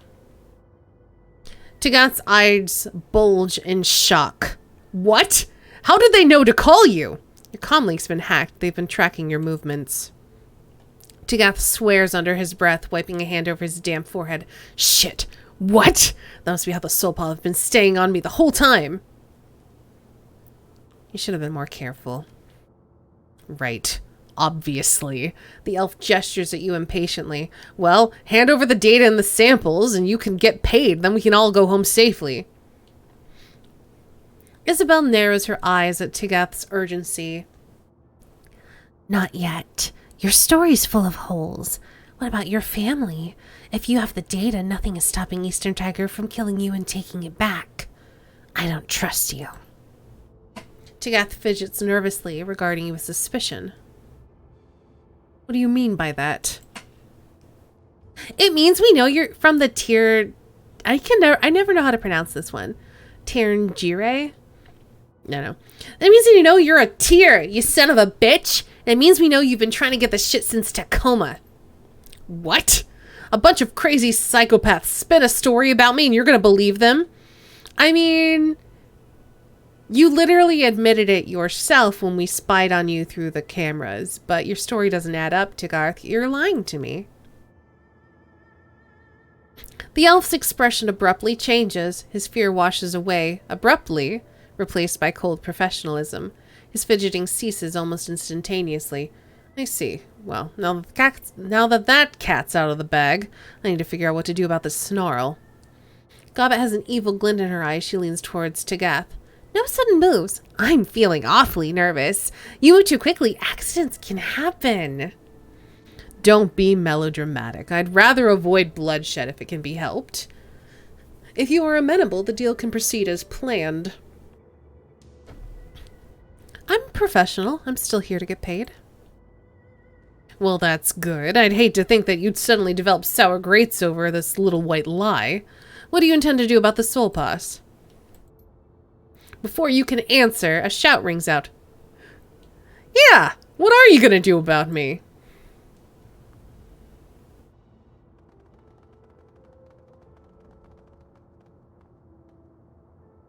You think I'm gonna let you hand this off without a fight? Nah, that's not happening. I'll tell you what, I'm still gonna let you walk out of here alive. I'll pay you for the data and let you live. Not the elf, though. He dies. I don't like that you don't have the option to just double cross him and be like, you know what? Yeah, okay, kill him. That's fine. I have to side with him. Oh, look! It's the Idiot Brigade. I am Huan J. Min. I command the Blue Heaven Ring. Juan squares his shoulders, pulling his submachine gun to bear on you. I'm not about to let some 2-bit Shadowrunner scorn me like you did. I'll make you one final offer. You give me the data and the samples, help me kill this elf. In exchange, I let you walk out of here alive. As you are distracted, Tagath puts one hand to his ear and utters a single sentence. Move in and secure the area. There is a sudden sound of running, boots on concrete. In the split second you glance over the elf's shoulders, he's in motion.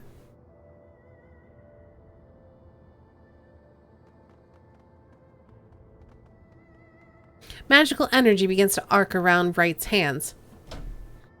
What now then? Seems that we're at an impasse, and I'm not about to go back to Portland empty-handed.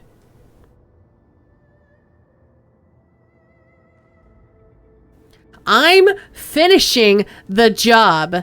To hell to Solpas. A thin smile spreads over Tirgoth's face, and he nods in satisfaction. Good, you made the right choice. Let's have this done then. We'll find out. Isabel. Do a little hackety hack.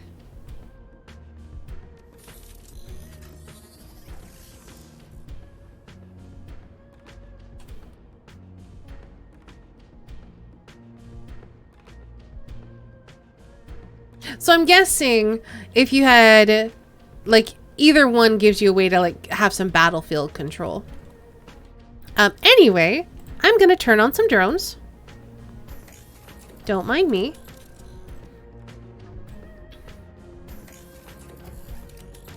And let's see. We got some riggers. We got some soldiers. If we take out the riggers, we got a lot of riggers. There's a lot of dudes here.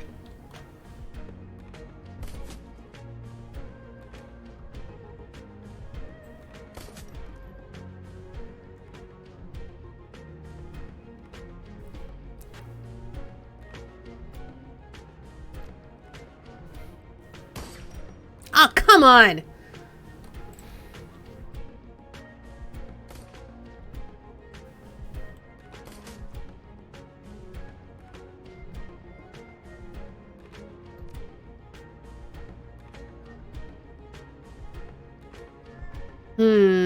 I want him to attack somebody, but I don't want him to get stuck. Ooh, we can just kill Huan Jimin. Let's do it.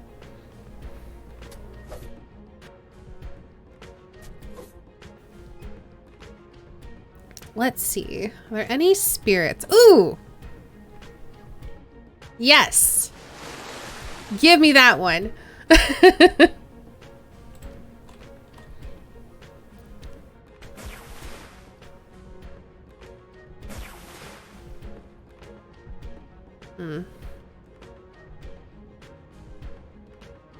Stop missing. Alright, move closer. You're annoying me.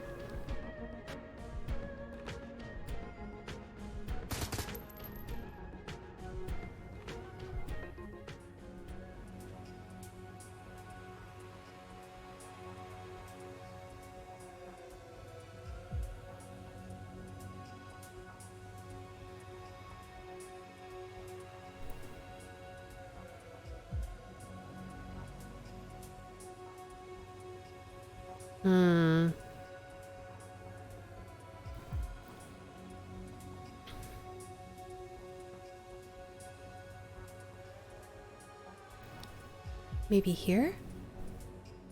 No, not entirely. Nothing moves really fast.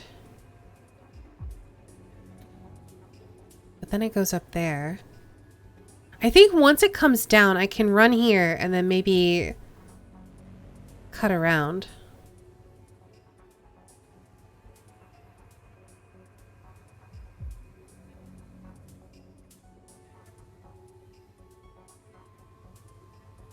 We're just gonna have to eat some trace, that's fine. Ooh, it hasn't seen us yet. Kill this thing, please.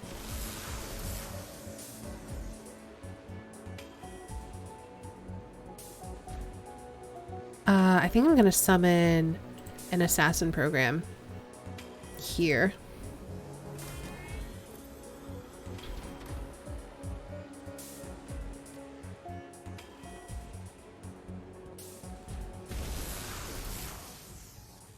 Go. Okay. I'm gonna close out this. Can I save it? Yes. Wait, which grid is this? Oh no, that's not the one I want. I want the south grid. Well, this will at least give me an opportunity to cut across.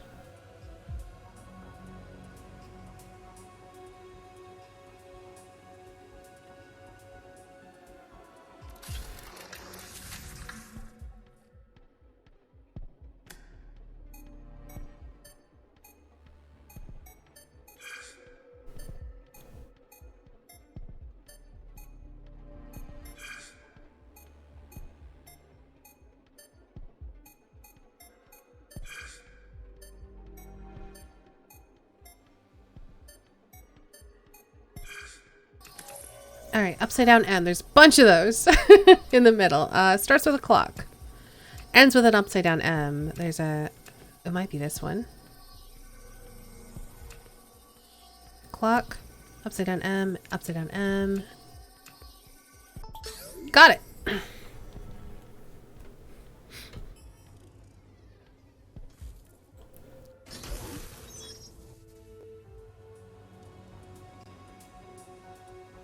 I think I should just be safe to jack out now because I don't need to overload the north grid.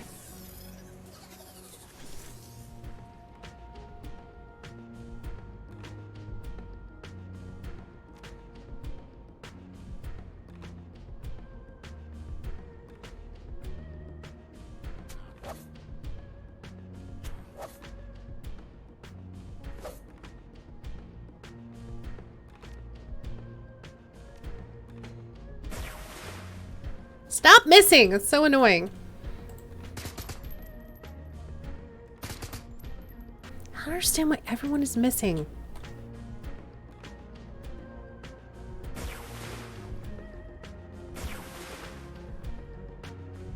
It's very annoying. And now it's gone. Alright. Grenades! Everyone's favorite.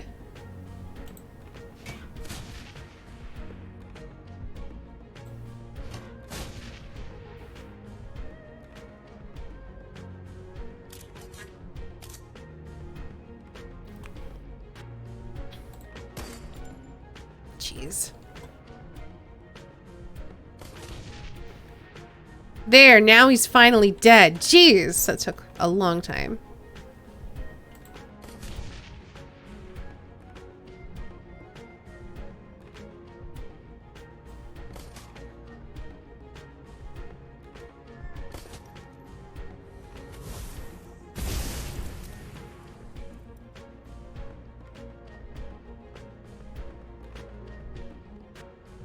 Don't forget you have skills that raise your accuracy and stuff again. Okay.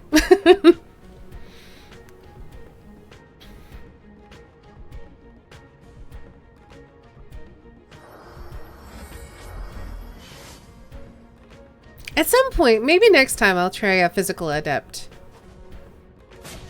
Oh no! They're playing the grenade game!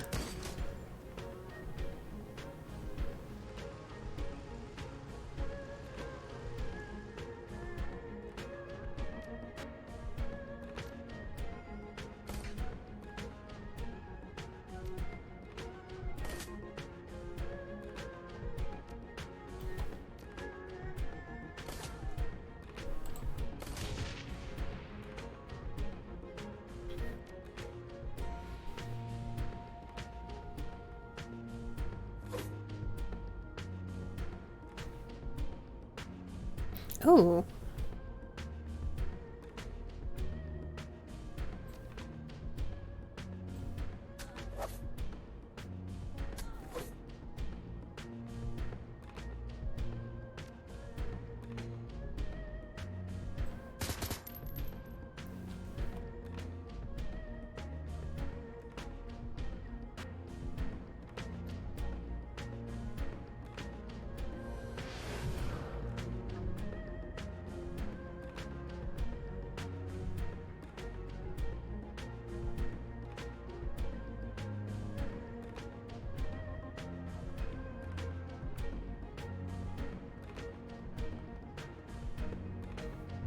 Enjoy grenades!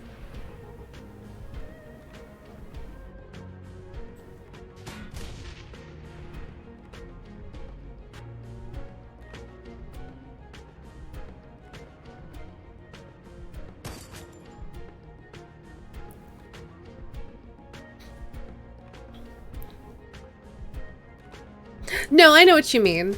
Like the cold shot stuff and whatever. I just thought that if I hasted ooh, thanks for that heal. I thought that if I had hasted Isabel, she could get off 3 grenade shots that turn, but I couldn't see.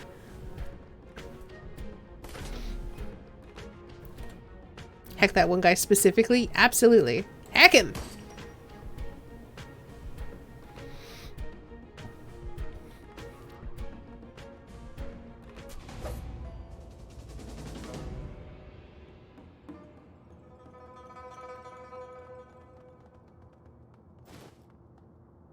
Oh.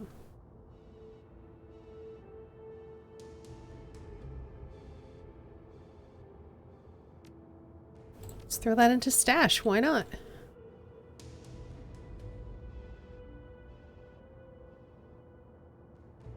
The physical adept comment confused me. My bad. No, I was just talking about, I saw a physical adept running by and they were doing like the thing like boost their movement and whatever. And I was like, you know what? I've not played a physical adept before. Maybe we should play one in Dragonfall is what I was thinking.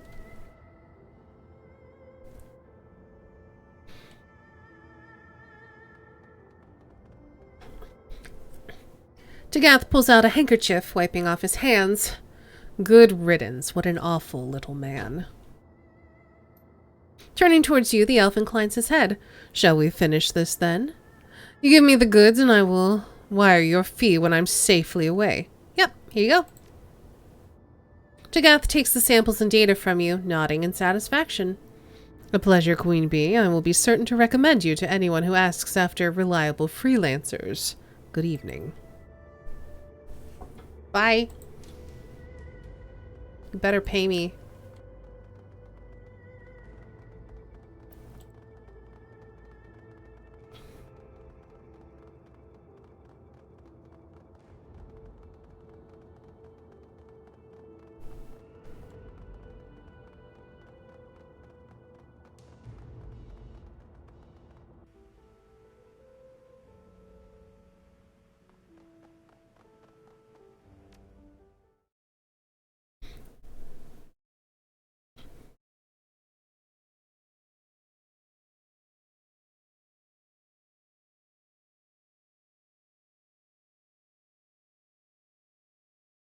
The job is done. Right or wrong, you gave Tagath Wright the data he was looking for and got paid for it. Although, admittedly, it was a pittance compared to what you were promised.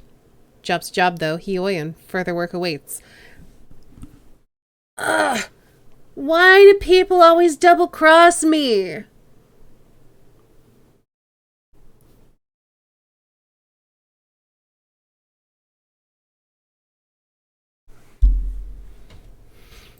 This is why you get paid first.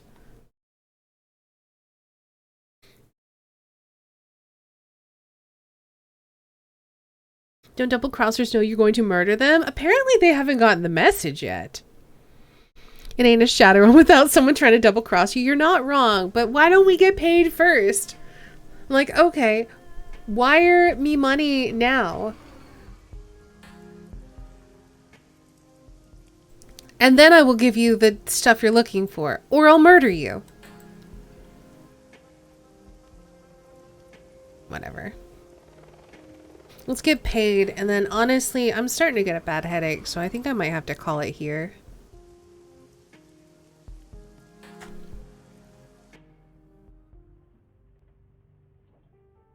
Never give up a thing unless you got cash in hand. You're not wrong.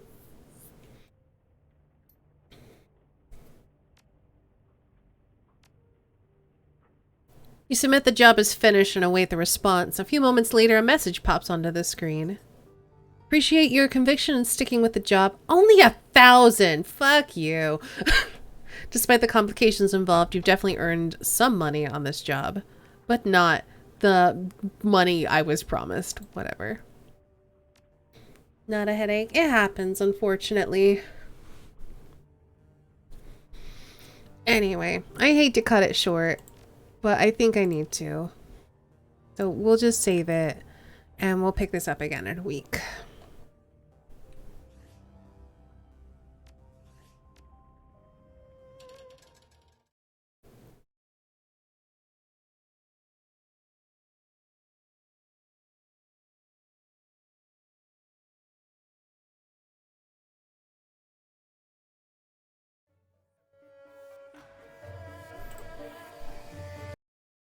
Do what's best for you. Thank you. I will.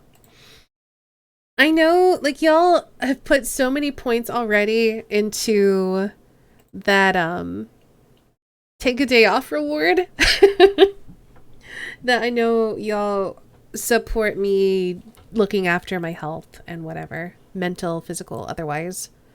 So, what points? These points? Yes, those points.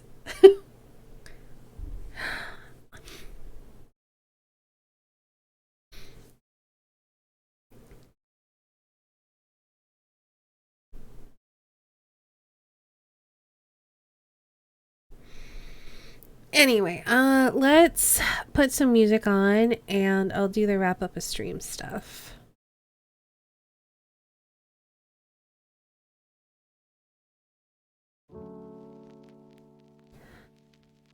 So again, sorry to cut it short, but thank you all so much for hanging out and watching. I tuned in at the end. Normally we'd be going another hour, Johnny, but unfortunately I've started getting a really bad headache. So I need to call it short. Sorry. State medicine. I think I just need to stop looking at some screens for a bit and maybe take something. Feel better soon? I will. Thank you. Let's roll credits. Thank you all so much for hanging out today. Special thanks to Dezo for the bits. Thank you, thank you. I don't think there's any mods here right now, but Starrybot, thanks for being my bot. We got some new followers today. Simon, thanks for following. And then thank you to Nubasaur, Durky Dirk, FGC, Monster, Monkey Wretch, Seth, and Matta. Welcome to all of my gifted sub friends. Derek, thank you so much for, how many months was it? It was a bunch. 31 months. And then thank you, Anonymous, for gifting out those 5 subs. Thanks for hanging out. Hope your headache eases off soon. I'm sure it will. I probably just need to drink more, take some medicine, and just like lay down for a bit. So that'll be the plan. If I'm awake, I'll make sure to host Party Wipe games. They're going to be doing a new season of Scum and Villainy in about an hour and a half. So y'all should check them out. I think we might do a raid if there's anybody live.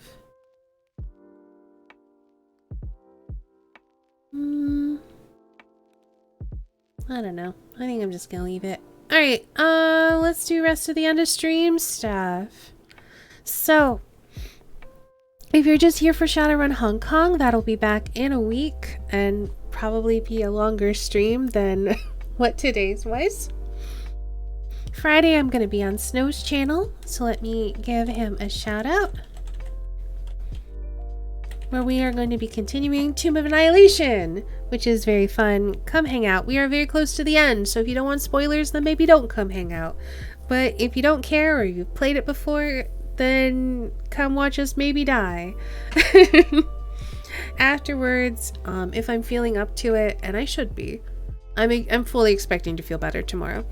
But if I'm feeling up to it, we'll be back after Tomb, playing more Thief tomorrow, so that should be fun. Till a clue. I will be off on Saturday and Sunday, but I will be back on Monday on Kelsa's channel.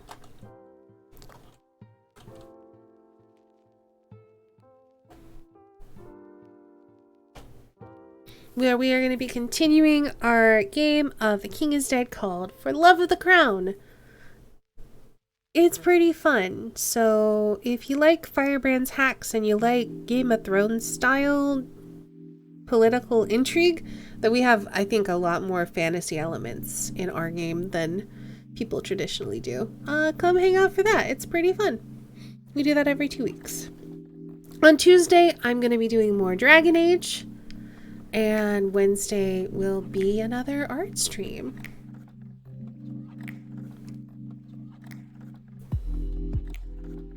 In time for my daily contribution. Thank you so much, Lost. Yeah, unfortunately, I have to end the stream early because I'm not feeling super great. So, y'all contributing. Oh, that's why it's total bits, not like. Okay, that's why it's 4,000. I get it. I'm figuring out how the community challenges work. Anyway, yeah, so I do have to cut it short, unfortunately, but I will leave you with some tunes and some ads. Very exciting stuff. And we'll be back tomorrow. Sorry to hear that. I will feel better, but thank you. I just need to rest my eyes for a bit, I think. Get away from some screens and maybe drink more water. Thank you all so much for hanging out and watching. Consider following or joining the Discord or whatever the links tell you about. I can't. Thank you all so much for watching. Have a great rest of your day or your night or whatever. And I'll be back soon, I promise.